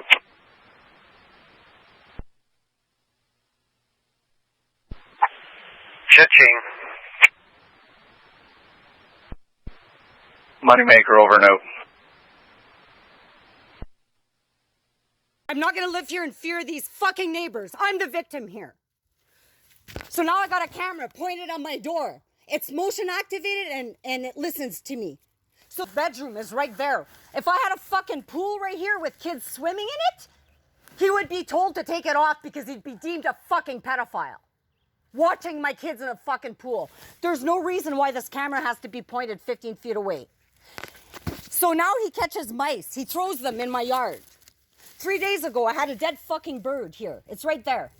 Okay? A baby bird, no feathers. I'm like, how the fuck did a dead bird get there? So I'm thinking it's some kind of a supernatural thing. I buried it like with roses and everything just so it could decompose there because I have a thing with birds. And so I was all distraught about this dead bird. The next day, yesterday, I wake up, there's like 9 feathers in front of my door and they're all different birds. Like a duck feather, a pigeon feather, a robin feather. I'm like, this is fucking weird, right? Never suspected my neighbors are playing sick fucking games with me until this morning. There's another dead baby bird, no feathers. The feathers that they're putting there don't belong with the bird. And then there's like a whole bunch of feathers that don't belong with that bird right in front of my door. And they're listening.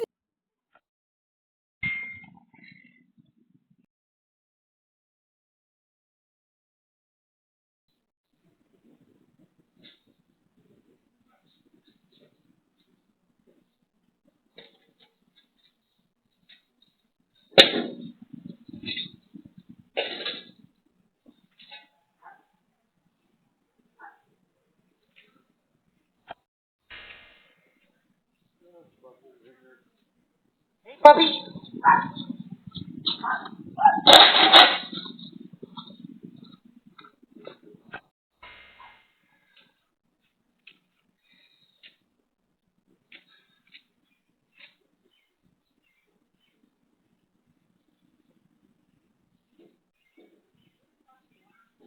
I'm whack.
So these are the feathers that I found with the dead bird on June 28th. There was half of these feathers were with the bird, and then some of these came afterwards. But this one is a blue feather, and this one's a white feather with dots. This is another type of feather. That's another bird right here. Those are all different birds.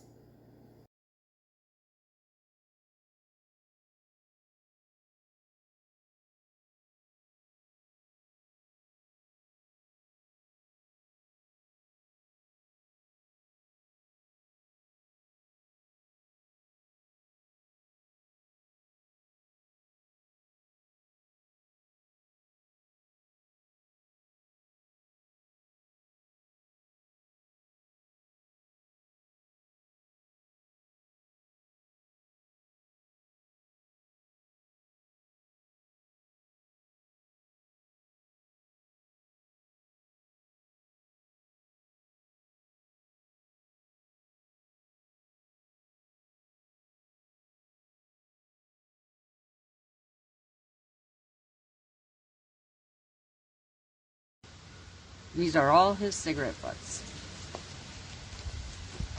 So, throwing these cigarette butts on my side of the fence. That's his fence. If he's gonna smoke, he could throw his cigarette butts in his yard. So this is the side of my house. This is Reeves' house. This is Reeves' cigarette butts. Is he trying to catch my house on fire, do you think? Look at all these cigarette butts. Those are not my cigarette butts. And with all these leaves here, like, he's throwing garbage. He's throwing cigarette butts. Look at them all. These are not my cigarette butts. And then he did this to my wall. All over the side of the house. Okay? All over. And then these cigarette butts are not mine. Now, this is a fire hazard and criminal harassment. And he's going to get back his cigarette butts. I'm throwing them back in his yard. So I gathered them up, and this is how many there are. But to show you what another one looks like. So there's some all over. Like, I didn't pick them all up, but there's some all over. I don't smoke here. And then, you see? Now, that's all the spray on the house. Like, all over. And then this is the camera. But I had to put a sheet so that I could sit in my yard. So, he knows what he's doing. So he's really got to pitch him right over the fence.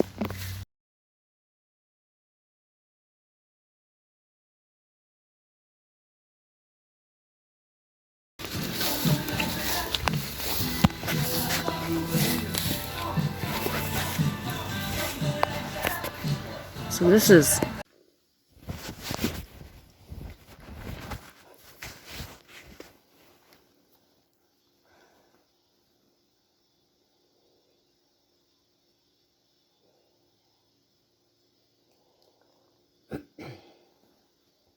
so my neighbors, they always say I got loud music on and all that, but when I go outside, all I hear is hammers, lawnmowers, whippersnippers. Reeves has been doing renovations in his yard for 3 summers now. I hear hammers all day long, power saws, okay? And today they got their own music on, and it's pretty loud. Like, how can I fucking enjoy myself out there? It's ridiculous. Listen to this.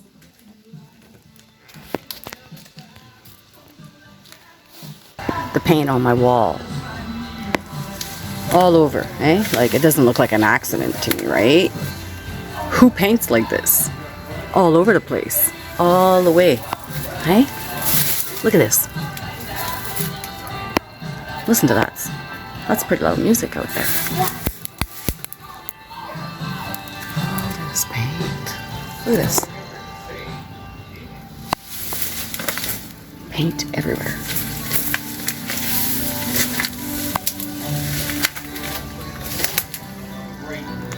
Like, I don't think that's an accident, right? How do you even get paint in here? That's a lot of paint, eh? And look how high their fence is. So how did they get all the way here? All the way down there? How does that happen?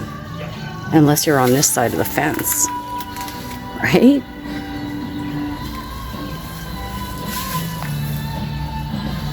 All over. All up in there.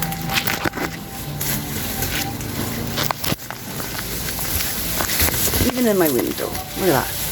All in my window.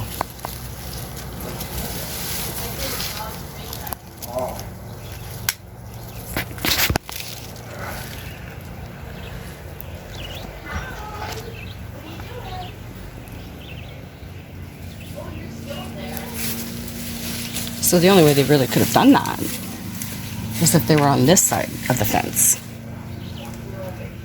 Because look how tall their fence is. right? So that's crazy that they didn't get no paint on their house over their big fucking fence.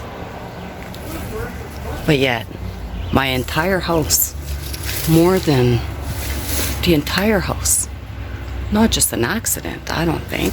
Look, even up into my front, right? Who does that? Somebody that's purposely trying to vandalize a house, to call my landlord, to cause crap. So anyways, that's the damage, right? And apparently, you know, I have to let my landlord know. So I will, because I won't be living here with these people criminally harassing me for cops.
Good day. I was just wondering if you could transfer me to the Temiskaming detachment to Ryan Dougan.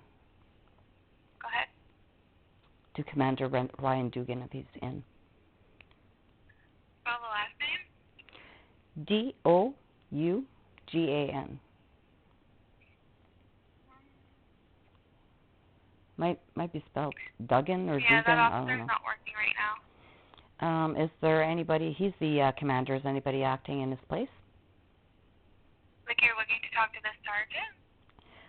Yeah. Okay, do you have something to report?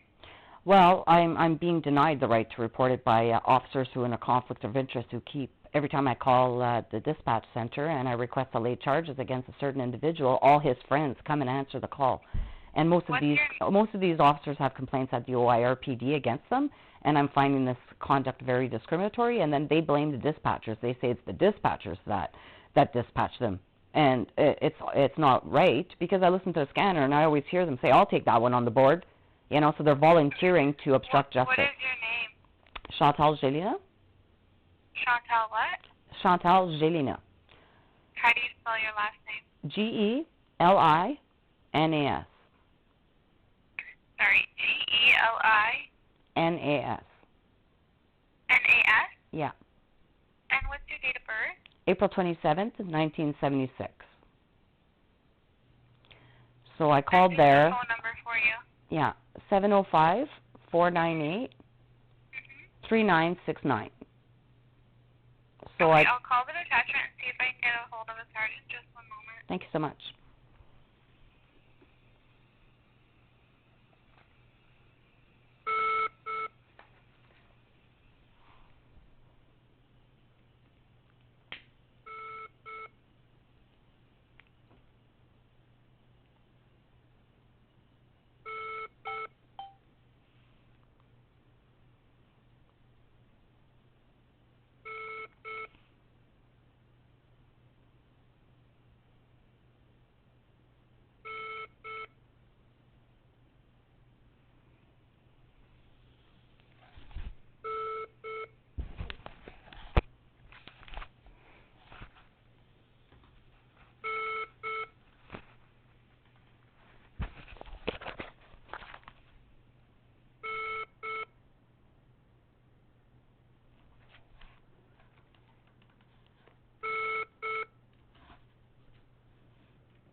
Hi, Chantal. Hi. So I just reached the detachment. There's not actually a sergeant working right now, but another officer said if you called after 6, there will be a sergeant in then. Okay, and so they will be able to advise me when Ryan is back in then. I don't think they'll give out schedules of people. They don't normally do that. All I know is that there's no sergeant right now, but after 6 there will be. I know, so it kind of makes it hard on you and me because if, let's say, I want to get a hold of Ryan, basically I've got to call every day during every shift to find out if he's working. Right, but for safety reasons, we don't give officers schedules out. Yeah, I know, but, like, there's no way of leaving a message with the detachment for him to call me back? Well, he's not working, so I have no way of contacting him. I don't have access so to I'm unfortunately you're probably let the dispatchers know I'll be calling every day on every shift to find out if he's working because that's the only way it seems like I could get a hold of somebody for the same reasons you told me, which I agree, for safety reasons, but it makes it hard on members of the public to find out when they can get a hold of the officer they actually need to get a hold of. Yeah, you can always email them as well. Yeah, I'm not sure if he's getting my emails. I think they're bouncing back, so we're going to have to discuss that. Yeah. Yeah, I'm not sure what else to tell you. Yeah, well, I've contacted the Police Services Board to address this issue because it makes it hard on me always harassing you guys, like, to get the officer, and then they tend to send, like, officers that are in conflict to try to answer the call on behalf of the other one, and then nothing ever gets resolved, so... Okay, thank you so much. I'll call back at 6 and speak to the sergeant. Yeah. Okay, thank you so much. Bye-bye. Bye.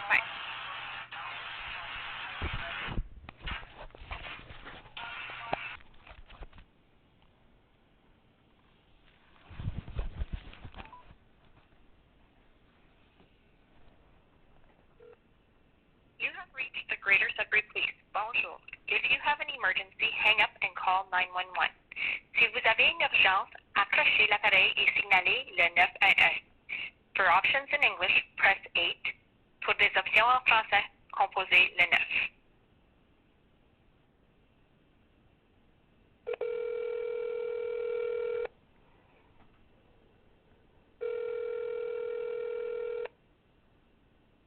Switchboard, how can I help you? Hi there, I'd like to make a report. Sure, I'll transfer your call to communications. One moment, please.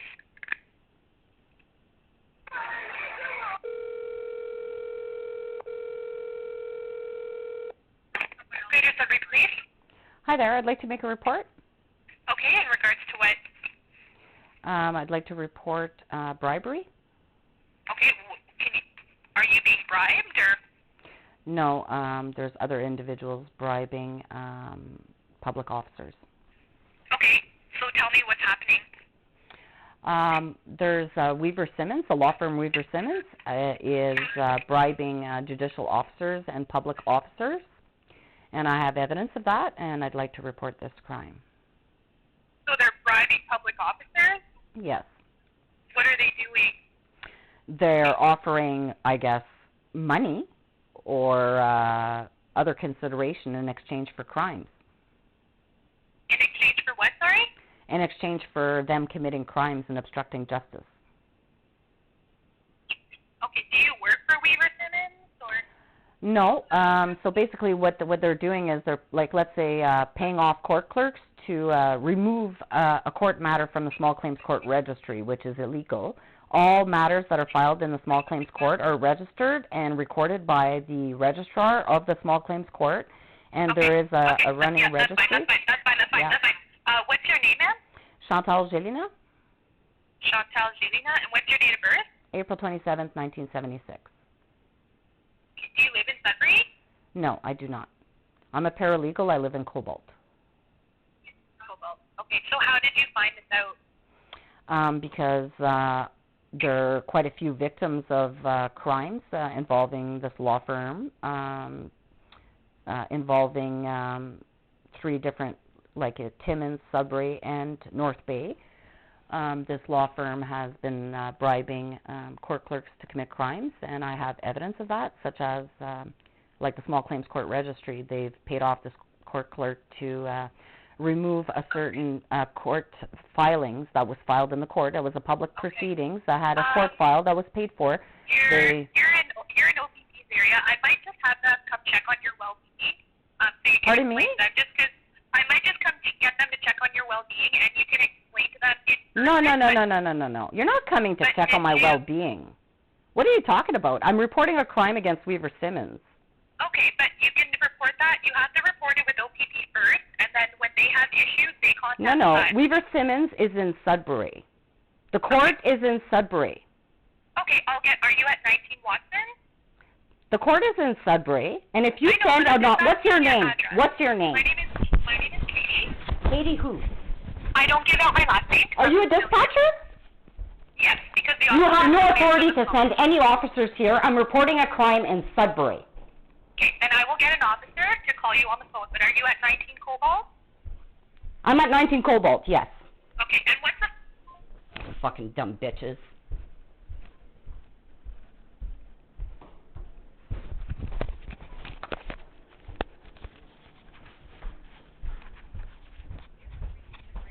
Please, phone. If you have an emergency, hang up and call 911.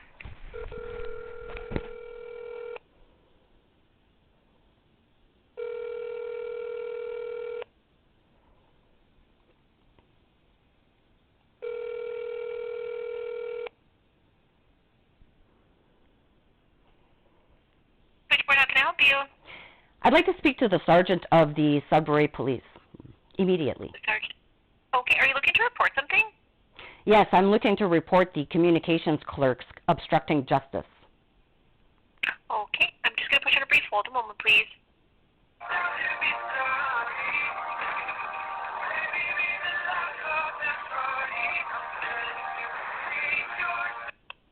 there. You know what I'm going to do is I can transfer you to the supervisor of communications. Would that be helpful? I'd like to speak to an officer to report obstruction of justice by the 911 communications operators. Okay, so generally in terms of like, we have a few options when you're looking to report someone. We have professional standards, or I can transfer No, you these to are their not supervisor. officers. These are not officers, so you don't go to professional standards and you don't go to IRPD. I'm looking to press obstruction of justice charges against the operator who just answered my call for reporting crime against Weaver Simmons, who's obstructing justice and paying off court clerks, lawyers, and communications officers. And I just want to help you. I know I can understand you're very angry. Yeah, well, trying to send somebody to come and check on my mental health when I report crime is fucking criminal harassment. I want that operator charged.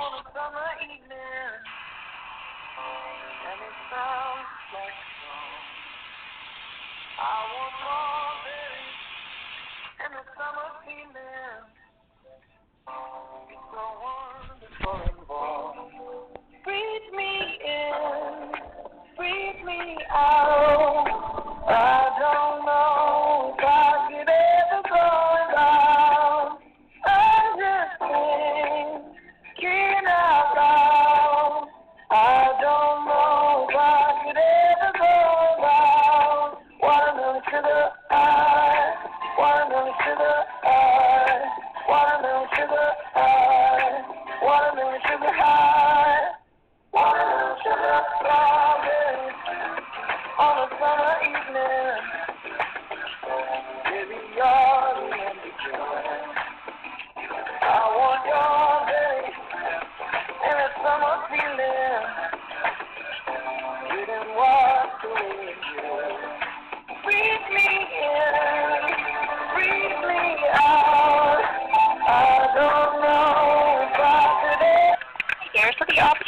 to transfer you to is actually on the phone. Can I just get your name and number and I'll have him call you back?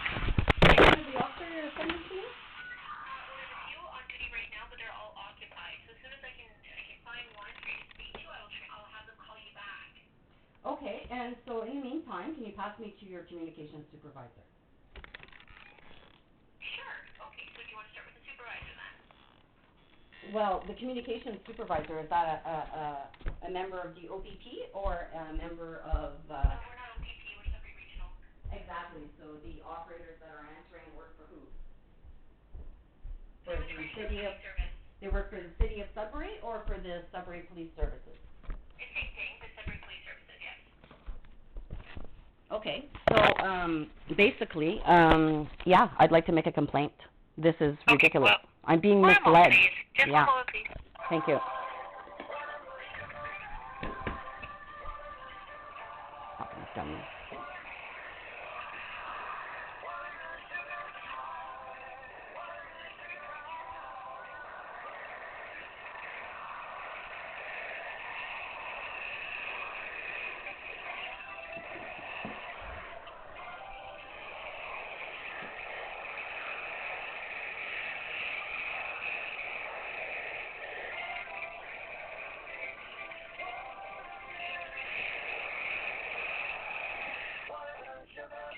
Sudbury's biggest variety from the 90s till now. This is KIT.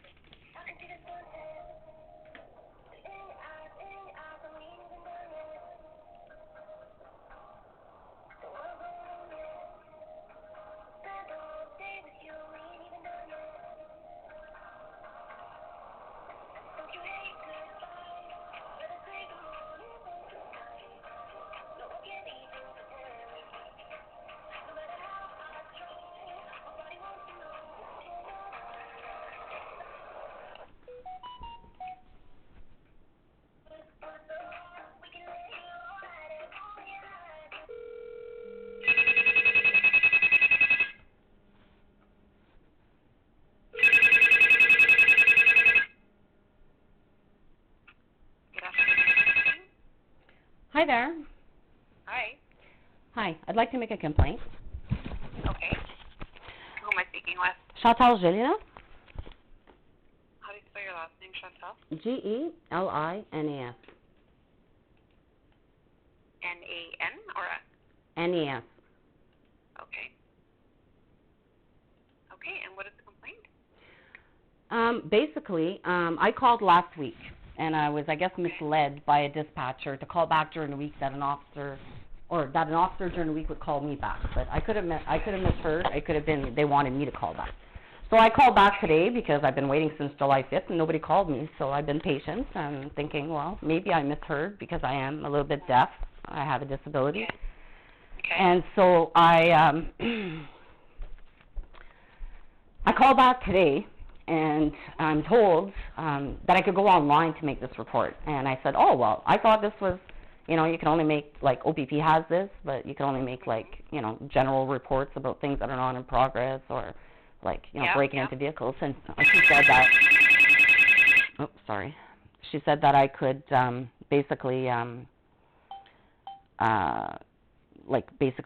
leave all my report there, that there's not like a limitation kind of thing. I asked her if I could upload some exhibits. And sorry, I'm just having trouble hearing you. Sorry, somebody's trying to call me a lot. Yeah. Sorry, say that again? So anyways, I tried to go online to go make the report, and then I saw that no, I can't make it like that because it doesn't fall under the like whatever the criteria are for reporting online. Okay, yeah. And so anyways, I feel like I was being misled there. So I called back and I asked to make the same report. Now I believe it was the same clerk or caller who answered my last call, and she realized it was me. So I believe that she's also being bribed by Weaver Simmons. She's being bribed by the people that I'm trying to report. Okay. And she tells, so then as soon as I said that I wanted to make a report, and she realized that she couldn't get me to bypass basically that her trying to interference. It sounds like you made the report, though, on July 5th, though. You said you called on July 5th and you understood that the complaint was taken? No, I called on July 5th. I don't even think I was speaking with an officer. I think I was speaking with a dispatcher. They told me that an officer that would be best suited to deal with my complaint works 9 to 5, Monday to Friday, that he'd call me back. And I wrote the name somewhere on one of my pieces of paper. I just can't find it. And so I waited. I waited thinking this guy was going to call me back, this guy that I believe was another officer. But then the dispatcher said, well, you probably weren't talking to an officer. It was probably a dispatcher that told you that. I said, oh, okay, well. Okay, do you remember what time approximately that you called that on July 5th? On 5:59. 5:59 p.m.? Yeah. On July 5th? Okay, what's your phone number, Chantal? It was 705. I had to go online to go report it. I go online, I see I can't report. Online doesn't fall within the criteria. She lied to me. I call back, I try to make the report again. She realizes she can't get me to avoid, she can't obstruct me from making this complaint. She decides that she says she's going to send some police officers to come and check on my mental health. I'm like, what the hell are you talking about? So she's sending Temiskaming officers to come and check on my mental health because I'm reporting a law firm, Weaver Simmons, who's obviously also bribing the Sudbury police who they have their offices right beside you guys. So this is not going to continue, okay? Weaver Simmons is bribing people. I have more than enough evidence of it. It's not a mental health issue. They paid off a court clerk to remove my court matter from the small claims court registry. I've got the full registry of all the 10 years. They wiped out my matter as if it never existed. I paid for court fees. It was a matter. I had it before the divisional court and everything. They paid off the court clerks in Sudbury to return my appeal that was put on the hearing list in the divisional court and tell me that I brought it to the wrong court. I'm a paralegal. I know the law. I had the Court of Appeal director, and I've got all these recordings. Okay. Court of Appeal. I'm not disagreeing with you, Chantal. I've got serious crime I want to report. These dispatchers are obstructing justice, and they're also running a police scanner, and they're informers for a criminal organization ran by Weaver Simmons, Lucia Mendoza, the Crown attorneys, who are using police scanners and turning on microphones and cameras in my house. That's also with the Ontario Police Review Director, OIRPD, LICA, and with the Human Rights Tribunal, with the Privacy Commissioner, and I've also sent it to CSIS, all this evidence. I've got 4 years of evidence of this crime of these dispatchers listening into my house through a police scanner. Are you calling from Temiskaming right now, Chantal, or are you in Sudbury? I'm reporting a crime in Sudbury today, and I don't appreciate the dispatchers trying to obstruct my right to make this report against a very prominent law firm who's committed insurance fraud. And all of this is evidence. I've got evidence, and I'd like to send it, and I want an investigation. Judicial bribery and bribery of court officials is serious. Chantal, can I talk for a second? I've listened to you now. Can I speak for a minute? What's your name again? Sorry. I forgot to take it. My name is Andrea Savage. I'm sorry. I'm taking that out on you, but I'm so pissed off. How do you spell your last name? Sorry. What's that? How do you spell your last name? Yeah, last name is Savage. G-E. Savage. Yeah. Okay. Yeah. Okay. So, I'm sorry, but your position is? I can give you, I'm the manager of the Emergency Communications Center. Okay. For Greater Sudbury Police. And now these dispatchers, they're not the same dispatchers that answer calls for OPP, are they? No, they're not. Okay. So and I'll give you my extension that you can reach me on. Okay, you have our numbers 705-675-9171, right? 9171, yeah. Okay, so my extension is 2340. 2340. Yeah, and all I'm going to ask is that you just give me a little bit of time today just to go back and look into these phone calls and your complaint, and I will call you back. Yes, because if this is not resolved, and if any officers show up here to come and check on my mental health, then that communications clerk has definitely been bribed by Weaver Simmons. Like, they're bribing, here's 50 grand, just do this for me, and they're doing it. I've got more than enough evidence of this crime. Okay, this is Chantal, very I just want to serious. confirm your phone number, though, for when I call you back. It's 705-498-3969. That's correct? See, I believe there's actually somebody here right now. Let me just check. Okay, I'm just going to look into your complaint, and I will call you back, okay? Thank you. All right, Bye-bye. Bye-bye.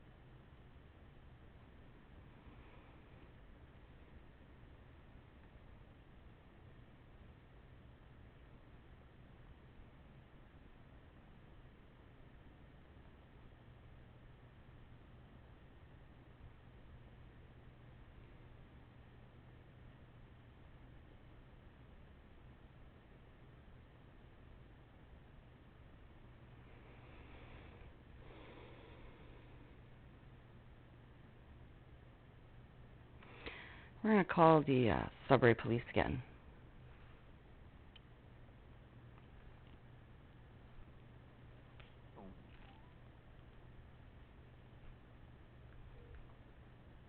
Reach the Greater Sudbury Police. Bonjour. If you have an emergency, hang up and call 911. Si vous avez une urgence, accrochez l'appareil et signalez le 911. For options in English, press 8. Pour des options en français, composez le 9.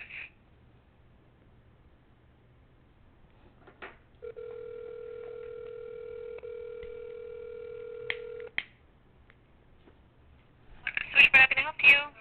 Hi there. I had called last week to speak. Well, it was on the weekend, so basically to report some crimes, and I'm not sure if there was a miscommunication. I was waiting for a call back, but maybe it was me that was supposed to call back. Oh, you're still waiting for a call back?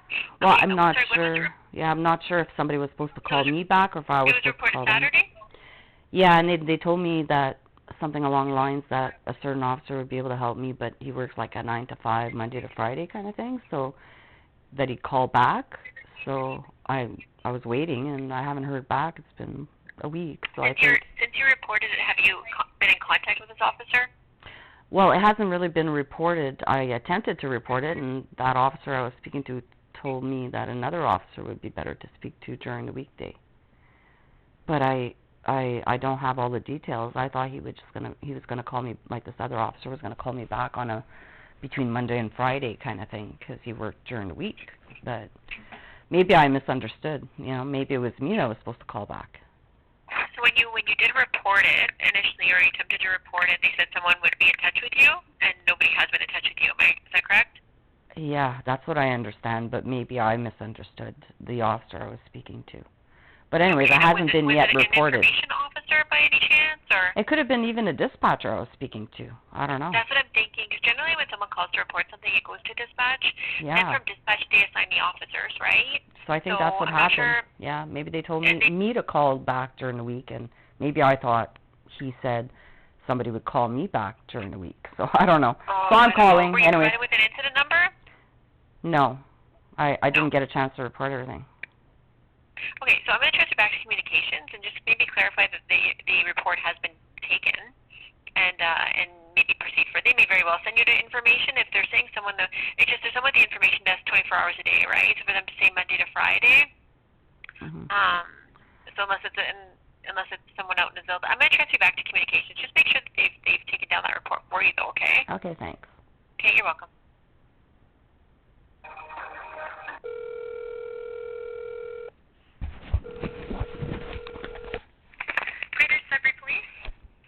Hi there. I had called last week, but I guess there might have been a miscommunication. I thought I was speaking with an officer, and from the lady I just spoke to, she said maybe I was speaking to a dispatcher, and the call didn't get dispatched because it was a miscommunication kind of thing. So... Are you waiting to speak to police? Well, I thought somebody... See, that's where the miscommunication comes in, is the gentleman I was speaking to, which I'm not sure if it was a dispatcher or an officer. Yeah, that's fine. What's your address? 19 Watson Place. 19 Watson in Garson? And no, in Cobalt. Oh, Cobalt. Oh, what's the address here in Sudbury that you provided? It was to be for Weaver Simmons. I don't know their address. Let me just check here. When did you call? No? Last week. Weaver. Do you know the exact day and time? Let me just check my recent calls here.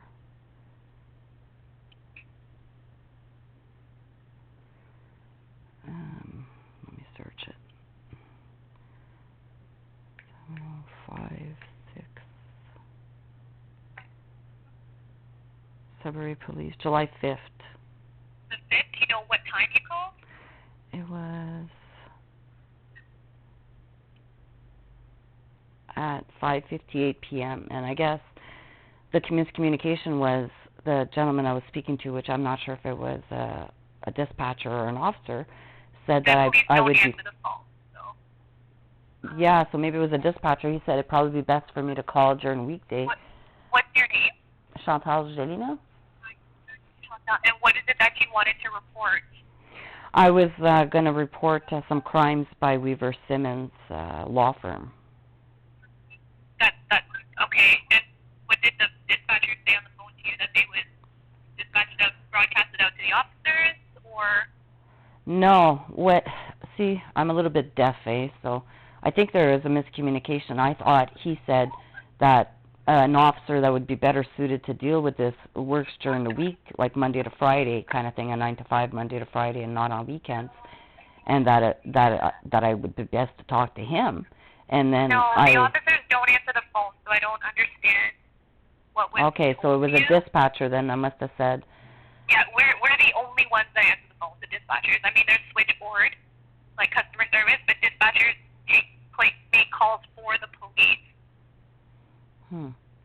So I don't see anywhere on. Okay, well, I might as well start from scratch because there was obviously a miscommunication, and I've been waiting since the 5th. Yeah. That's understandable. So you just want to report that there's crime? Because you can report this on our website. Were you directed to our website, gsps.ca? No, I wasn't. No. Okay, yeah. So you should be reporting this on our website, gsps.ca. There's an online crime reporting section. And then it'll take you through the steps there, and then you're asked to enter your email, and everything's communicated that way.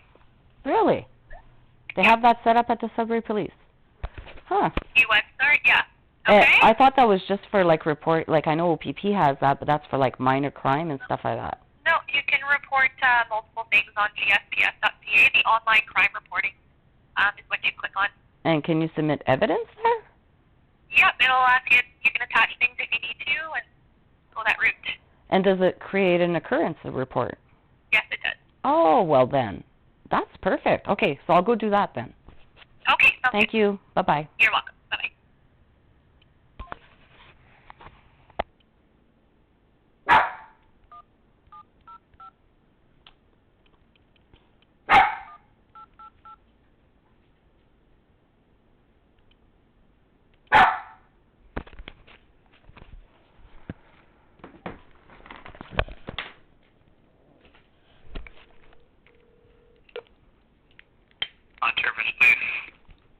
Hi there. Who is the sergeant at the Timiskaming detachment today? Let's see.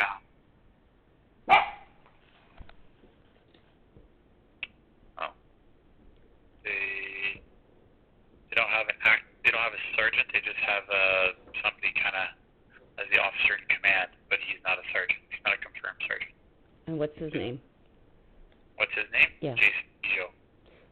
Oh, so he's acting in command. Okay, yeah, I think Correct. DOUGAN, when I emailed him, that's what his email said, if there was anything to contact Peugeot. Okay, so I think DOUGAN's back on the 16th. I might just call back tomorrow. Okay. Okay, thank you. Sounds good. Bye-bye.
in the city of Greater Sudbury.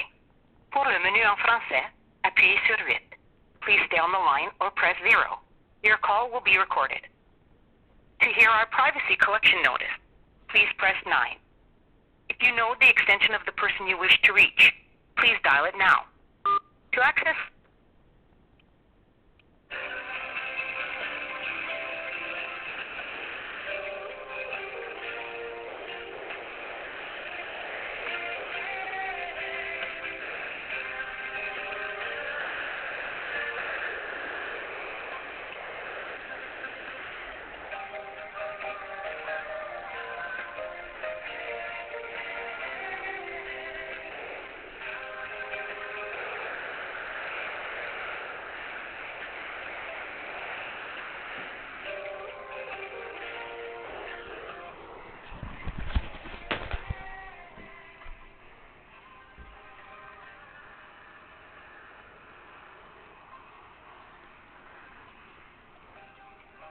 currently caller number 8, waiting to speak to a representative.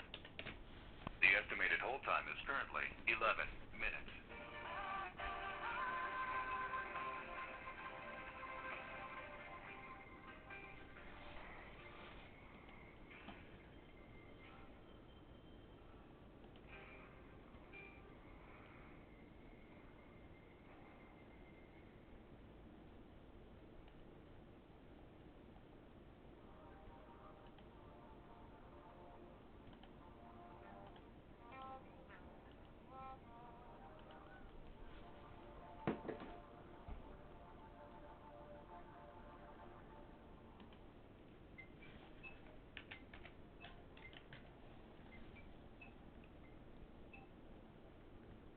Currently caller number 7, waiting to speak to a representative.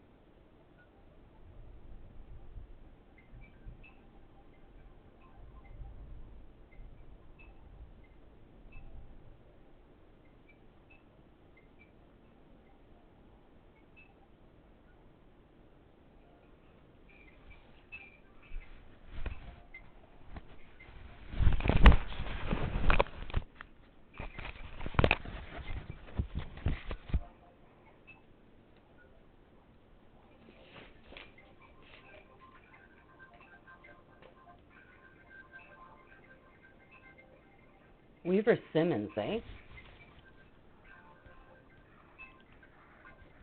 You are currently caller number 6, waiting to speak to a representative.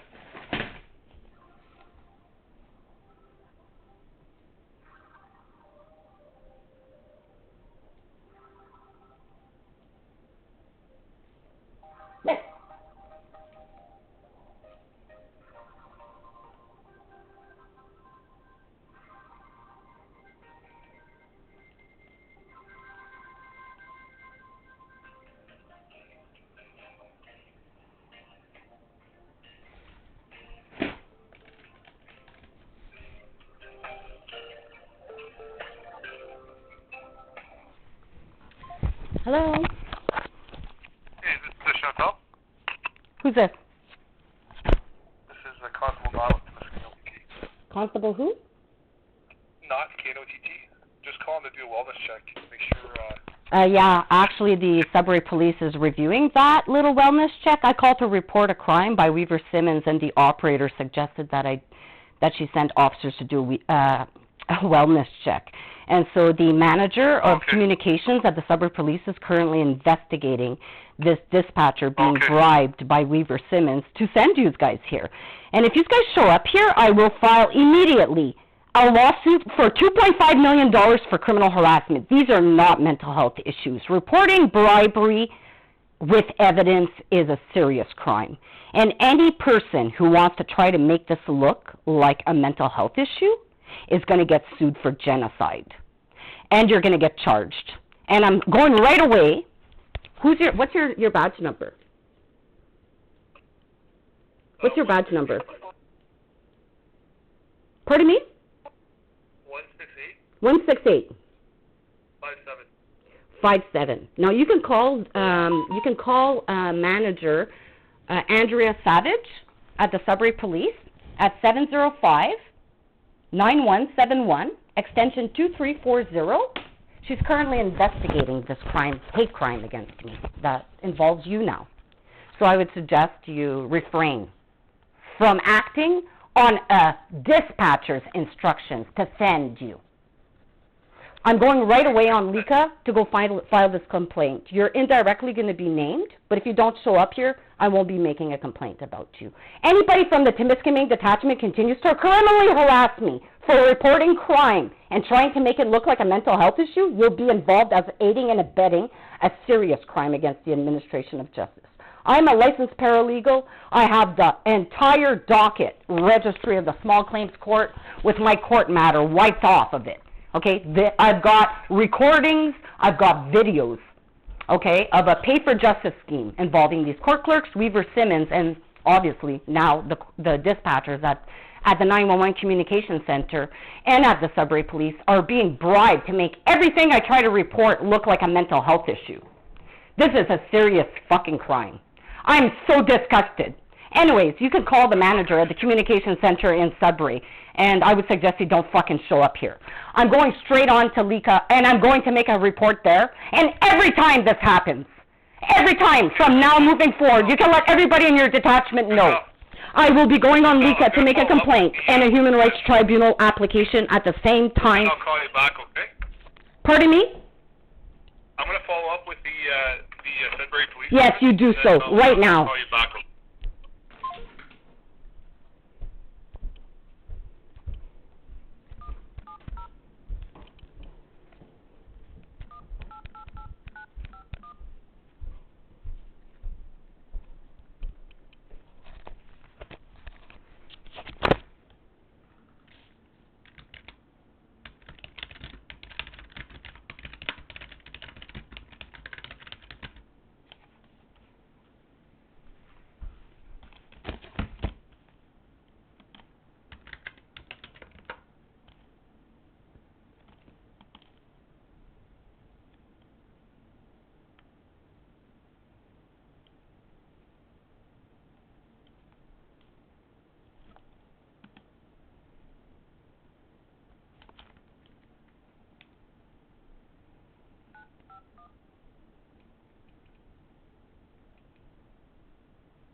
Please.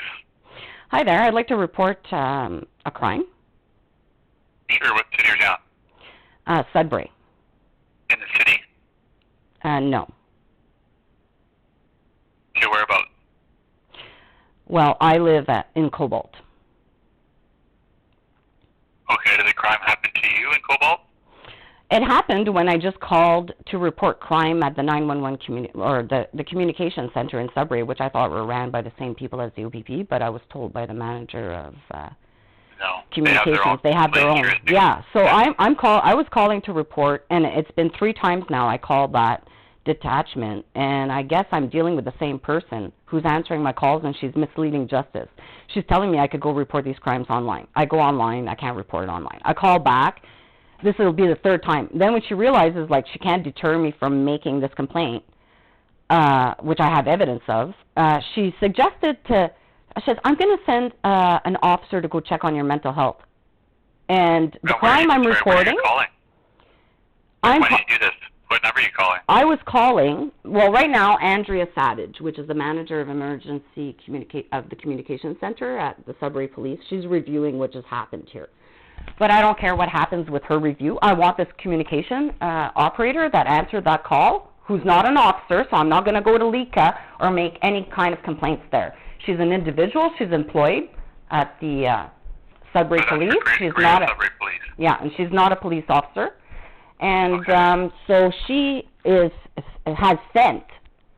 dispatched on her own initiative officers to come and check on my mental health because I'm trying to report a crime by Weaver Simmons, a very influential law firm, who obviously has bribed this dispatcher to send cops to come and check my mental health. So I want her investigated and charged with bribery by Weaver Simmons. Sorry, 1 second. Just so you know, if somebody that works for the Greater Sudbury Police, they can't send police to go check on you in court. They did. They did. An officer just called me to come and check on my mental health based on this fucking dispatcher sending them to me on her own initiative. I want her charged with obstruction of justice. Now. I'm not going to put up with these fucking crimes. These are hate crimes. I want charges against her now, and whatever officer doesn't want to charge her with that crime of sending officers to me and causing public mischief and anxiety. I suffer from extreme anxiety and post-traumatic stress of officers. She's been bribed by Weaver Simmons to send them here to come and try to make everything I am trying to report make it look like a mental health issue. They're fucking guilty as hell. I've got more than enough evidence of these crimes. I want to submit the evidence of these crimes today before something happens to me. And I want that fucking dispatcher charged with obstruction of justice immediately. Okay, ma'am, just remember, I have no idea what you're talking about, and I don't work for Greater Sudbury, so don't... I know, I'm taking it out on you. I'm just so fucking mad. It's been 3 times I've been trying to report this crime, and this dispatcher, she lied right to my face, obstructed justice, told me I could go online and go report at the Sudbury Police website. I said, well, that's funny because I said I don't think I could do that because the OPP has a similar thing, and you can only report like minor crimes that are not in progress and stuff like that. She says, no. She lied right to my face, and she said no, that I could report everything. I asked her if I could submit evidence. She said, yeah. I said, really? Sudbury Police has that? She says, yeah. And I said, and I'm going to get an occurrence report generated? She says, yes. And I said, okay, perfect. Well, that's great that Sudbury Police has that. I hang up the phone. I go on Sudbury Police. It's the same thing as the OPP. You know, they don't have any special considerations there. So I call back. As soon as she knew it was me calling back, she didn't even take my report. She didn't even know what the hell I was calling for. She knew it was me. I didn't even identify myself. I didn't even give her my fucking address. And then she said, you know what, how about I send some officers to go check on your mental health? I said, excuse me? I said, I'm calling to make a report. And she says, you're at 19 Watson Place? And then next thing you know, a fucking officer hurries up and calls me to check on my mental health. I want her charged. She has no right to send any officers to me. So sorry, just so I'm understanding, there's an officer from Greater Sudbury that called you? No, an officer. The Sudbury dispatcher called the Temiskaming detachment, and on her own initiative is sent an officer who just called me to come and check on my mental health to prevent me from making the report against Weaver Simmons. Oh, sorry, you said you're at 19 Watson? Oh, my God. No, Don't send me an officer here, man. I'm going to have a fucking heart attack today if you guys continue to criminally harass me with this. Man, I'm not doing anything. I'm trying to help you. Don't send me an officer, but you have an officer call me. I want charges laid against that dispatcher who obstructed justice today. Man, listen to me. I have no idea what officer called you. I have no idea what you're talking about. The officer just called me is, I'm not even sure, but I basically threatened him not to come here and check on my mental health by a call of a dispatcher in Sudbury. I'm trying to figure out which officer called you and to find out if somebody from GSPS called them, because that's not how this works. That is how it works. I recorded the whole thing. You want the audio recording? I'm recording this right now, too. This is bullshit. That's why I record everything, not because I'm paranoid, because these people, it's always my word against theirs. Like, the dispatcher at the Sudbury Police, who's not a police officer, has no fucking right or authority or jurisdiction to call the OPP and send somebody to come and check on my mental health and not take my report. She's obstructing justice. I want her charged today. I am in OPP jurisdiction. She's a Sudbury city employee. She's getting charged. Nobody's coming here to check on my mental health, because if that's the case, then every officer and dispatcher who is involved with me today has been bribed by Weaver Simmons to, cover up a major pay-for-justice scheme. Okay? This law firm just committed insurance fraud against my daughter, made $250,000 pretending my child was an infant child living at her father's. She was 16 years old and she was not living at her father's, but he made $250,000 off that. They paid a court clerk to wipe off from the small claims court registry, which notes all the actions that are filed and all the fees paid, okay? And it's all in consecutive numbers. I've got the registry of 5 years worth of the whole registry, all in consecutive numbers, okay? My file has been wiped off as if it was never filed, as if I never paid any fees, as if I never appealed at the divisional court. Then they went to the divisional court. They paid the court clerks to tell me, as a paralegal, that I filed my appeal in the wrong court and sent it back to me. I have recordings of me talking to the director of the Court of Appeal, telling those court clerks for an hour, arguing with them. It doesn't belong at the Court of Appeal. Put it back on your registry. Then the Chief Justice got involved. They obstructed a complaint to the Chief Justice's office. The Chief Justices asked me for proof of the complaint. I sent them the fax confirmation. Then they disciplined the judge. They told him to fucking put my appeal back on the hearing list. That was in 2018. They still don't want to put it on. Then my dad's getting cremated at his funeral home. I'm trying to call in the Zoom for the court. It says, sorry, you've reached Doyle's funeral home. And it hangs up on me. Then on another instance, they were denying me the right to enter the court. And I'm a paralegal, and any member of the public can enter any public court. They were lying to me, telling me that court only opened at 11, and the docket was before the court and there was other proceedings. Then at 11, they refused to allow me in till 11. At 11, they were trying to obstruct me joining. I have recordings of all this. I would call the Zoom call. It would say enter the meeting ID. If it was 1234, I entered 1234. My dial tone says 1234. It says the number you've entered, 976, doesn't exist. Please try again. And they were obstructing my right to enter the hearing so Weaver Simmons could have the claim struck. Then that didn't work. So these are all evidenced, like serious evidence I possess here. For this dispatcher, when I called there, she didn't even know who I was. She knew that it was me, obviously, that was calling back, and oh shit, she's calling back. I guess she realized she couldn't file her report online. I didn't obstruct justice, is basically what she got paid to obstruct justice and prevent the report taking of this. And so now she's sending cops to come and check on my mental health. This is not a mental health issue. And for OPP to abuse the Mental Health Act. The Mental Health Act is for people who wish to harm themselves or others. I've never once threatened to take my life. I would never fucking do that to my daughters, and my whole fucking family knows that. Like, I've been fucking gang raped. I've been fucking thrown in jail on frauds. I've been beaten up. If I would have wanted to commit suicide, I would have did it a long fucking time ago. I've never threatened to take my life, and I've never, ever threatened to harm other people. And I don't even leave my house. It's been 12 years I haven't left my house. I know absolutely fucking nobody. So anybody that's criminally harassing me in this justice system and the OPP and the Sudbury police are working together as one criminal organization, obviously. And so, like, I'm not impressed that every time I call the OPP to report crime, they go over the scanner, and I have 4 years of you guys doing your jobs, trying to protect you from this criminal organization at the same time, where these dispatchers who are working for this criminal organizations as informants will go over the air and report that everything I'm fucking complaining about is a mental health issue. Right. Right? Every time I give a legal notice to a claim to the OPP, they send fucking cops here with a mobile health crisis team to come and check on my mental health. I am fully entitled to give legal notice of a claim to the commissioner, to the government, anybody. It's not a fucking mental health issue. It's my legal right, and it's your fucking notice of claim that in 60 days I'm suing you. I'm allowed to do that. If you're going to send mental health people here to come and check on my mental health, is an abuse of the Mental Health Act. It's discrimination. I suffer from a disability because I've been assaulted by 14 different fucking officers based on these people in the justice system making fraudulent allegations against me. I just spent 3 days in jail last year in segregation by these fucking Nazis who fabricated an event that I tried to kill the father of my child at a gas station. All I did was went to go get gas. The video proved that. But there was no investigation because they wanted to make an example out of me for reporting these types of crimes.